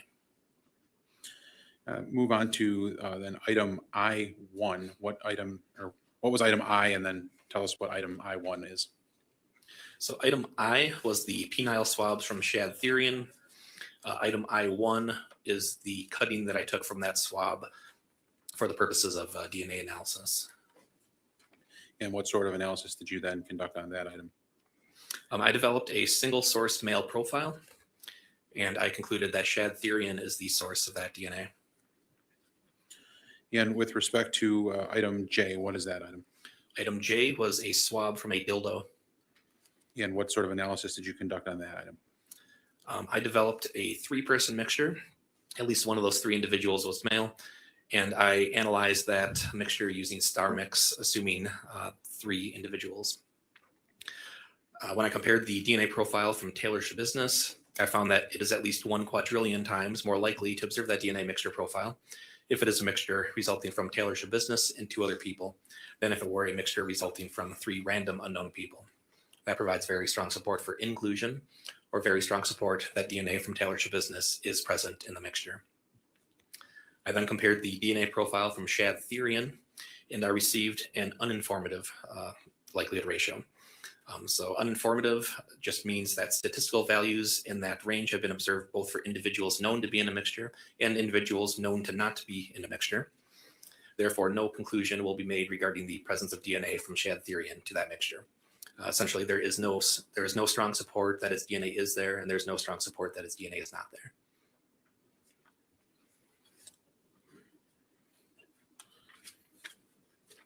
And then you mentioned, so does that summary that we went through, does that cover all of the autosomal STR DNA analysis that you conducted in this case? Yes, it is. And you talked earlier about the YSTR DNA and conclusions that that there is YSTR DNA analysis that can be done. Did you utilize that in this case? Yes, I did. And what items did you test for using the YSTR method? So using that YSTR method, I tested the oral swabs from Shad Thyrion for use as a standard for comparisons. And I also tested the swab from the dildo. So that swab from the dildo had a large amount of female DNA and a relatively small amount of male DNA. So I decided to perform this YSTR testing on it as well. And with respect to item J1, what was your YSTR testing conclusion? I developed a mixture of at least 2 males. So at least 2 different males contributed DNA to this mixture. This mixture is suitable for exclusionary purposes only. So I cannot make an inclusionary statement, or I cannot say that somebody is consistent with the DNA in this mixture. I can only make comparisons, and if there are enough differences between the mixture and the individual standard, I might be able to say that that person's DNA is not present, so they would be excluded. Otherwise, if they cannot be excluded, they would be inconclusive. So for this comparison, I compared the YSTR profile from Shad Thyrion to this mixture from the swab from the dildo, and I concluded that the possible contribution of DNA from Shad Thyrion is inconclusive due to the complexity of the mixture.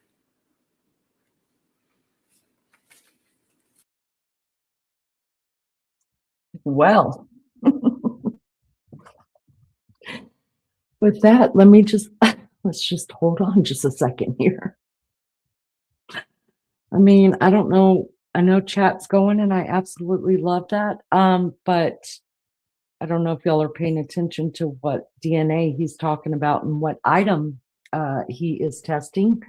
But there's that. And it's scary. But anyways, I just wanted to jump in chat again, say thank you to everybody who is here. Thank you for the chat that just keeps going. I appreciate that. I love learning about all of you and where you're at, and love that you guys have become a part of us. Kelly, I send you big love. I mean, very, very big love. Also, I want to do some shout outs really, really quick. You guys know my mods. There's a couple things that you may not know in here. The real lunch lady that you guys see in our chat, she is the manager of this channel, you guys. She has also written every word for word song that we play on our channel. We've got a long playlist of songs that the real lunch lady has written for this channel. She's been a real blessing here. For those that see Miss Barbara Smith in chat, she is our matriarch of our channel. And I say that because she's been here since day one. She reminds me a lot of my mom who passed. She has spent many hours on me on the side and helping me through some stuff. She's been a great, she's just full of knowledge and grace for all of us girls. And she doesn't mind me telling you guys this. When we first started this 2 years ago, she was the oldest member of the channel, and she's full of wisdom, and we appreciate her for that. The other person I want to give a shout out to is our very own JBrad7 that you see in chat, y'all. I joke around a lot when I say we have our own sources here. No, I'm not lying.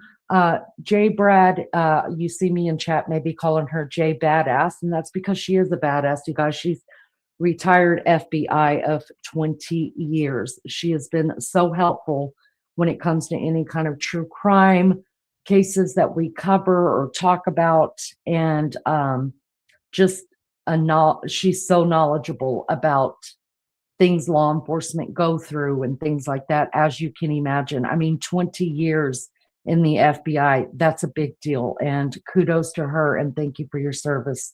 And not only that, you guys, she's a great friend to us, a great friend. Another shout out is to Lizzo, who just joined chat. She's over there in the UK. You guys, if you've got anything going on and you need to find out about certain people, give a name to Lizzo. She is a true up and up researcher, and she definitely she can find stuff out about you that you don't want her to know. I can guarantee you that. Another shout out to Melly Joe. Melly Joe is from the Australia, y'all. She is the leader of all of us. She's really the backbone behind our channel, you guys. She was the very first person ever in any of my lives. and she is head mod around here and make sure that we have enough mods to help us out and keep the jerks away. Also, you guys may have seen Lulu in chat. She is always also from Australia, you guys, and she, again, just another source of strength. She worked for a coroner. She knows the funeral business and what goes on during autopsies and things like that. So she's been a wealth of knowledge when it comes to things like that as well. So thank you to her. You see Tashi in chat. She's a resident jokester, you guys. We love us some Tashi around here. She has her own channel. And you're welcome to drop your channels, ladies, into chat if you choose to, especially the ones that do lives like Tashi. Tashi does do lives, and I see a lot of people in chat talking about cars and things like that. And so join Tosh. She goes live at work where she, poor thing, is sanding her fingernails off while she's sanding those chassis to cars. I've been blessed with many people around me, and that's why I don't like naming too many people, because then somebody's like, well, wait a second, I'm a mod too, and I'm here, and you didn't say shit about me. Listen, I appreciate everybody. And these are the people that are in chat right now. And I want to just let you guys know that, yeah, we're a silly little ass channel that we're just a bunch of silly people and don't take life so serious, that have real lives off of this. But we come here because for a lot of us, it is great therapy, and it is getting together and getting our minds off of real things. And then there are things that we do share with each other that have to do with our real lives, and we trust each other. And that's a big deal. Mary Jane Doe is also in the chat, you guys. She is one. Listen, if you need to know anything that's going on YouTube, you need to keep Mary Jane Doe in your mouth, because Homegirl has she's got all the connections. Mary Jane Doe is a mod for every person on YouTube, no lies. And she lives in a room that's got 50 screens all over the walls because she's modding all of us. You guys, she knows everything about everything. Okay. And listen, as women, we have got to have the 411 on everything that's going on. We need the deets. Okay. That's our Mary Jane Doe girl. And she's much funnier when she's high. I'm just going to say that. Did I say that out loud? Well, I did say it out loud. I'm saying all this also just to say, guys, that there's a place for you in this channel. Whether it be part of the mod squad, meet with Melly Joe about that. Whether it be just to come in here and chat up the chat. Whether it be just to come in, hit the like and say, Leanie, I can't stand your ass, but I gave you the like. There you go. I'm out.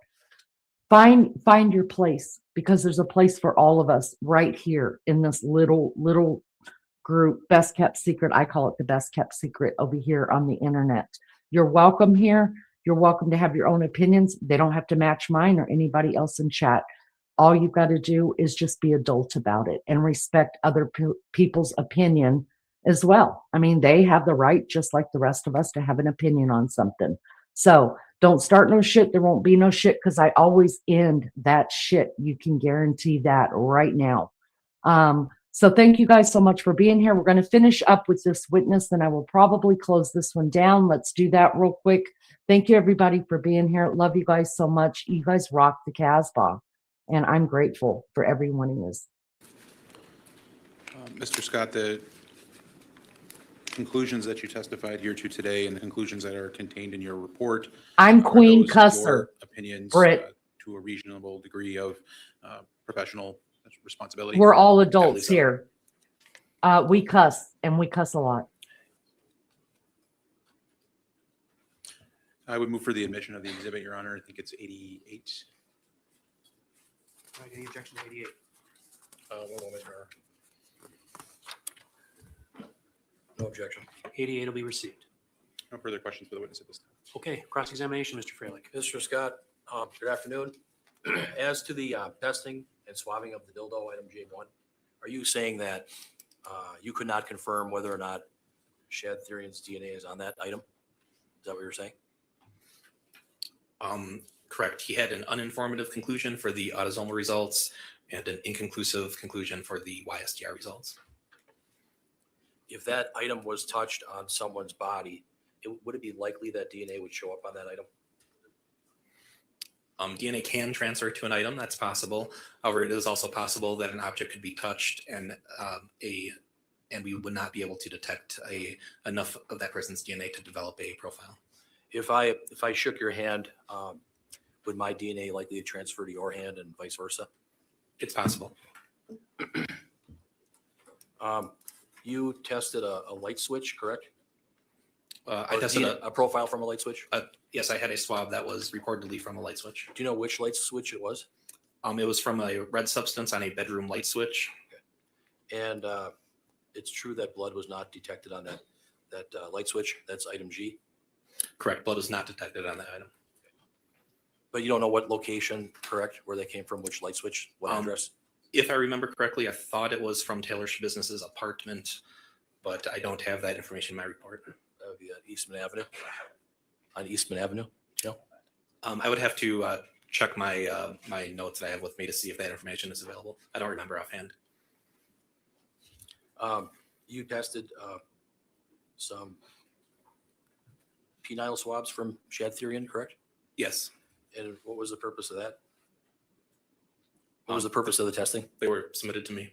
Okay, but you were looking for DNA, correct? Yes. His DNA? I was looking for any DNA that was present on the item. Okay. And sperm cells were not identified on the penile swabs from Mr. Thyrion. That was item I, correct? That's correct.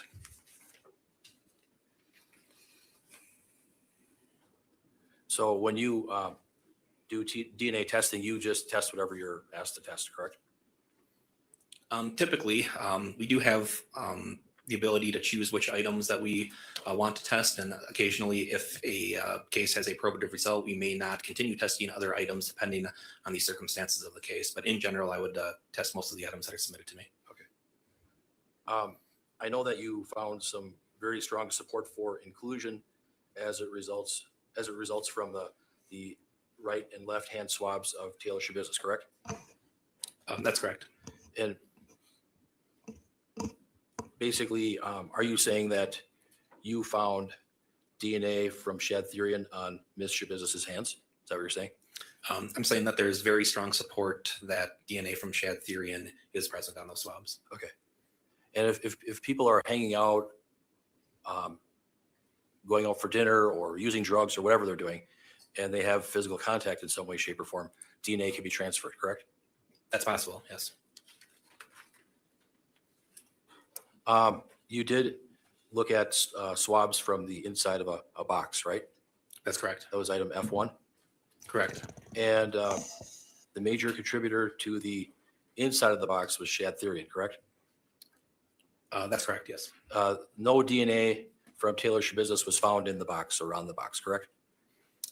So there was a minor contributor. However, it was not suitable for comparison. So that could be from anybody, including Taylor SchaBusiness. Okay. If I, just hypothetically speaking, if I picked up a box and put it in the back of my car or put it downstairs in the basement or wherever, would my DNA likely transfer to the box? It's possible.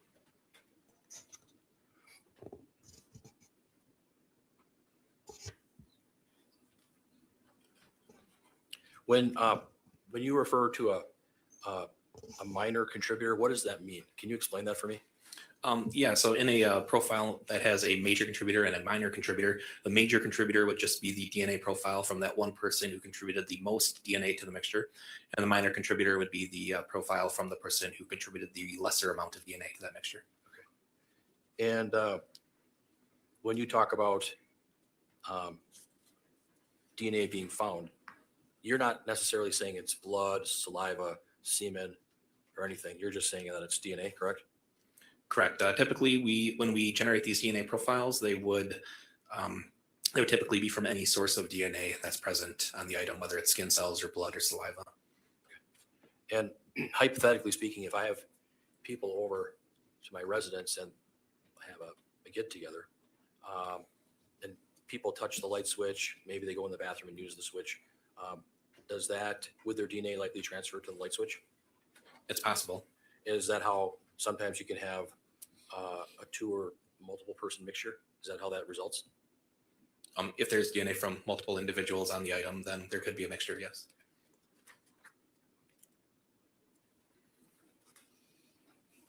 Okay, I have no other questions. Thank you. Redirect? Sort of a small point of clarification, as it related to item F, which was the swab reportedly from a red substance inside a box. You didn't actually do that swabbing yourself, correct? Correct. I received a swab from the law enforcement agency. And the swab itself specifically denoted that it was from a red substance inside the box, correct? Yes, that was the information that was given to me. Typically, if you saw that, that would not be suggestive that the entire outside of the box would have been swabbed and included in that as well, correct? I would assume it was only from the swabbing of that substance inside the box, not the outside. Thank you. No further questions. Anything on those questions, Mr. Fraley? No, Your Honor, thank you. Okay, thank you, sir. You're excused.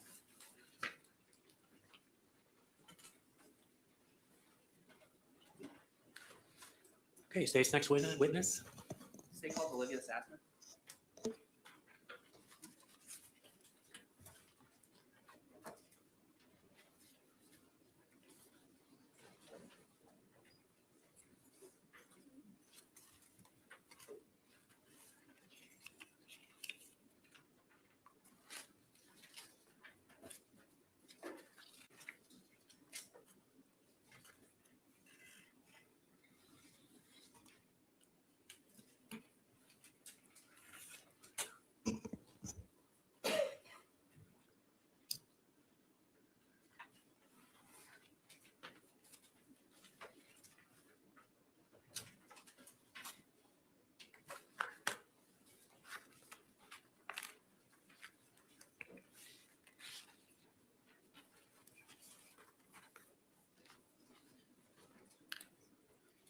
Okay, we're right up here, ma'am.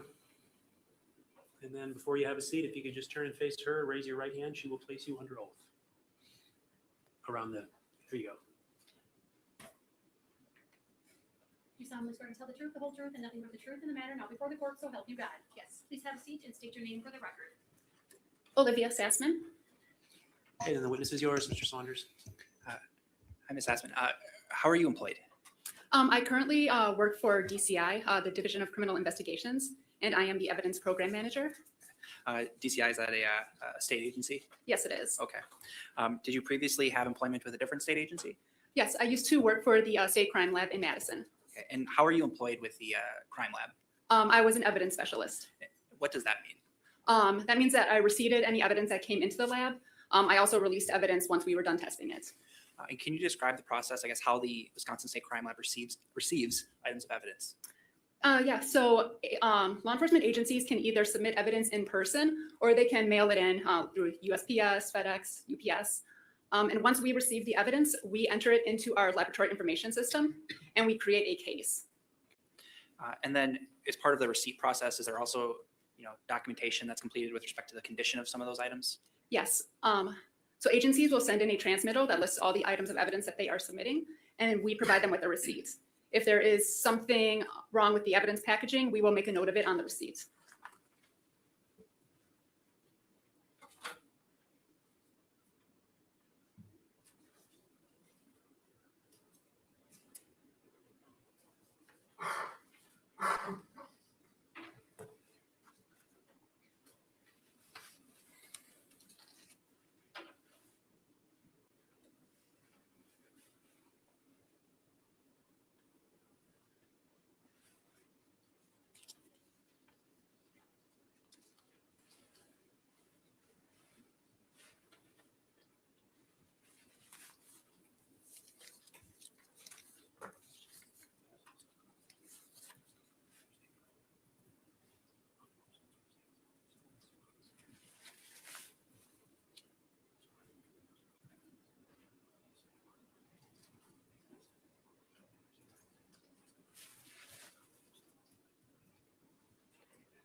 show you what's been marked as Exhibit 89. I'll start with that one. Do you recognize Exhibit 89? Yes, I do. And what is that? That is a receipt of physical evidence. And is that a form that's typically completed by the Wisconsin State Crime Lab as part of a receipt of evidence in a case? Yes, this is the receipt that we provide to law enforcement agencies once we're done entering their case. Okay. And I should have asked, you being employed with the Wisconsin State Crime Lab, were you employed in that capacity in March and April of 2022? Yes. Okay. And then with respect to Exhibit 89, does it indicate who from the lab would have received the items of evidence that were submitted? It said that I received them. Okay. And is there also an area to sign and date that? Yes. What was the date of that receipt at the Wisconsin State Crime Lab? March 10th, 2022. Thank you. And does it indicate an agency, or I guess the Wisconsin State Crime Lab's case number? Yes, it does. What is that? M22636. And does the receipt indicate how the items were received by the crime lab? It says they were received in person. And then does it indicate who submitted them? Nathan Kolinsky. See with the Green Bay Police Department? Yes, he is. All right. And then how many items were received by the Wisconsin State Crime Lab? 10 items. Are those items A through J? Yes. All right. Are those items that kind of get designated by the crime lab? Yes. All right. And then, so basically, Exhibit 89 is a receipt that the crime lab received these items on that date. Yes. Okay.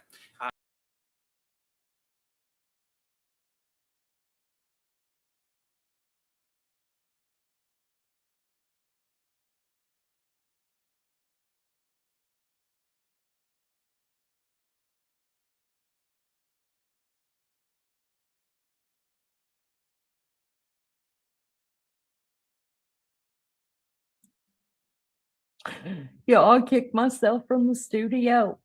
Hold on. Hold on, hold on. Let's put a damn picture up. Hold on. All right. All right, hold on, guys. For the love of Jesus. Damn it. Damn it. I didn't mean to kick myself. I don't even know how that happened, to tell you the truth.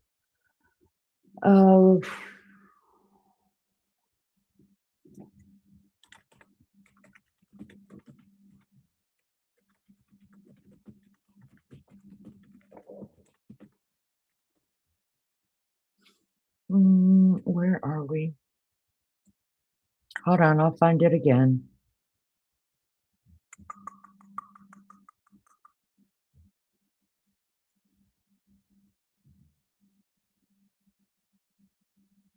No, that's not it, is it? No, that's not it. That's not it.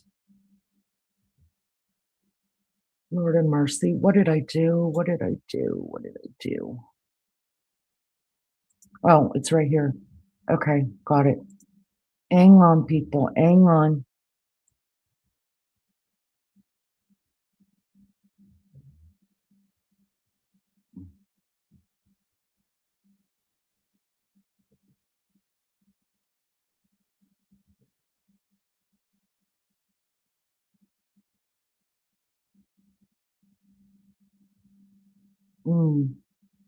Hold on.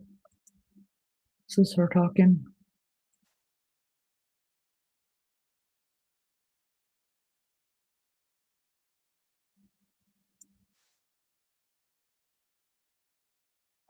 Second, guys.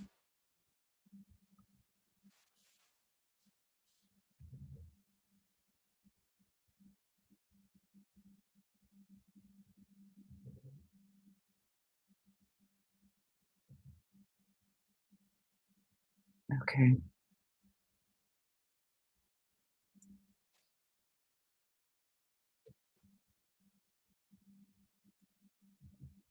Sorry. Okay. Let's pull this up. All right, you guys, notice when we share this, we're putting somebody else on the stand right now because we're done with the DNA stuff. I just cannot do the DNA anymore. Just can't do it. It drives me nuts. We're going to put this guy on the stand. Watch the watch how Taylor SchaBusiness changes, you guys. We're actually going to see some smiles out of her and some weird stuff going on with her body language. This is one of her friends that is fixing to come on the stand right now. I think we had enough of that DNA. What do you guys think? I think we got it. We understand. We get it. We know what she did. We got it. So I moved past the DNA. That's what I was trying to do when I kicked myself off my own damn panel. All right, watch your ears, guys. Here we go. Yes. My name is Alexander Ganon. Okay, the witness is yours, Mr. Saunders. So I introduced you as AJ. Is that a preferred nickname you go by? Yeah. I'm sorry, but your proper name is Alexander. Yes. Okay. So is it okay if I call you AJ? That's fine. All right. So AJ, how old are you? 25. Do you live in the Green Bay area? Yes. Did you grow up here as well? Yes. Did you go to high school and middle school here? Yes. AJ, do you know somebody by the name of Shad Thyrion? Yes. And how do you know Shad? I've known him since middle school. And what middle school did you go to school with him at? I think I saw him before a couple times in like intermediate, but we mainly ran up at Bayview. Okay. Bayview Middle School? Yeah. Okay. And throughout, schooling, and I guess now you're an adult, did you keep in touch with Shad? Well, after about maybe it was the first year I moved into my apartment was when I started really connecting with a lot of people from that I've ran into or I've talked with, and Shad was one of them. Okay. So there's a reacquainting period, I guess? Yes. All right. AJ, do you also know somebody named Taylor Coronado or SchaBusiness? Yes. And how do you know her? Since middle school. Similar to Shad? Yes. Did you remain kind of friendly with Taylor as well? Yes. Sorry, is that a yes? Yes. Sorry. So AJ, I want to ask you about February 21st of 2022. It was a Monday. Do you recall the date I'm talking about? Yes. Okay. So I don't know when this happened, but I don't know. Sure. So do you recall a day where you were, I guess, hanging out with Shad and Taylor? Okay, I didn't. You were saying the date, but I didn't. Sure. I didn't have context. So. Sure. So I want to ask you then. Let's get this way. At some point, did you become aware that Shad had passed away? It was only. It was only after when the day before I was heading out to vacation to see my parents. Okay. My dad specifically. All right. And was that in February of 22? No, it was a week after. I think it was. So it was in February. No, I had vacation in June, but I don't remember. I'm sorry. I have a lot of mental problems. Sure. So it's hard to keep a constant catalog of memories. Sure. So are you referring to when you learned that Shad had passed? All I knew was it was a week. It was a week after, something like that. I don't know for sure. All I knew was basically the day after, a couple days after, I was going to the Eastman apartment buildings because that's where I knew Taylor was at the time. And ironically, the same day that I went there, the police were knocking on my door specifically to try and get into reach for me with the situation. And the only thing that I knew at the time was basically they asked if I knew the whereabouts of Shad and Taylor. So that's the closest thing I can remember. It's just sure. And I know we're talking about something a long time ago, and dates may be a little fuzzy. Is that fair? Yeah, so sure you don't. So that time you were talking about where law enforcement was asking you some questions, do you remember telling them about a time you were hanging out with Shad and Taylor? Yes. Okay. Can The you night tell, of. Can you tell us about that? Yes. I was drinking a little bit belligerently, so it's the only time that I looked at like the clock was like before I left my apartment. So it was like after 10:30, 10 around that time frame. And like basically it was like I just decided to stop dissociating a lot, and I felt bad for not talking to a whole lot of friends that I used to talk to, like Taylor and Shad. So I just hit up Taylor randomly. I was like, hey, like, what's up? Are you going to hang out? And then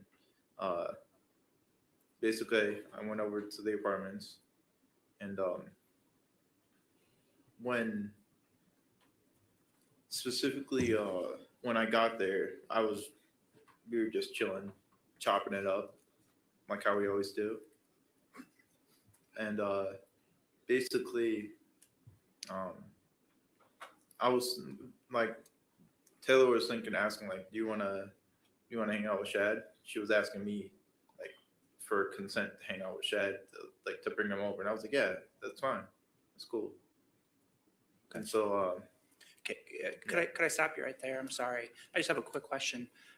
So when you said you were at the apartment, which apartment is this? the Meadowview East apartments. Okay. Is that kind of where you thought Taylor was staying, or whose apartment was it? It was it was the same apartments that I lived there. So it was like I'm sorry, what? Sure. So the apartment is on Eastman that you're talking about? Yeah. Okay. And I'm sorry, I interrupted. You were with Taylor, and then she brought up hanging out with Shad? Yeah. Did you meet up with Shad that night? Yes, I did. And where were you sort of hanging out with Shad then? We picked him up, went back to the apartments, and was just chopping it up. Is that the same apartment you were just talking about? Yes. All right. And I want to date myself. Chopping it up, what does that mean? Oh, it's just like kicking it, talking about whatever, just small talk or anything.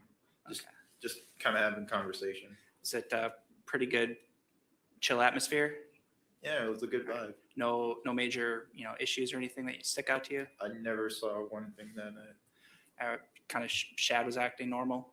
Yes, he was. Taylor was acting normal? Yes. And you said this was about 10 o'clock, 10:30 at night? This was when I went to the apartment, like around that time frame. And this is still the apartment on Eastman? Yes. Okay. And then at some point, do you leave that apartment? I left. I did leave. I left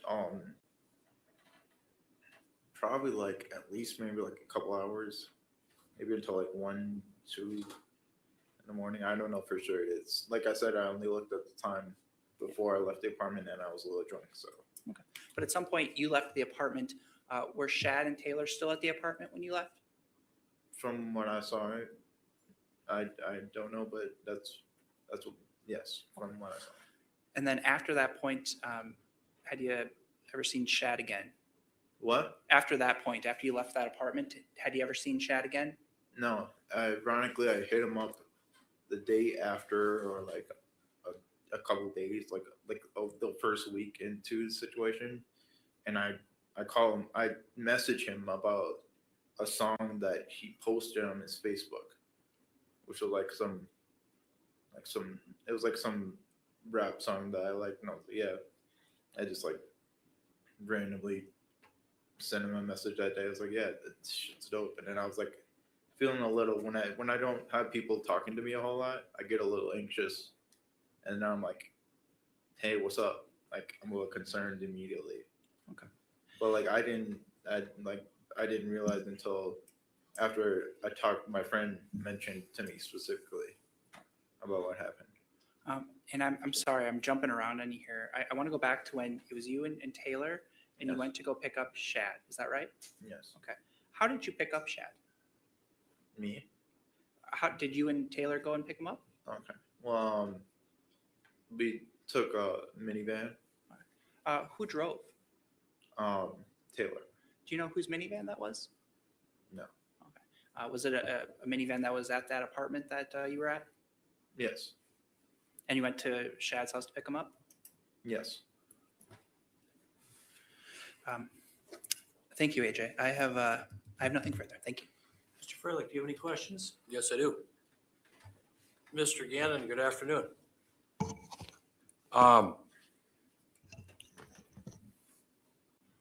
You knew Taylor and Shad since middle school, Yes.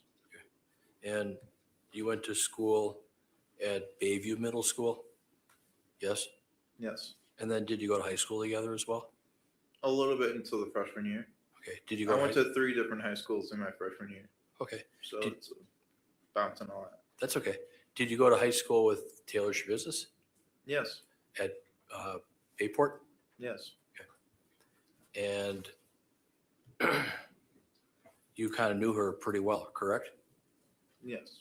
Enough to associate with her. You were friends with her? Yeah, to associate and be friends with, yes. And was it your understanding that at least in high school, Shad Thyrion and Taylor SchaBusiness kind of were boyfriend and girlfriend? They dated a little bit? Yes.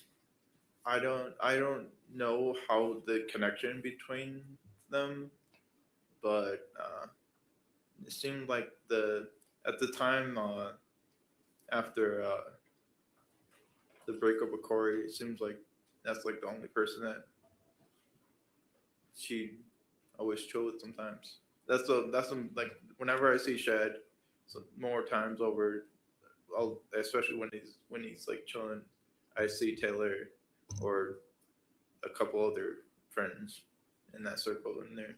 Okay. They were pretty cool people. Sure. Did you sometimes go over to Shad Thyrion's mother's house, Tara Pakinich on Stony Brook Lane?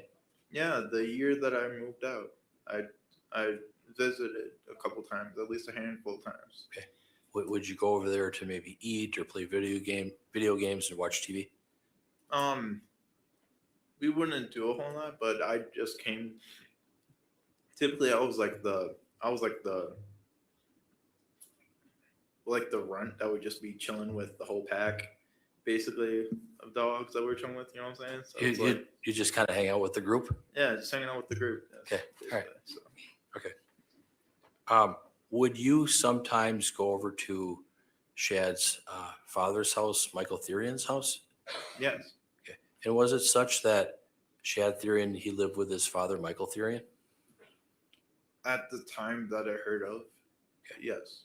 So you had been to Shad's father's house and Shad's mother's house, correct? Yes. And fair to say that you'd been over to the apartment on Eastman Avenue where Taylor SchaBusiness was living, correct?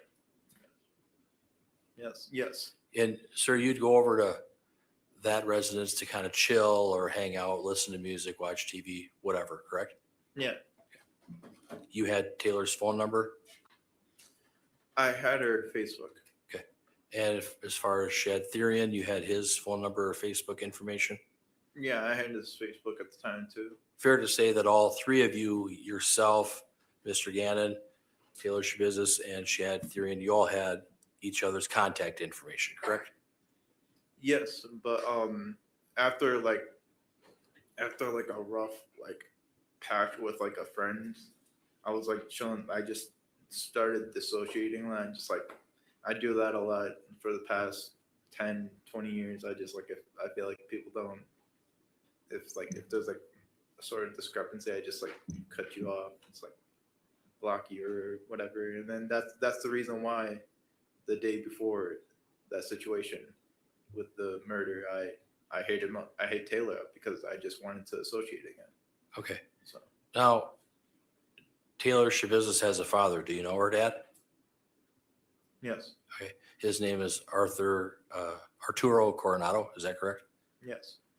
Had you been over to Arturo Coronado's house? Yes. And was that with Taylor? It was not the. This was like maybe like a year or like so before I visited. There's been very few times since I personally talked to Art. So Okay. But had you been over to Art's house with Taylor in the past? yes, I have. So you kind of knew Taylor pretty well, fair? Yeah. Okay. And you knew Shad very well, correct? Yeah.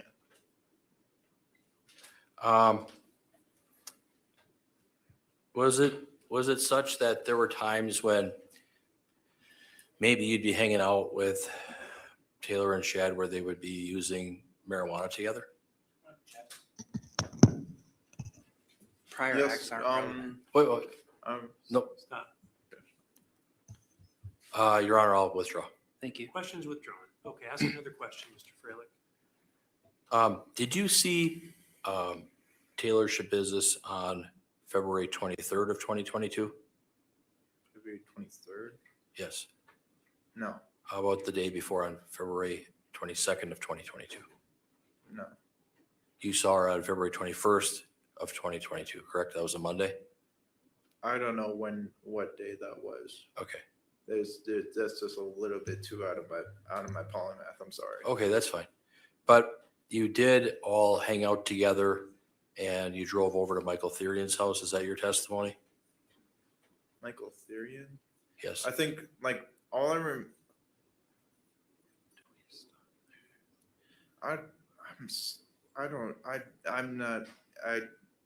don't know. Okay. So You're not good with dates, correct? I'm better with dates, just not like recently up for like the past 5, 10 Okay. years. So That's fine. So when prior to you being told that Shad Thyrion was deceased, the days before you were told that, you were hanging out with Shad and Taylor, correct? yes. And did you notice anything odd about Taylor as far as her mannerisms, her eyes, her speech, anything like that? No. Did you have any feelings that she was acting weird when you had contact with her? Bizarre? No. Had there been occasions where you've seen her and you felt that she was acting very odd or Object, unusual? Judge. Relevance. Mr. Freilich? Well, I think it goes to his observations of my client, Your Honor. Well, then you need to narrow down with it for a time frame for him. So I'm going to sustain the objection. Ask another question, Mr. Freilich. Okay, sure. In the, Mr. Gannon, Yes. in the week before you had contact with the police where you talked to the officer, had you saw Taylor SchaBusiness at that period of time, is that fair? Yes. And did you, when you saw her, was it just one time or was it several times? Do you It know? was only one time. Okay, and that one time when you saw her, did you observe her to be acting in any kind of bizarre manner? No. Okay.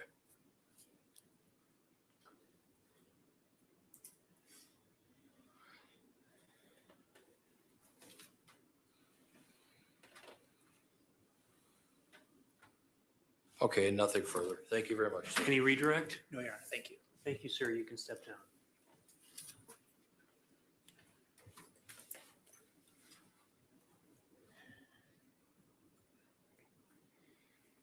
Okay, ladies and gentlemen, we're going to take our afternoon recess. It's just a little bit before 3. We'll try to reconvene at 10 after 3. So all rise for the jury.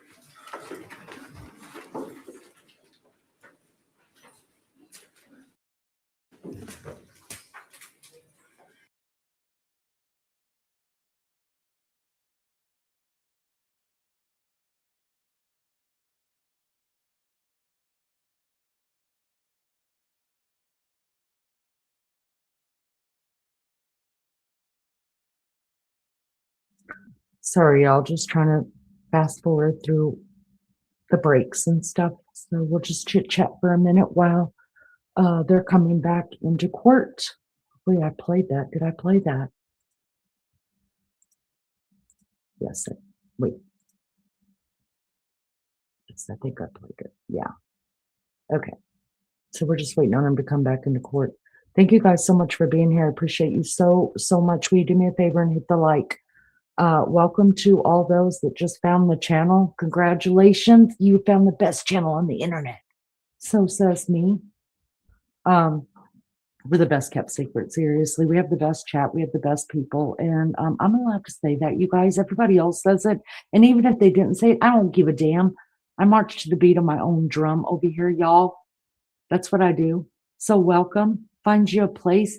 Get you a cuppa. Come and sit down, hang out with us and chat. Nothing is off topic here. We could talk about everything. And I do talk about everything. And I that's one thing that I love about this chat. All right, I'm going to shut the hell up, try to find out where we're supposed to be in this trial thingy and get it going again. Thank you guys so much for being here.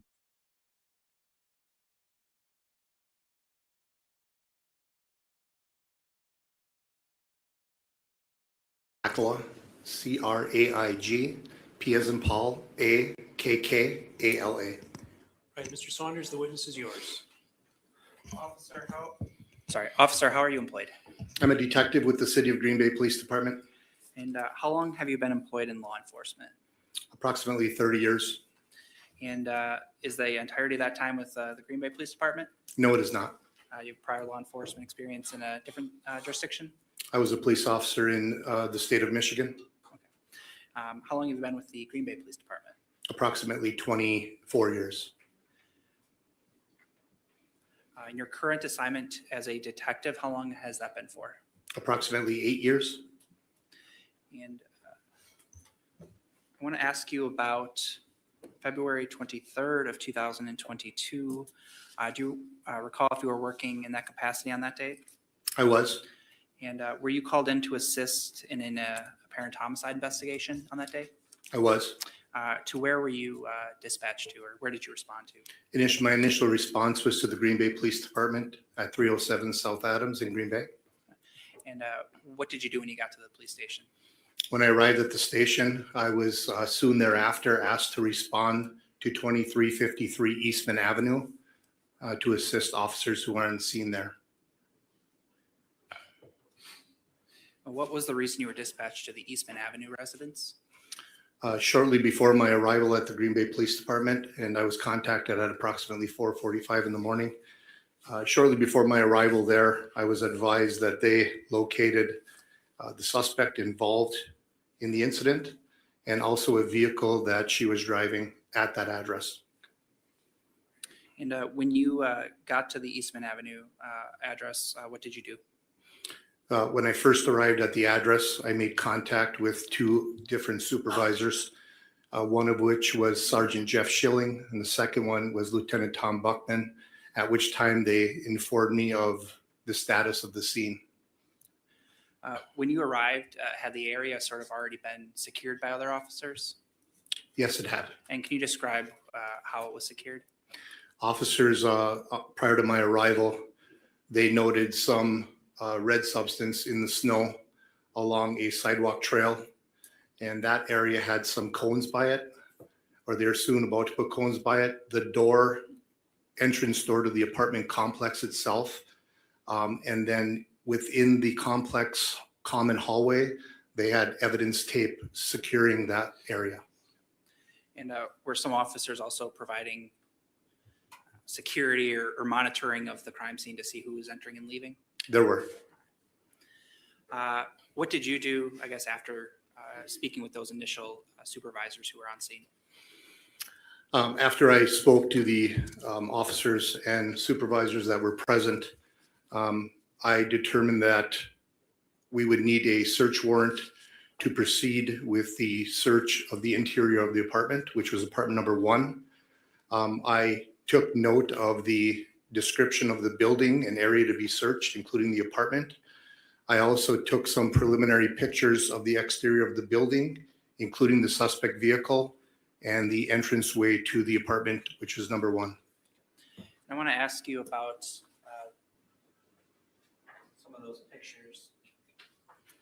showing you what Excuse me. previously been marked Exhibit 80. Do you recognize that exhibit? I do. What is that?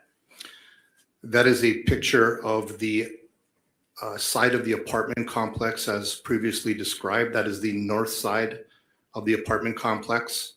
The main entrance to the apartment 2353 to the common area is on the right side of the picture. That has some evidence tape in front of it. And that is a picture of 3 vehicles parked in a southbound direction. And I was informed that the middle vehicle, which is a van, was that in which the suspect arrived to the scene in. And Exhibit 80, as you're looking at it, does that appear to fairly and accurately depict that area and those vehicles as you encountered them when you arrived on scene? That is correct, it does. And that's a photograph that you took as well? I did. You then, yeah, that's fine. You then indicated you were waiting for a warrant to authorize the search of the inside of the apartment. Is that right? That is correct. Was one then obtained? I did obtain a warrant. And did you then participate in the search of that Eastman Avenue apartment? I did. And what apartment number was the subject of the search? Number 1. All right. And I guess was that reported to be the apartment where SchaBusiness and Mr. Tomes were residing? That is correct. And I guess what was, generally your role in searching the apartment? My role in searching the apartment was to look to evidence or look in areas where evidence that were listed in the warrant may be found.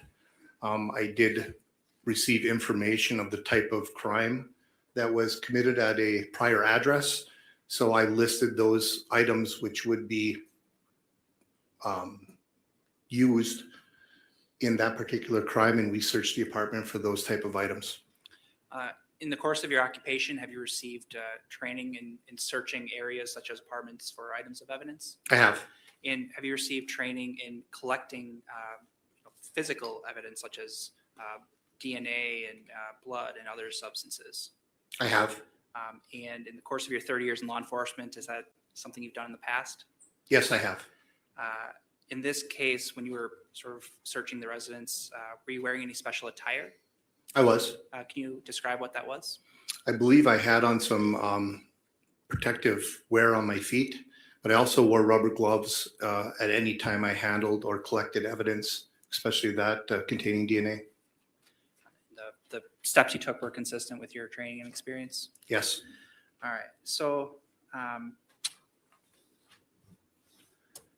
want to then show you what's been marked.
first I'll ask this, Detective. Could you describe the inside of apartment number 1 at 2353 Eastman Avenue for us?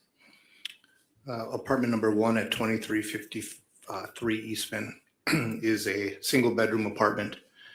Entrance to the apartment is located on the east side of the hallway, the common entrance. As you walk in, there's a kitchen to your right, which is kind of an open kind of concept type kitchen. To your left is a bedroom, or I'm sorry, to your left is the living room. The living room has a window showing the parking lot, which was indicated in this picture. As you proceed east, there is a bedroom located on the furthest east side of the room in the north corner, and there's a bathroom to the right of that bedroom. I'm going to show you exhibits 91 through 94. I'll ask you to look through those and ask if you recognize those exhibits.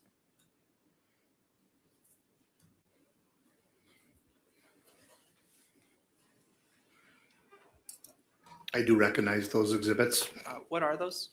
Those are photographs I took of various locations within the bedroom as described in that apartment. And do those appear to be consistent with the scene you encountered on February 23rd, 2022 on Eastman Avenue? Yes, they do. I'd move those exhibits, Your Honor. Any objection? No objection, subject to cross. 91 through 94 will be received.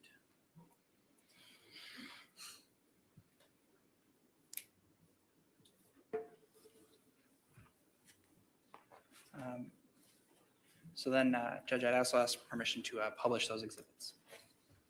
No objection. All right, those can be published.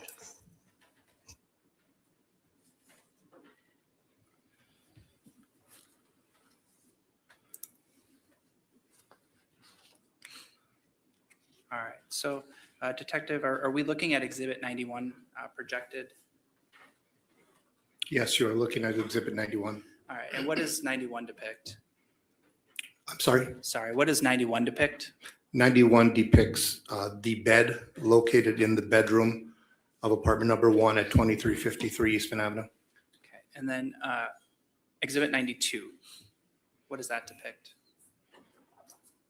That depicts a cell phone that was on the bed at the time I took the picture. And is that consistent with the area that you recovered that cell phone from? It is. For instance, it wasn't moved from its location to your knowledge prior to taking this photograph? That is correct. It was not. And then did you collect that cellular device as part of your evidence collection in this case? Yes, I did. I also then want to move then to 93, I think. 93, is this what we're looking at? Yes. And what does 93 depict? 93 is a light switch for that bedroom as described. That light switch is located on a west wall. As you walk into the bedroom, it'd be to the left or to the north. And it's the same bedroom, and I guess the sole bedroom in that apartment that we looked at earlier? That is correct. All right. And then Exhibit 94, what does this depict? Exhibit 94 is a close-up of image 93 of the light switch. And I also have scale indicators on there showing the location where I took the picture or where it's located. Thank you. So then with respect to Exhibit 94 here, did you conduct any further processing of that area? I did. I collected a DNA sample, or I collected a swab of a potential DNA sample of the red substance on that light switch. And how did you collect that DNA sample? I collected that by way of using a swab, sterile swab in a prepackaged container, so to speak. For this particular swab, because it was dry, I added distilled water to the end of that cotton swab. And then I simply rubbed the swab on there. And then I packaged that swab and sealed it at the scene.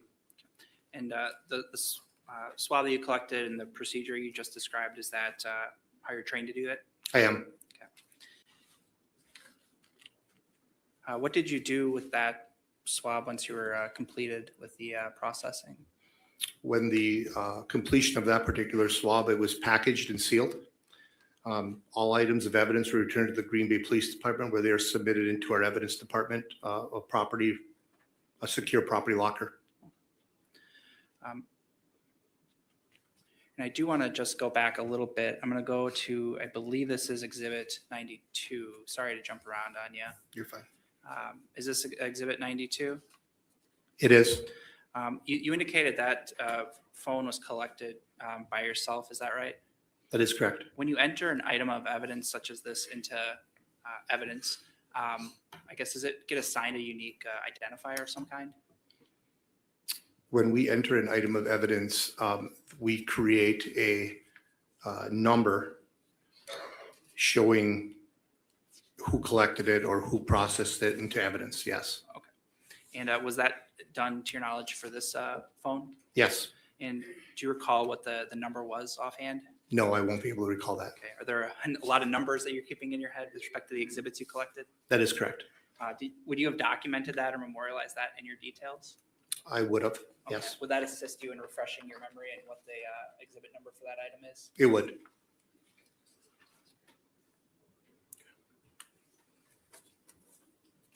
I'm going to show you what's been marked. Exhibit 95. Do you recognize Exhibit 95? Exhibit 95 are my details related to this case and the search of that apartment.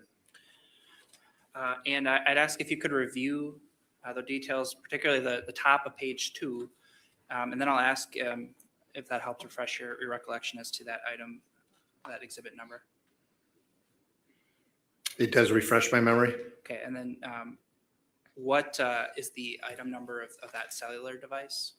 That cellular device that was collected, which was on the bed, is evidence number 22-229-240-370-004.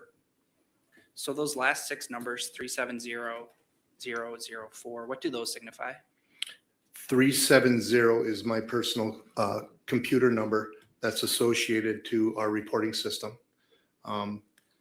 004 is merely a item that I collected associated with my computer number, and that is just a sequential order that they're placed in as I put these items into evidence. So that was the 4th item that I categorized.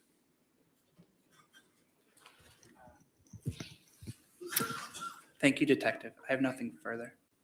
Cross-examination, Mr. Freilich. Thank you, Detective Pacala. Good afternoon. Good afternoon.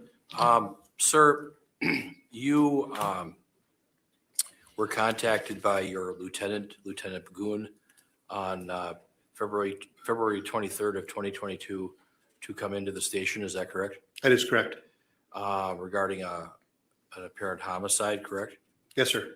And the information that you received was that a mother discovered something in a bucket in her basement, correct? That is correct. There are different officers or investigators or detectives already involved, correct? Yes, sir. That being Detective Like, Detective Groff, Detective Kempf, correct? That is correct.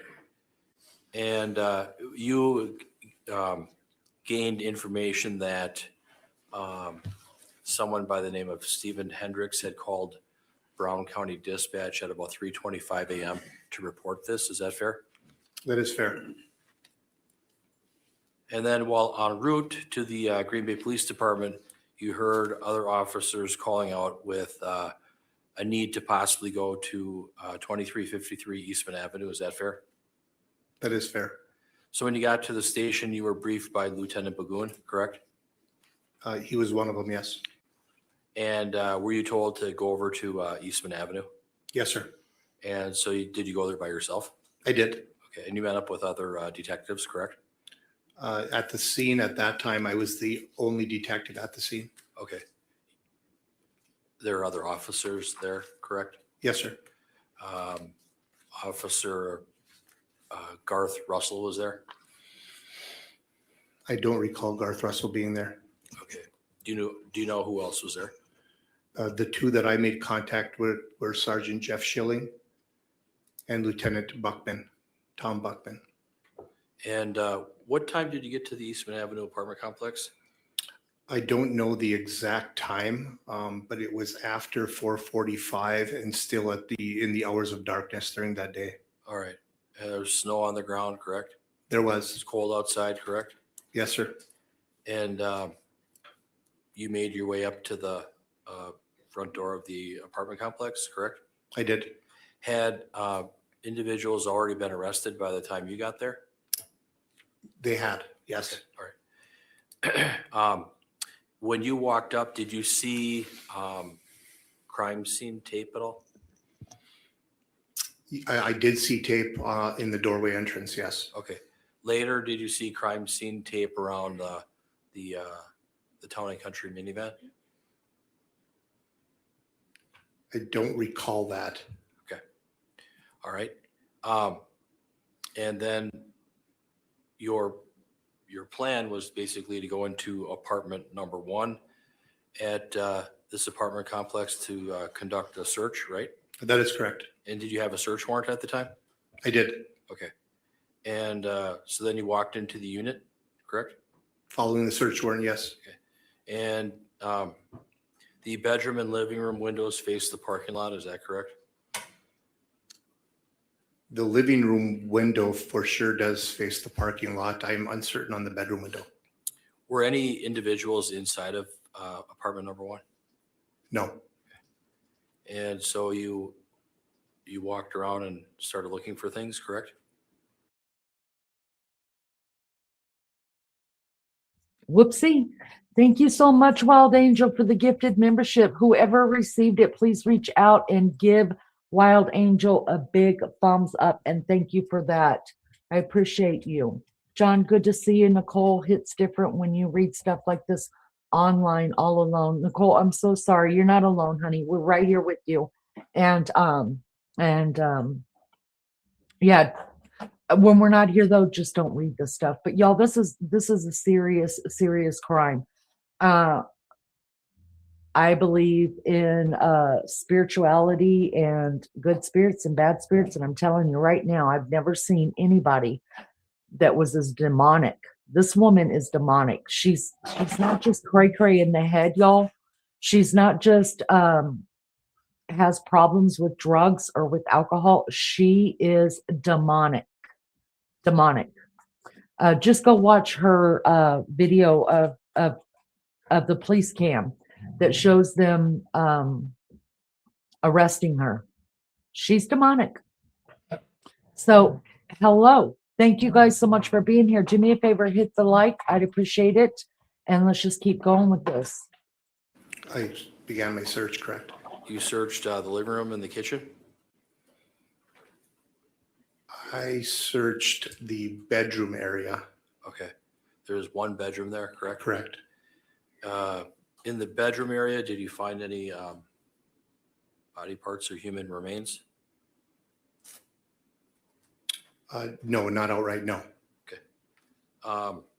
Did you find anything of evidentiary value in that bedroom? I believe I collected items of evidentiary value, yes. What did you collect? A telephone? I collected 2 cell phones. Okay. Where were the cell phones? Where are they now? No, where were they? Oh, one was depicted on the bed in one of the images, and the second one was in a purse. Okay. Exhibit 91, that photograph depicts a bed, correct? Yes, it does. And there's a phone on the bed, correct? Yes, Bed's got a gray comforter on it, correct? it does. There's a phone cord there. Correct. There's some other device. I don't know if that's a fan or something else. Is that true? Correct. And then Exhibit 92 is just basically a close-up picture of the comforter, correct? Correct. Exhibit 93 is a light switch, correct? Yes, sir. And that light switch is on the wall in the bedroom of Unit 1 at 2353 Eastwood Avenue. That is correct. That light switch is cracked, correct? It is correct. And there's smear marks on it, correct? Yes, I would describe those as smear marks. You looked at those smear marks. Was that an issue for you? Like, as far as, were you concerned that, about what that was?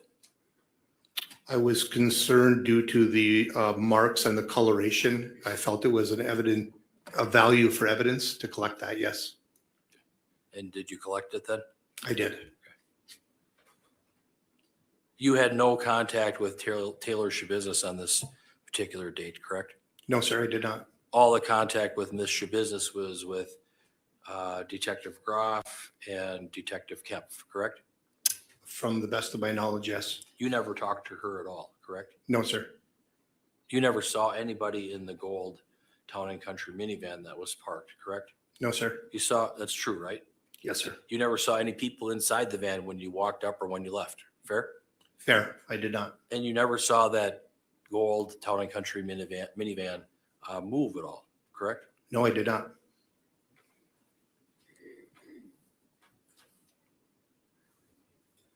How long were you at the scene at Eastman Avenue? I was at the scene initially for approximately an hour. Then I left to complete the search warrant and returned. And then I was at the scene for several hours to complete the search. And this apartment complex, is it called Meadowview East Apartments? I believe that's the name of that section, yes. And the vehicles, they park basically in a line next to each other, is that fair? That is fair. In front of that, there's a sidewalk, correct? There is. And the police tape was around just the gold minivan, or was it around the vehicle on either side of the minivan? I don't recall the police tape organizational or if there was police tape around the minivan itself. Okay. At some point in time, was it such that a gentleman, maybe part of the facility or whatnot, but he was shoveling and he continued to shovel down the sidewalk underneath the police tape into the crime scene? Did that happen? I recall a person shoveling, but as I said, I left prior to, I was gone from the scene. So I don't know where he shoveled to or if he made it to the crime scene area. Whose responsibility was it to protect and preserve the crime scene and where the yellow police tape was located? Lieutenant Buckman and or Sergeant Schilling would have assigned a patrol officer in uniform and or a squad car to sit and watch that scene. Okay. In preparing for trial and reviewing all the records, you did review most of the police reports, correct? I reviewed my police reports. Okay. Did you review other officers or other detectives' reports? I did not. Okay. But did you come to find out that that really did happen, that someone shoveled on the sidewalk into the crime scene underneath the police tape? I observed upon my arrival back, there was somebody shoveling, but they were a distance away. So as far as that explanation of what you're describing, I wasn't aware of that. If I told you that that happened, would you be shocked? Objection, calls for speculation. I'll withdraw. Thank you. Okay, questions withdrawn. So when you got there, you took pictures of the doorway to the apartment, correct? The doorway is depicted in the picture, correct?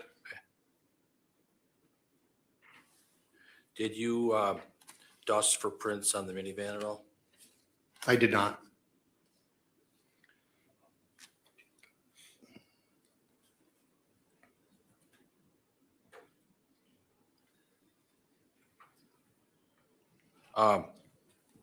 You collected some additional DNA swabs in 2 different areas of the apartment. Is that fair? One different area, I believe. Okay. If your report says 2 different areas, would that be accurate? It would be. Okay. And as you were searching the apartment, did you note a red substance on the hallway wall leading from the living room to Ms. SchaBusiness's bedroom and the bathroom? Yes, sir, I did. And then at some point, did you determine that you were not going to be concerned about that? I collected that in the same manner as I did the other item of DNA evidence. However, I did indicate in my report that it was, it did not appear to be a biological substance. Okay. How did you determine that it was not a biological substance? Because under normal circumstances, and when I say normal, it's just based on my past experience, when you try to collect a sample and you add distilled water, which is the proper protocol to rehydrate something, If that does not come off very easily, it could be anything from paint to nail polish or something of that nature. And this did not come off the wall as it should have if it was a substance of DNA interest. In the bedroom, did you find anything else that was concerning? I collected another item of evidence in the bedroom, yes. What was it? I collected some syringes that appeared to be somewhat melted, for lack of better terms, together. Nothing further. Redirect. No, thank you. Okay, thank you. You're excused.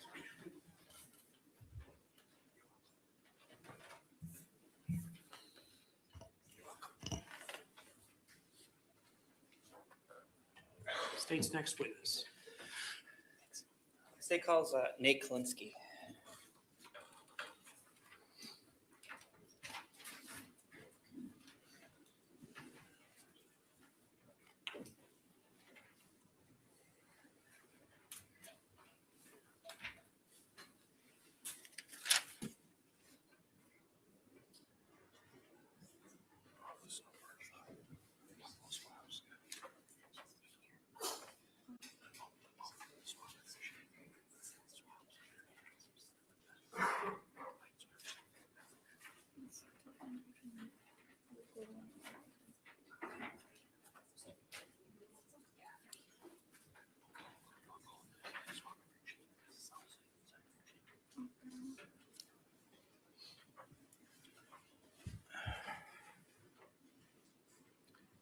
Okay, sir, if you want to step right up over here, and before you have a seat, if you could turn and face her and raise your right hand, she'll place you under oath.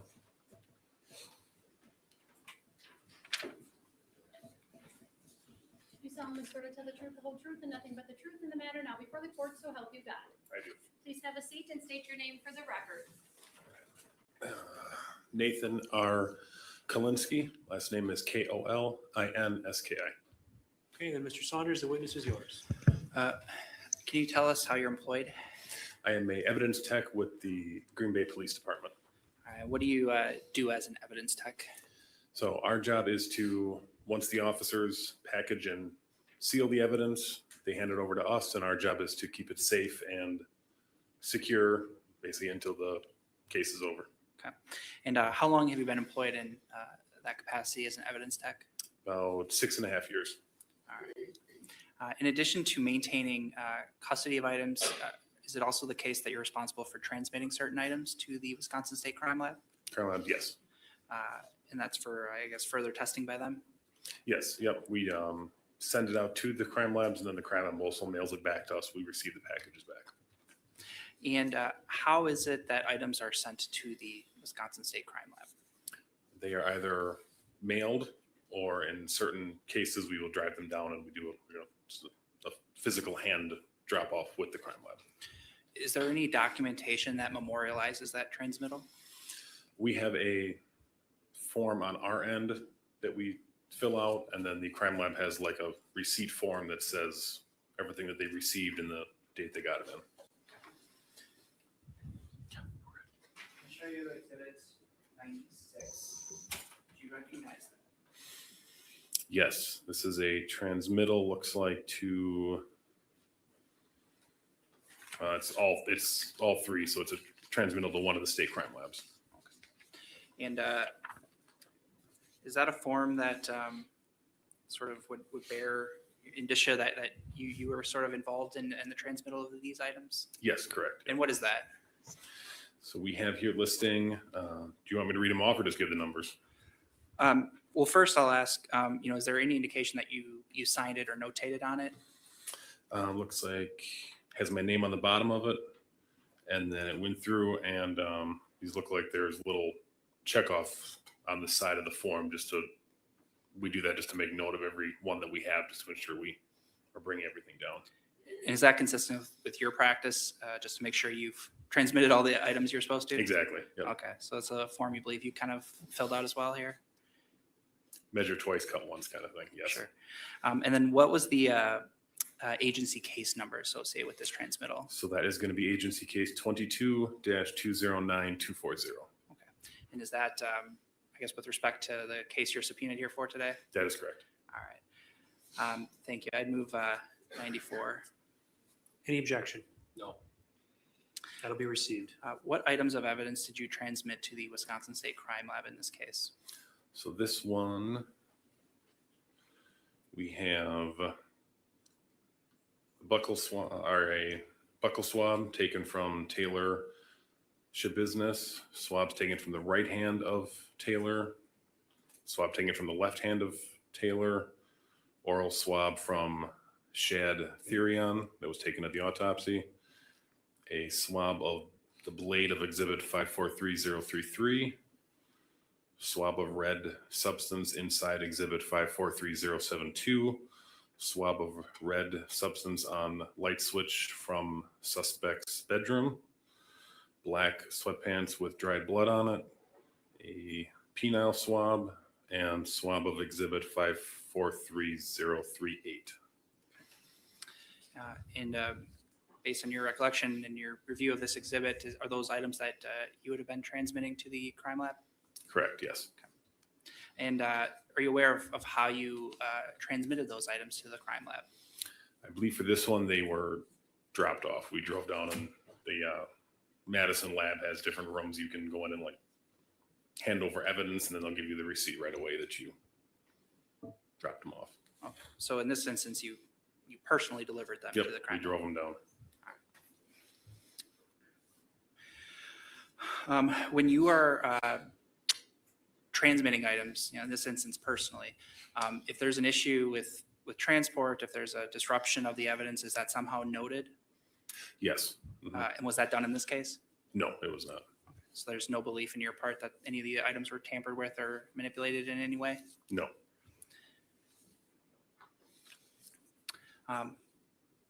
Apart from the transmitting, I think you mentioned earlier, one of your responsibilities is to, I guess, oversee the storage of evidence in the police station itself. Is that Yes.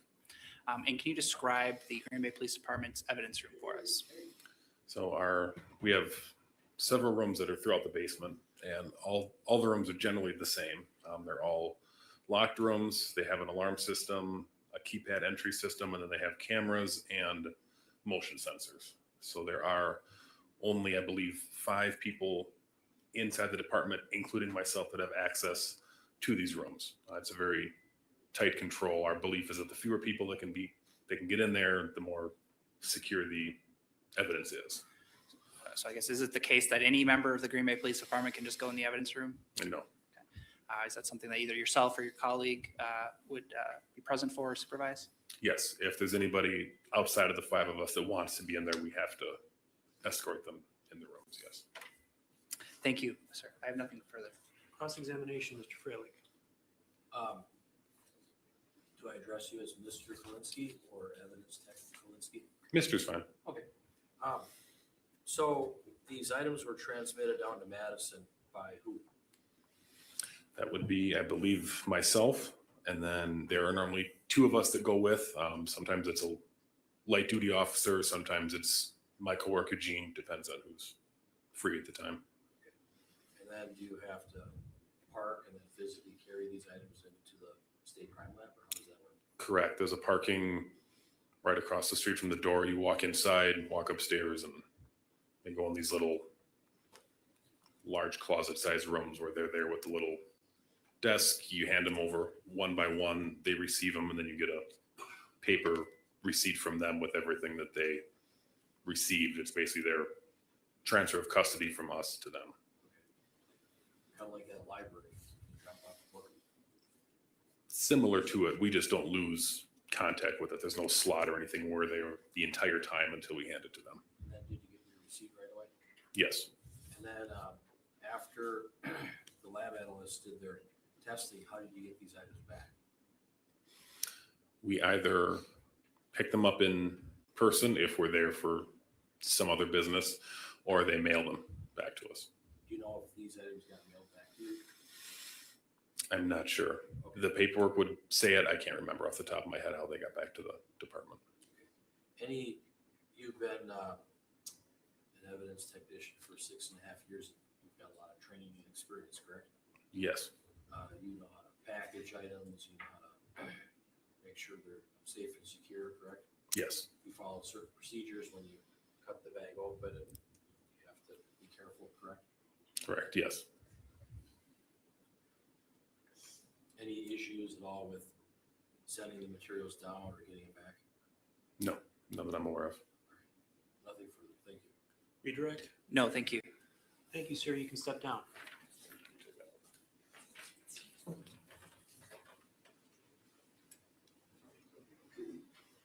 State's next witness. State calls Gene Rakers.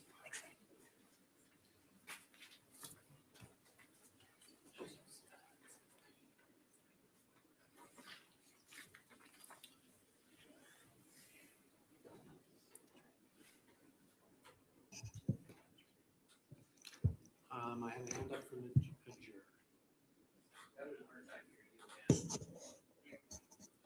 All right, no problem. Sorry. Okay, ma'am, just step right up over here. And then before you have a seat, if you could turn and face her and raise your right hand, she'll place you under oath. You solemnly swear to tell the truth, the whole truth, and nothing but the truth in the matter now before the court, so help you God. Please have a seat and state your name for the record. My name is Jean Rakers. Okay, Mr. Saunders, the witness is yours. How are you employed? I am currently employed as an evidence technician with the Green Bay Police Department And how long have you been employed in that capacity? for the past 4 years. And is one of your colleagues, Mr. Klinsky, we just saw? Yes, All right. You work in the same role as him? yes, I do. Do you have the same job responsibilities? Yes. All right. I want to ask you about Green Bay PD case number 22-209240. Is that a case that you remember being involved in? Yes. All right. And I want to show you what's previously been marked exhibit number 90. Do you recognize exhibit 90? Yes, I do. What is that? This is a transmission of evidence from the Wisconsin State Crime Lab in Madison to the Green Bay Police Department. And I guess what are those documents used for? It itemizes the evidence that is sent between agencies. So in this instance, these are items that were returned to the Green Bay Police Department from the State Crime Lab in Madison. And does the form indicate which items were returned to your department? Yes, it's the State Crime Lab assigns a letter to each piece of evidence that's designated on the form. And then our evidence exhibit number is also stated on the form.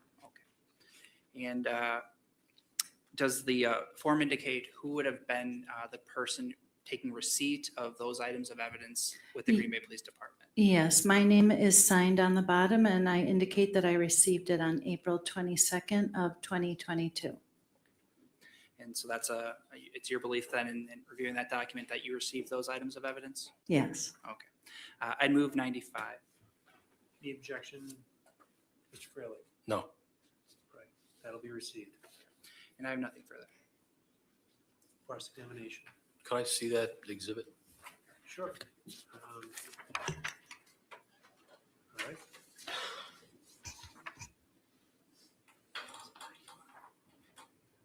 Ms. Rikers, you've been working for the Green Bay Police Department for 4 years as a evidence technician, correct? That's correct. And you worked with evidence tech Nathan Kalinsky? Yes, You work in tandem, correct? that's correct. Your role in this particular case was to send items or receive items or both? In this instance, I received the items that the crime lab sent. When they're delivered, I personally receive the box that they're delivered in and I ensure that the seals are all intact. Then I open the box and verify that the items on the list on the transmittal are indeed the items I'm receiving back.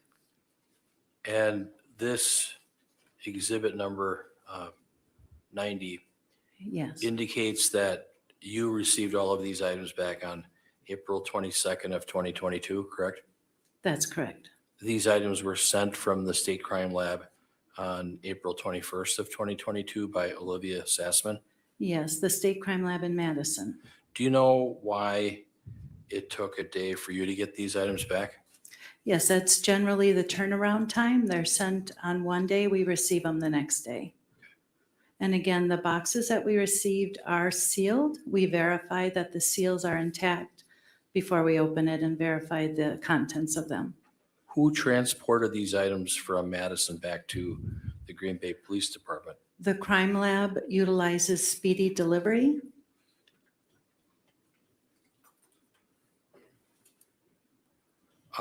When these items came to the Green Bay Police Department on April 22nd of 2022, did you have to meet them at the front? Yes, they call me up and I meet the delivery driver at the door.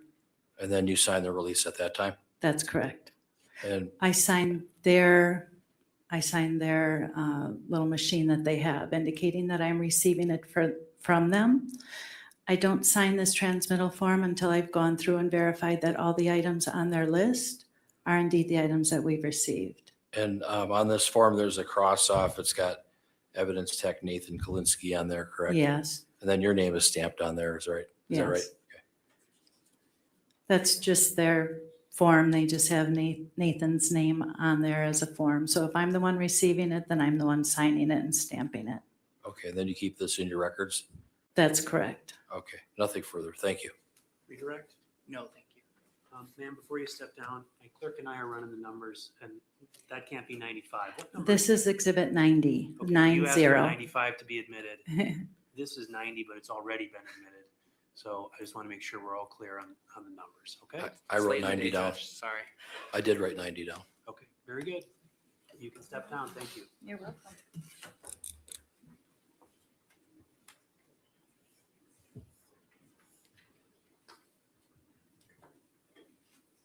Next witness then? State calls Kendall Danelski.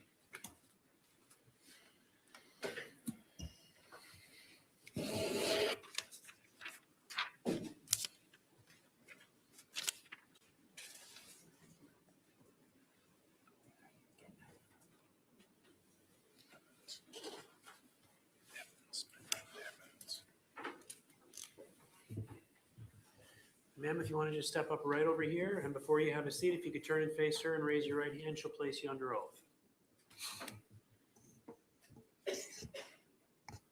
You solemnly swear to tell the truth, the whole truth, and nothing but the truth in the matter, not before the court, so help you God. I do. Please have a seat and state your name for the record. Kendall Danelski. Okay, and then Mr. Lozay, the witness is yours.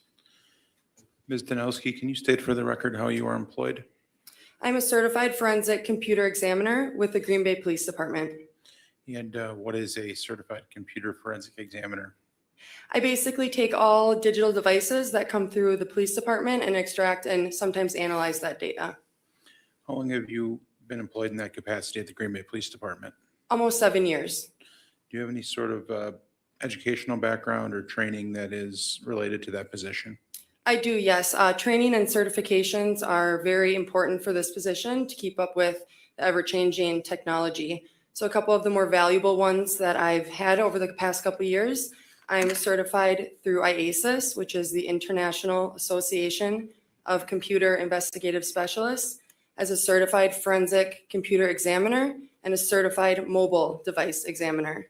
I'm also certified through SANS as a GFCE, which is another crucial training and program that we have to go through. I'm also certified through Celebrate as a Celebrate certified mobile examiner. And I'm also certified through Magnet as a Magnet certified forensic examiner. And lastly, I'm certified through ACE as an Access Data certified examiner. Can you just describe for the jury generally what your process is when you are analyzing, not analyzing actually, the download of a device? Yes, so I get the device in, and depending on the make and model of that device, it has to be placed into certain settings for extraction so that it can make a connection and communication with my computer. So I get the phone in the correct settings, and then I hook it up to an adapter, and then from there I use a set of software to perform the extraction.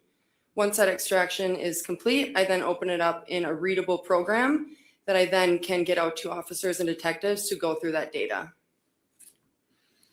And is it typical that you yourself will review the data on the phone, or is your typical practice that you will conduct a forensic download of the device and then provide it to another party to review?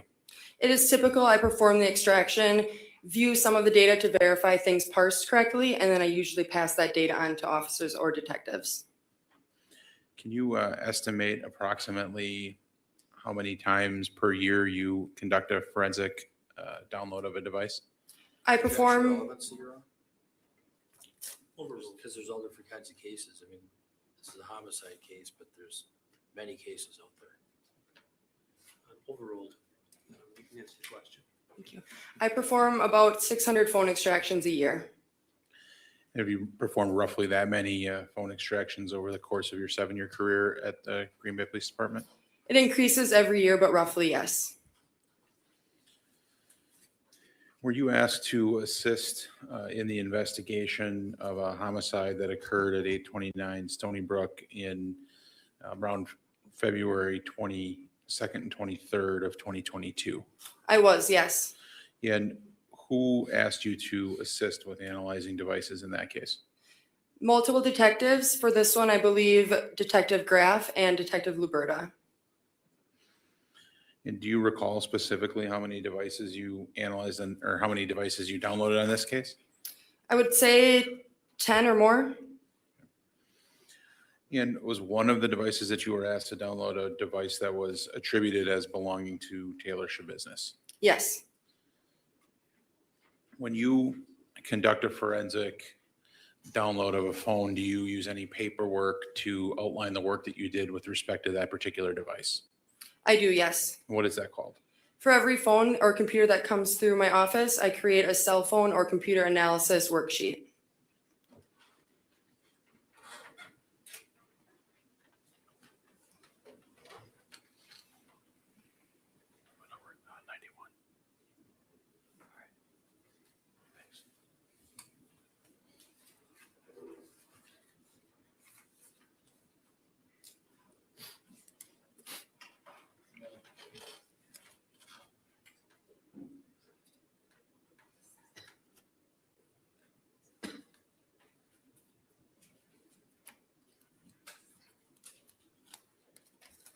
Showing what's been marked as Exhibit 97. Can you identify that document for me? Yes, this is a cell phone analysis worksheet that I completed for exhibit number 370004. That exhibit number, that 37004, where does that number come from? That comes from evidence, so every case number is assigned to a case, and then the evidence within that case gets an exhibit or evidence number. So when an officer collects an item of evidence, they assign it that number? Correct. And then that is the piece of evidence that was assigned to you for download? It was, yes.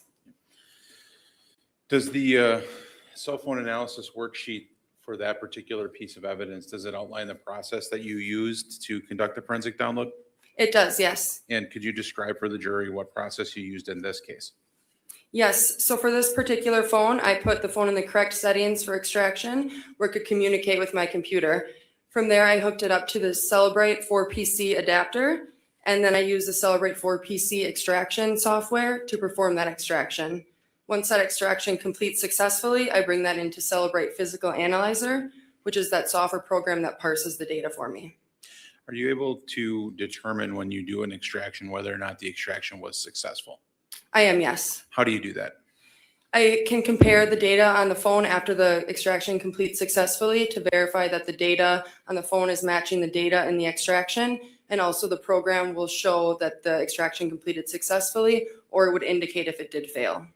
So for this particular device, in addition to doing the extraction and looking at the information on the extraction, are you able to manually manipulate the phone itself? Yes. So that's how you're able to confirm that the data is consistent on the device and on the extraction? Correct. That is always done after an extraction to make sure not to manipulate any data before an extraction. In addition to conducting the extraction, did you do after the extraction was done, did you do additional manipulation of the device itself to obtain any evidence from the device? Yes, after that extraction completed successfully, I manually navigated the phone and took additional screen captures using that same set of software. And what is the purpose of doing those screen captures? With certain types of extractions, some applications or data might not always be extracted or parsed correctly. For example, Google Photos might not always be extracted or parsed with that type of extraction I was able to get from this phone.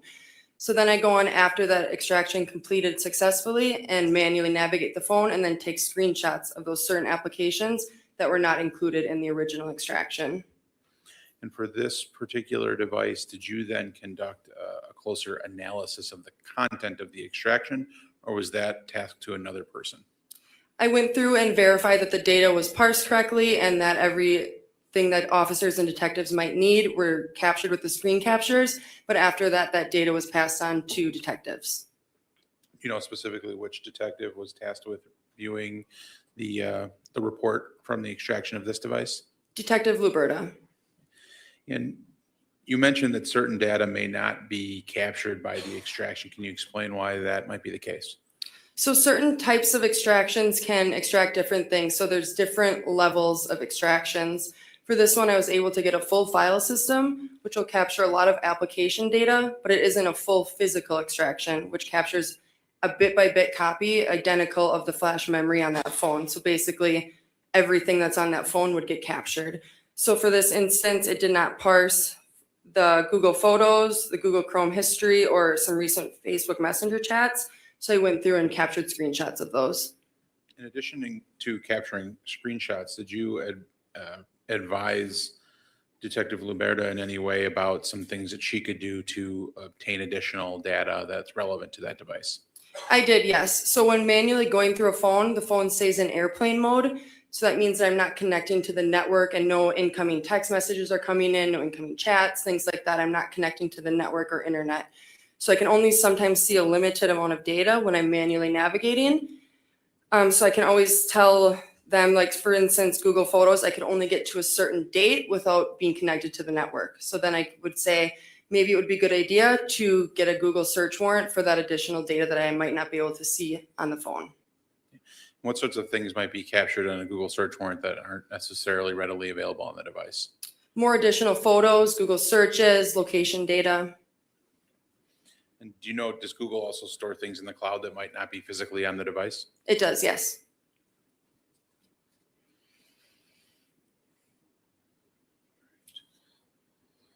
Do you know if Detective Luberta actually then did subsequently make a request to Google for the information that would have been related to this device? She did, yes. And did you have any further contact with Detective Luberta about that? I did, yes. She got that Google return in a zip file from her search warrant that she created for that. And then from there on, she wanted me to put it in a more readable format for her. So basically, I took that zip file that she got from Google and just ingested it back into Celebrate Physical Analyzer, where it puts it in a readable, easier format that they're more comfortable with going through. And the process that you utilized to take that zip file from Google and put it on the UFED reader, is that something that you're trained in and you do in the regular course of your duties? Yes. And were you comfortable that when you took the data from Google and put it into that format, that everything performed correctly in this instance? Yes. And again, did you do the analysis then once it was placed into that more readable format, or is that something tasked to Detective Luberta as well? Passed on to Detective Luberta.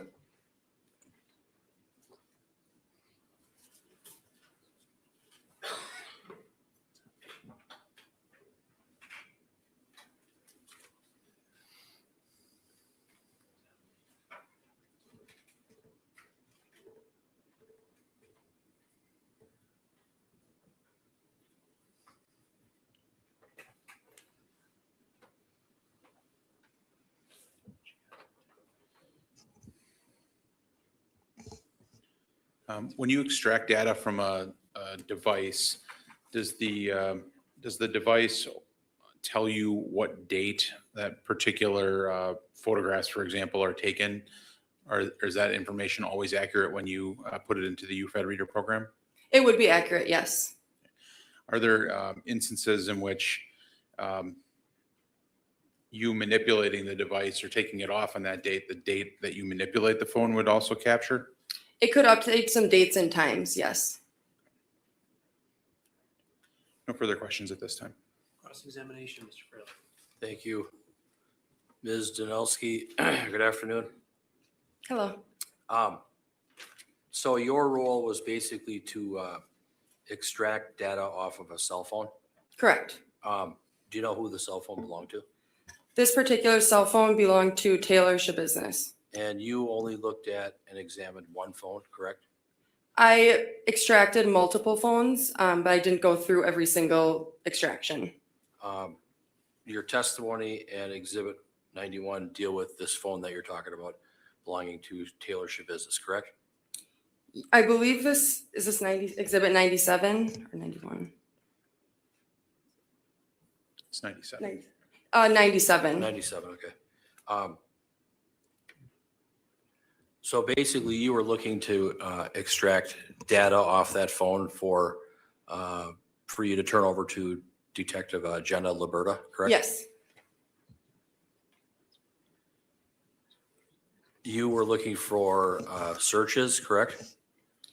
A magnitude of things, cell records, Okay, call logs. Okay, let me just ask, I just want to ask you, were you looking for searches like what this person was looking for on the cell phone? That would be included, yes. Okay, and then you were looking for photos, correct? Correct.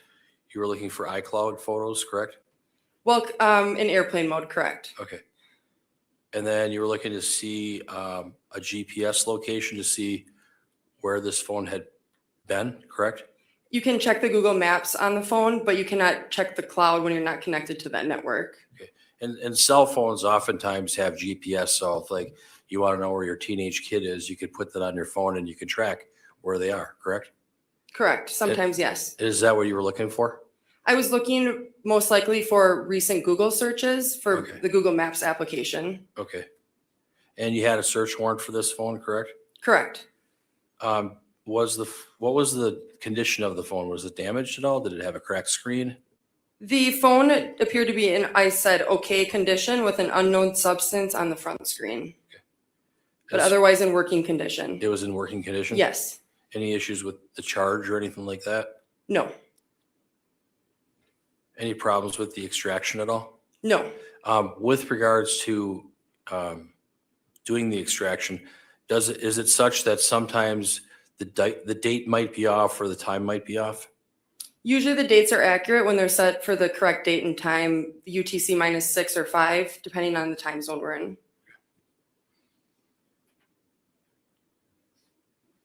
That's adjusted in the program. Okay. And the program that you use was Celebrate? Correct. After when you get the data, then do you put it on a separate zip drive or something, or how do you do that? It goes on a shared drive that all detectives can access. Okay. On the Fred computer? No, these are not performed on the Fred computer. Okay. So how would Detective Liberta then access this information? So the original extraction is saved on a Synology that only I have access to in my office. And then that's where the original dump goes in the extraction. And then that UFDR file that I create from that Cellbrite physical analyzer software, then I can send that to a shared drive that all detectives have access to. So that would be where Detective Liberta accessed the UFDR file. Okay. And then this information, this data, is it stored at the police department? It is, yes. Where is it stored? Permanently stored on a Synology in my office. Okay. And then if someone wants to look at it, they have to go through you? Correct, unless they can access the UFDR file that was created and put on that shared drive. Is there any way that information, that data that you extracted, could it be tampered with or lost or misplaced somehow? Not the original extraction that I save in my office, but the UFDR file could be deleted if a detective wanted to delete it for some reason or move it to another folder on that drive. But they can't actually manipulate any data in the program, like switch a text message, date or time, something like that. Did anything like that happen? Not that I'm aware of, no. Okay. And then you were talking about on these screen captures. Is it kind of like taken a screenshot of something where you want to capture like maybe a text message or picture or something like that? Very similar, yes. I use that Celebrate for PC program, which basically has a screen capture function built right in, which will capture the entire screen of the phone when you basically click a photograph button on the program. And then you said something about parsing data correctly. What do you mean by that? I just verify, like you said, the dates and times match up. If for some reason Facebook Messenger didn't parse and I need to go through and take screenshots of that, I would note that and go into that application and create those screen captures. Okay. And so your sole role is just to extract the data, get it to the detectives so they can analyze the information, correct? Yes. Okay, thank you. Nothing further. Redirect. No, Your Honor. Thank you, ma'am. You can step down.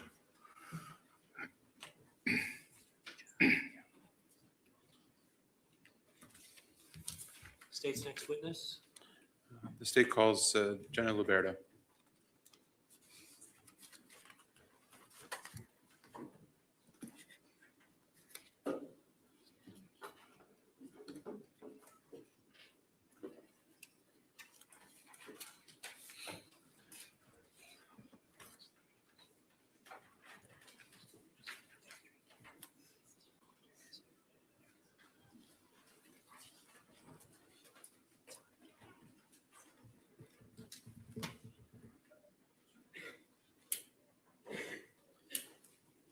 Okay, if you want to step up over here then, and before you have a seat, if you could turn and face her and raise your right hand, she'll place you under oath.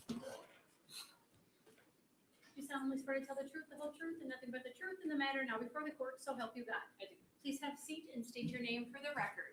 Jenna Luberta, Luberda. Okay, Mr. Lezay, the witness is yours. Good afternoon, Ms. Luberta. Good afternoon. Are you currently employed in law enforcement at the present time? I am not. And had you previously been a law enforcement officer? I was, yes.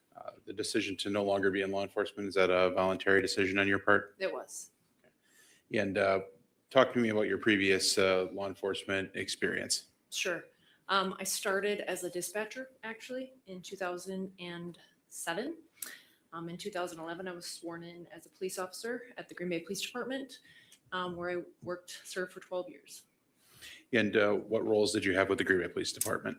I started as a patrol officer, was there for 7 years, and then I moved to the detective division for almost 5 years, just shy, and then I left as a lieutenant on afternoon shift patrol. Were you working as a investigator with the Green Bay Police Department in February of 2022? Yes. And as a detective with the Green Bay Police Department in February 23rd of 2022, did you assist in a homicide investigation involving the decedent Shad Thyrion? Yes. What was your initial role in that investigation? My initial role was to go to the place where the suspect in this case was apprehended, and there was a van involved, and basically take ownership of the van and everything that happened with the van. And the location, was that on Eastman Avenue? Yes, And when you arrived, did you ultimately go to that scene on Eastman Avenue? I did. And when you arrived, what did you observe? I observed several other officers there. I observed the van in question, and that was pretty much it. It was pretty much just calm by the time I got there. It was just the van and other patrol officers. And what did you do to conduct further analysis or investigation relative to that van? I've received information that the van was involved prior to me getting there, so I knew that there may be potential evidence in the van and that we needed to secure that evidence. So I returned to the police department to write a search warrant. Did you for the van. ultimately obtain a search warrant for I the did, van? yes. You know who the registered owner of the van was? Yes. Who was that? Scott Tome, THOMS? correct. And once you got the warrant for the van, what did you do? Once I got the warrant for the van, I returned to the Eastman address and I called the city contracted wrecker or towing company. And then we towed the van to our evidence storage unit on Broadway Street, in the city of Green Bay. Did either you or another member of the Green Bay Police Department follow the towing company as it brought the van to the storage facility? Yes, myself and Detective Bray. When you arrived at the Green Bay storage facility, what did you do? We put the van into the secured area of the storage or the evidence unit, and we left. And what did you return at some point in time to that van? Yes, around 3:30 in the afternoon. Why was there the delay between dropping the van off and then returning later? Yeah, we knew that there were potential body parts in the van, and the forensic pathologist was currently at the home, and we wanted to wait for him to go into the van. So then when you returned about 3:30 in the afternoon, did you have contact with the forensic pathologist? Yes. And what happened at that point? At that point, our forensic unit started taking pictures and swabs of the outside of the van, and then we opened up the hatch or the back of the van, and the forensic pathologist took some items out of the van. We didn't discover anything in the back, but then we went to a box behind the driver's seat where he located body parts. And who was taking the lead in terms of actually removing items from the van and then having contact with the human remains? The forensic pathologist, Vincent Tranquita. What was your role on that scene at that time? I was observing. And the forensic unit was present and The forensic- photographing? Yes, sorry. The forensic unit was processing the van, yes. Once the forensic unit and the forensic pathologist had an opportunity to complete their search of the van, what did you do? I talked with the doctor and he told me that he believed that all I of object, that's hearsay. I wasn't asking specifically for what anyone told you. What did you do with the van afterwards? So the the question's withdrawn. Go ahead and ask your next question, Ms. Jose. the forensic unit finished processing the van and we left.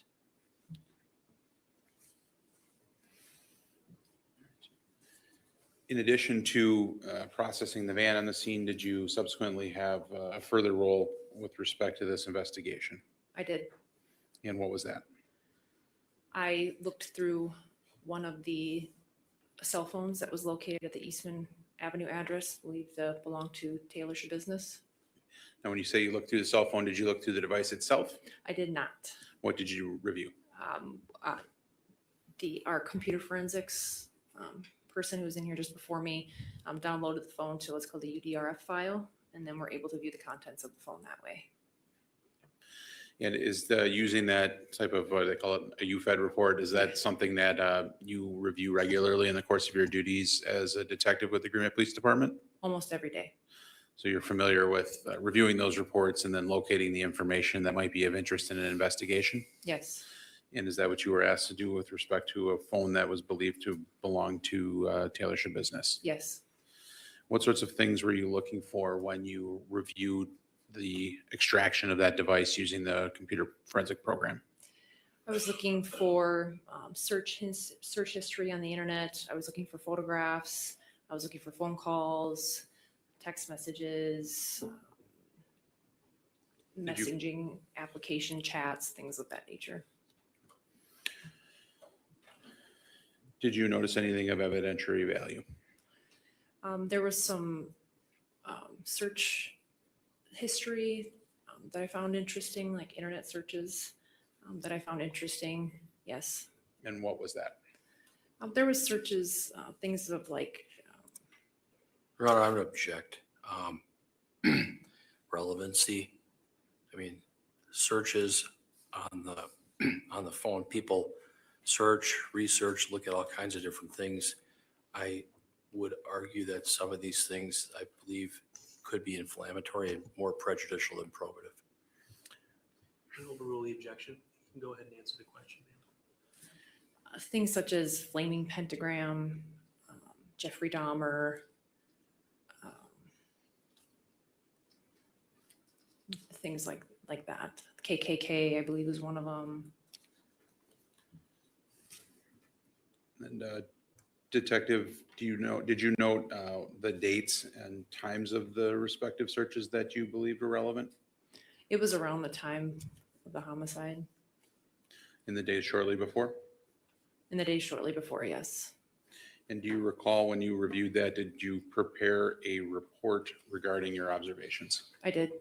If you were able to review your report, might that refresh your recollection as to the specific searches and the dates and times of those searches? It would.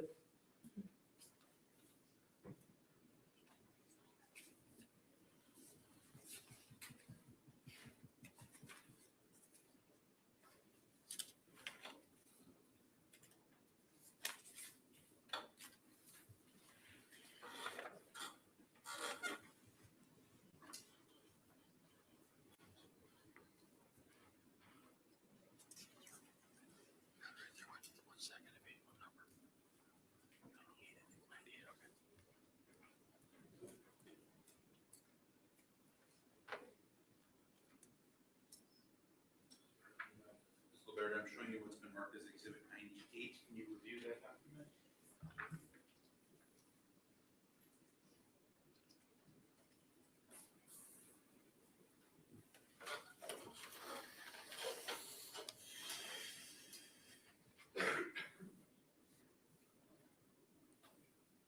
Your Honor, I'm going to object to Exhibit 98. I know it's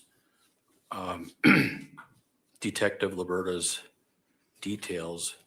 It's 2 pages. But there are dates going back to December 12th of 2022, and we're talking about an alleged incident on 2/22 or 2/23 of 2022. So I've got an issue with that. I'm also going to reserve a motion outside the presence of the jury. Okay, well, I think all she's been asked is to review the report, so I don't know yet what she's going to be testifying to. So I'll reserve ruling on your objection, Mr. Freilich, but I'll turn back to the state. Go ahead, Mr. Jose. Your Honor, I forgot, I want to say that another objection would be on grounds of relevancy. So, Okay. Thank you. I'm going to reserve those objections. Thank you so much. Go ahead. And Ms. Luberta, does reviewing that report refresh your recollection as to the nature of some of the searches that you observed on the extraction from Ms. SchaBusiness's phone? Yes. And specifically as it relates to February 12th of 2022 and February 13th of 2022, did you note anything, was there anything noteworthy with respect to searches? Objection relevancy to that question. Overruled. Go ahead and answer if you can. Yes, she searched Jeffrey Dahmer. And then she searched cadaver definition, Jeff Boyardee, blow-up doll customized face. In particular, Jeffrey Dahmer, did you note that there were several searches that were related to Dahmer? Objection relevancy. Overruled. Go ahead and answer. Can you repeat your question? Were there several searches related to Jeffrey Dahmer and other items on the device that were consistent with Jeffrey Dahmer? Yes. What other portions of the extraction also showed an interest in Jeffrey Dahmer? Objection relevancy. Overruled. There was I wrote another search warrant for her Gmail account, a Google account, a bigger search that you can do to get more information stored on the cloud. And in that extraction of that information, there were more references to Jeffrey Dahmer and searches for Jeffrey Dahmer, pictures, and things of that nature. On the device itself, did you also locate photographs of Jeffrey Dahmer? Objection relevance. Overruled. Yes. Do you know what a device screenshot is? Yeah. Yes. What does that term generally mean? A screenshot is where you take a shot of the screen, basically a copy of the screen. And do you know if there were screenshots that were prepared in this case by analyst Danelski for purpose of your analysis? Yes, And did you review those screenshots as well? I did. And in reviewing those screenshots, were there also several mentions of Dahmer and Dahmer related interest? Yes. Objection relevance. Overruled. Yes, there were. was this just, a one-off, one or two photos, or were there several photographs? Same objection relevancy. There were several. Now, you mentioned that you subsequently did a search for information, a search warrant for information from Google. Can you talk about the process you utilized to do that? Yes, so from the device itself, we could find out how many Gmail accounts that she had. And there was a total of 5. So from those 5 Gmail accounts, we can write a warrant to Google for more information that's not technically stored on the phone, but in the cloud. And did you draft such a warrant? Yes, I did. And ultimately, did you obtain a warrant from the court for that search? Yes, I did. Did Google subsequently respond to your warrant and provide information from those Gmail accounts? Yes.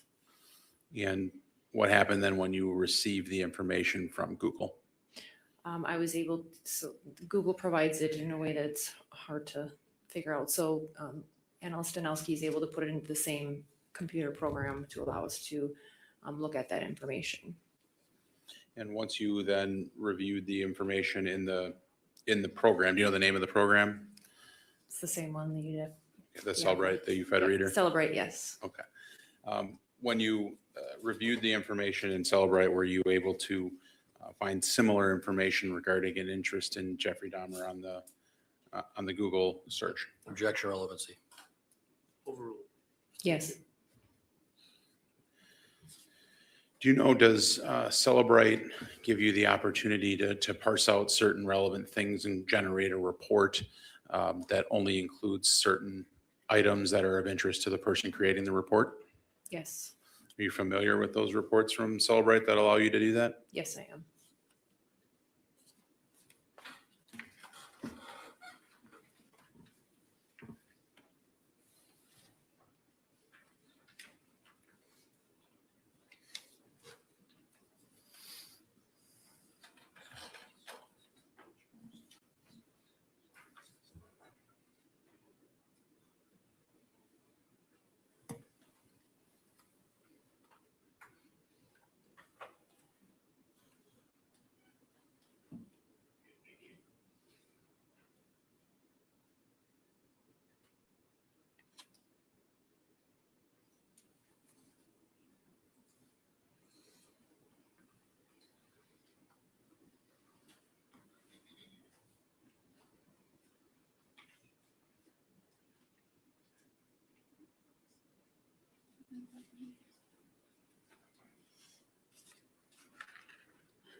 Y'all, we're waiting for them to figure this out. Let me just drop this on you because this is sad. At the time of Shad Thyrion's death, Taylor also had a 2-year-old son that her grandmother was actually raising. I do know that Taylor's dad was in prison during the time too, and a lot of time during her life.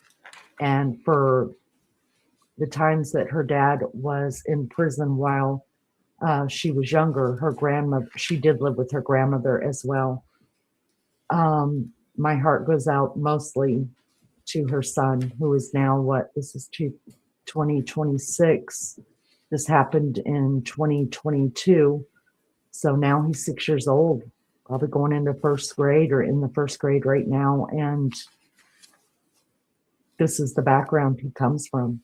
And I don't know who the father is. I don't know if it was her ex-husband or husband. I think they're divorced now. But look at her just being smug and looking back and forth. Just, y'all, it breaks my heart for that baby. It just really, really does.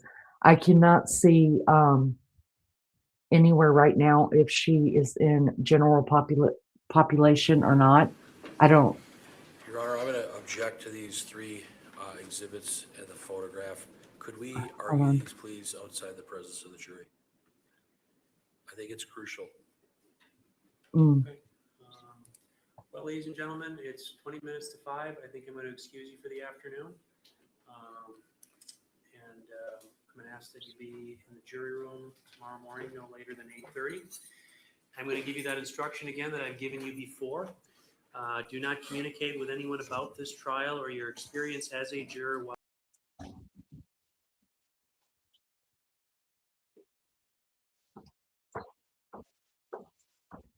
Okay, I think we could stop it right there. They're letting them go for the day, and we're not going to be able to listen to the sidebar anyways. So that was a long day, you guys. That was a 9-hour court date for them, and we fast forwarded through all of the sidebars and stuff like that to get us here. But like I said, during all of this, I heard she had a child, but I wasn't for sure, so I was just looking it up. And yes, she's got a little boy, and oh, the madness that he was born into, and what has he in his short life experienced with his mom. I can't imagine.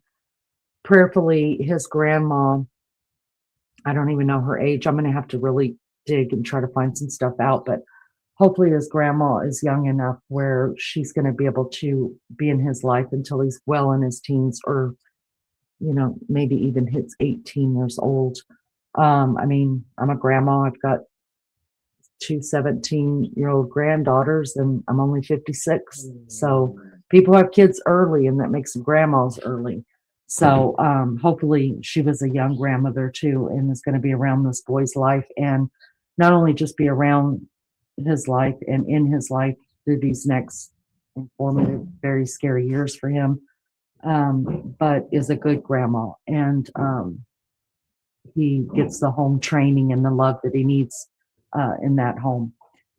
So give me just a second, you guys. I couldn't find anything about whether she was in general population or not. I did see which penitentiary she's in.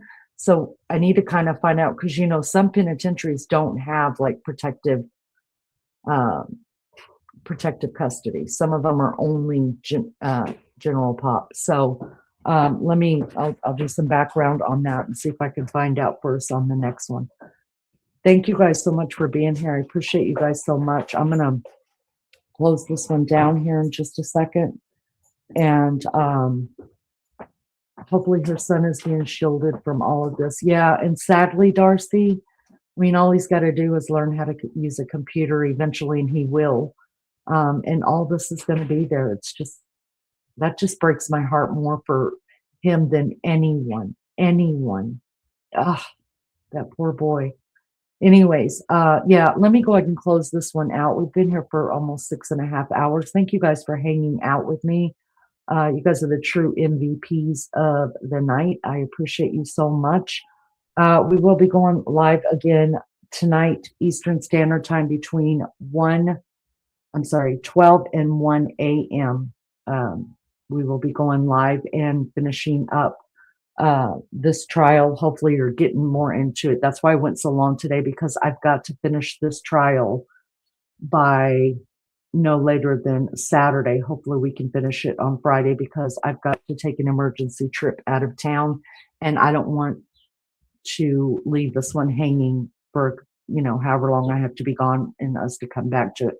I'd rather finish what I start and then go do what I've got to do. And we'll talk more about that later. But thank you guys so much for being here. I appreciate you. Thank you for the thumbs up. Thank you for the gifts that were given during chat.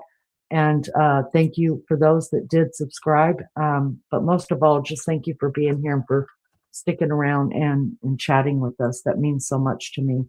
I appreciate all you guys. Have a good day, a good night, a good evening, wherever you are in this world.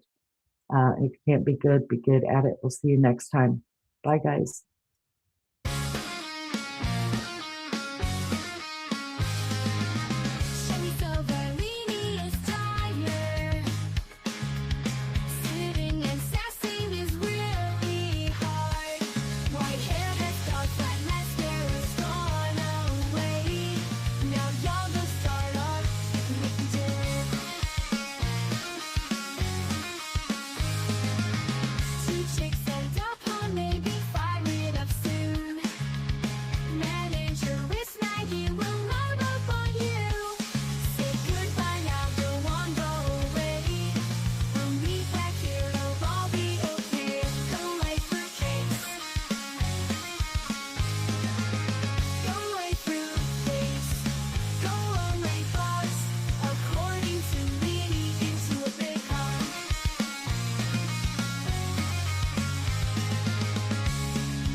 big heart.